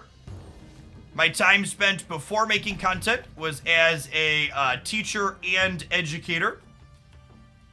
I have a graduate degree and undergraduate degree in mathematics and spent time teaching at both the high school and college level. Mr. Negative with Bast here. This makes me think I should probably do this turn. Vision would be 7 power, but Misty Knight is 3, and Wasp is 3, and leaving an unspent energy means Hulk goes to 22, and Wasp applying negative points here is better against an Iron Man draw that they could have. Hulk being ongoing with this effect also insulates us against Valkyrie, which is nice.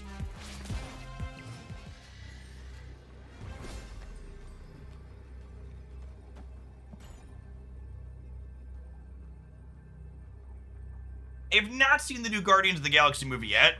Personal life's been very busy outside of work. I don't have anything going on this weekend though, so I might try and sneak out. Christy's not really into the MCU movies, so it's been a while since I've seen one in theaters, but a lot of great things heard about that one. Yeah, a lot of people have said Guardians is good.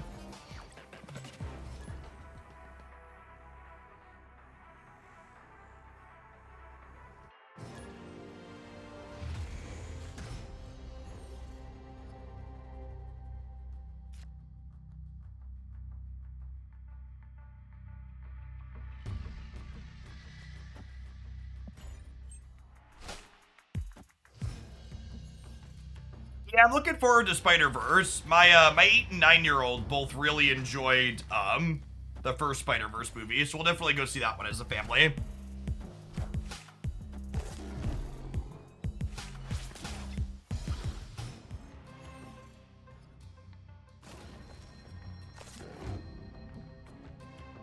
I was not expecting High Evolutionary Hulk to be nearly as good as it is. I definitely feel like I missed on that in my review.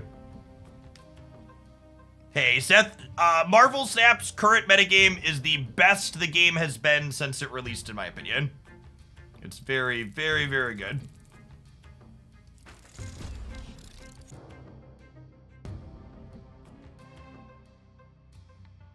I almost feel like there's a world where I'm just like playing both of these, and then we're just like soaking for 2 turns. I guess I'm in no rush, really. We'll just like soak this turn and then figure out what we're doing next turn. Wind aid my Hey, Kurt, thanks for the 3 years. Welcome back.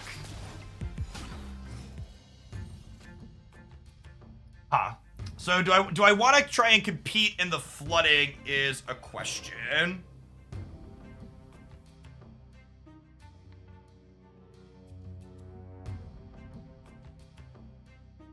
Honestly, with the Hulk drawn, I think I just go Wasp into Shocker, and then this is just like pass, and then we just like compete for these other 2, right?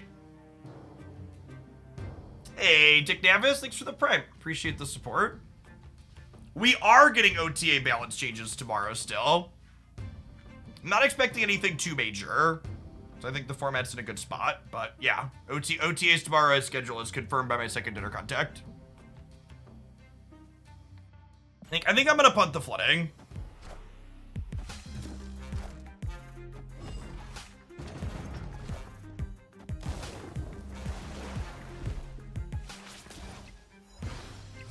Gosh, and another decision I could make here, because I wasn't expecting them to limp that hard into the flooding. So I could stick to the soak into Hulk, or I could vision into Hulk Center and play for all 3. Is that better? I think that might be better. That plays around, like, they're a Zabu deck, so I think vision into the flooded plays around Shang-Chi better, right?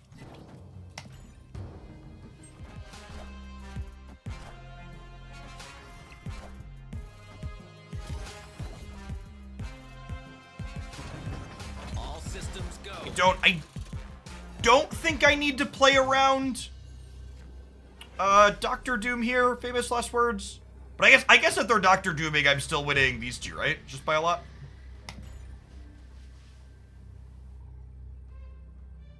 And this is, people ask me how I've been enjoying High Evolutionary. Just like, you see how these decisions about when I'm using my mana and where I'm spending it, there's so many of these little decisions over the course of these games. Yeah, and like, look, we played around the Shang-Chi perfectly here, predicting that as a reasonable output because they showed Zabu.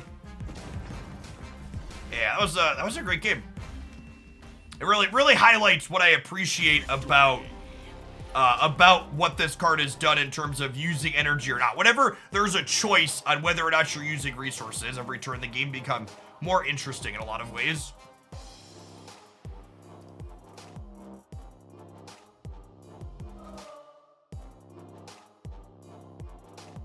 Is High Evolutionary a must buy? I think it is one of, if not the best cards you could buy in the game, if only by virtue of the fact it's both incredibly interesting and it's permanently Series 5.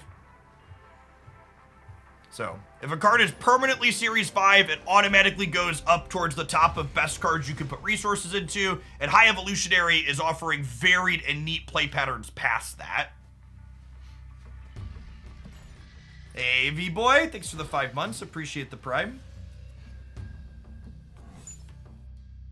Skellion, blue. And we'll spread things out.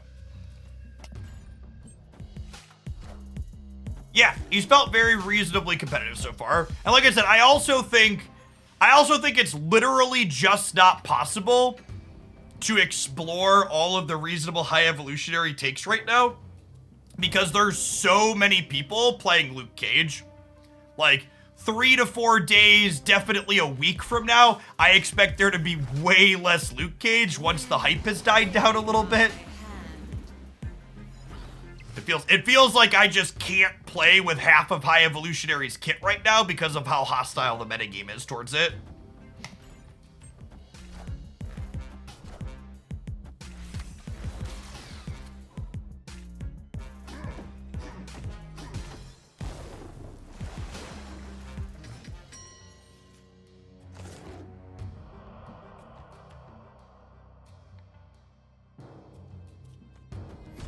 What about adding Enchantress? Even with things like Enchantress and Rogue, good Luke Cage players are just waiting to play their Luke Cages later.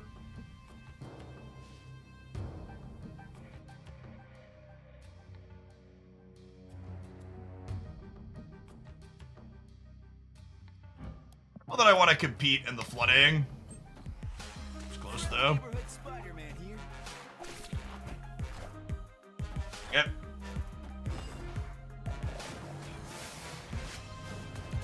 Punished. Got him. Unfortunately, all the cards left in my deck right now are shit after we draw this Chavez, so we gotta go.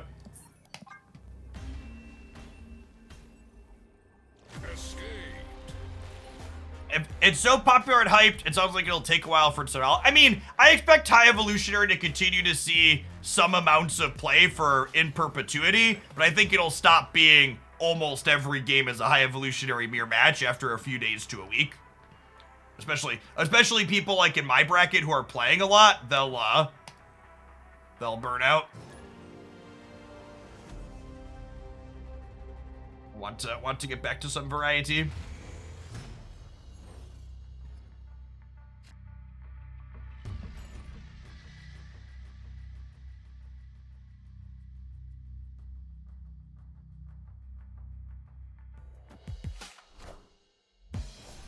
Correct. High Evolutionary gives cards abilities, meaning they are no longer abilityless for Patriot.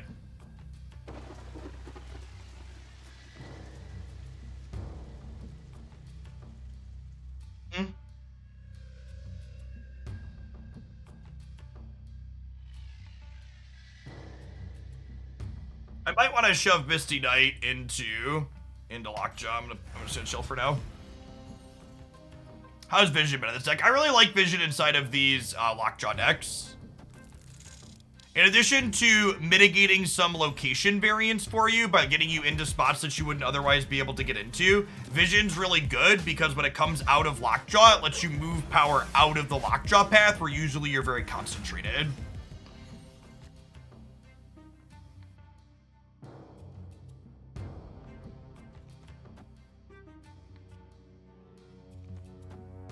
If I do this, I soak 4, and then I can She-Hulk for 2 next turn, plus play a cheap thing if we draw one.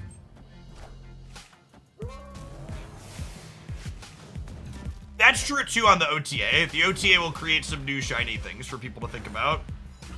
It's a good call out.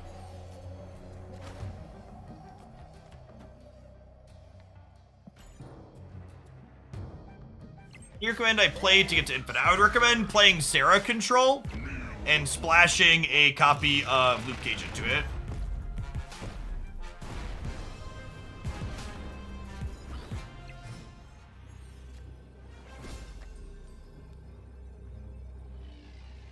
What was that in the center? Was it 9 versus 6? Was it 15?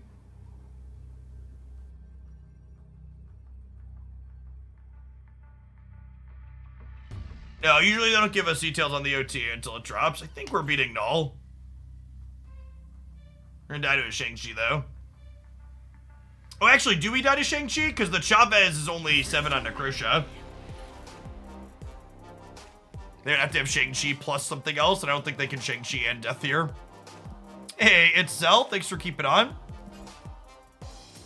Hey, thanks, Stardust. Welcome to a live one. You'll catch us right at the very tail end. I've been live for almost 8.5 hours, so I'll be calling it a day here soon. I got videos to edit so we can get some of these sweeter highlights onto the YouTube channel. If you want to keep up with the best high evolutionary decks and check out the best games that we played today and through the rest of the week, make sure you give a subscription over to that youtube.com/Oglandia I put a short 15 to 20 minute highlight up there 7 days a week. High evolutionary highlights are likely to be the next, I don't know, 3 to 4 days probably. I think a lot of people bought this card and videos are going to do well for a little bit. Lord knows I've got a lot of ideas to work out.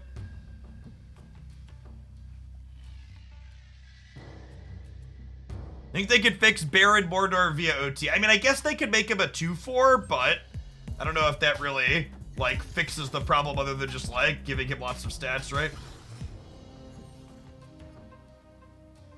Are they nerfing Nebula? I have no idea why they would nerf Nebula. I think she's a very reasonable Marvel snap card. I think this is a pass on 3 into She-Hulk on 4, Vision on 5, Hulk on 6.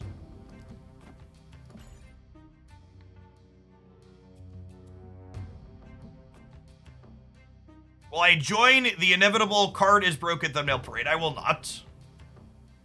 One of the joyous benefits of YouTube being my secondary platform is that I can not worry about fully caving to the algorithm there and just focus on making titles and thumbnails that are accurate and occasionally punny rather than trying to clickbait the shit out of people every single day. Understand people that gotta do that hustle and make their bread or whatever, but makes me feel scummy, so I don't do it. Whew, this could be a She-Hulk and Infant for them too, huh? Do I have a folder of PNGs for the occasional faces on thumbnails? I do.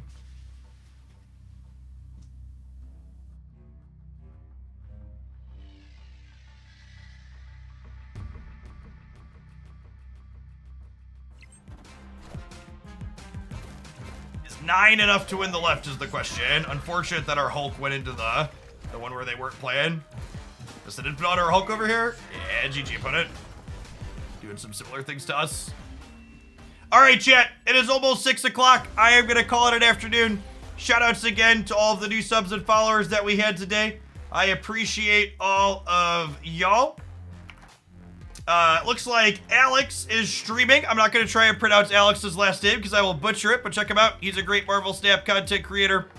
I'll be back tomorrow morning, promptly 9:30-ish Central, and hopefully see you back again. Enjoy your high evolutionary beer matches in the meantime. Was this the deck I like best? I liked all of the She-Hulk Hulk variations. So this one was super reasonable. We played this one for a while. I'm gonna tweet pictures of my 3 favorites here in a second after I sign off.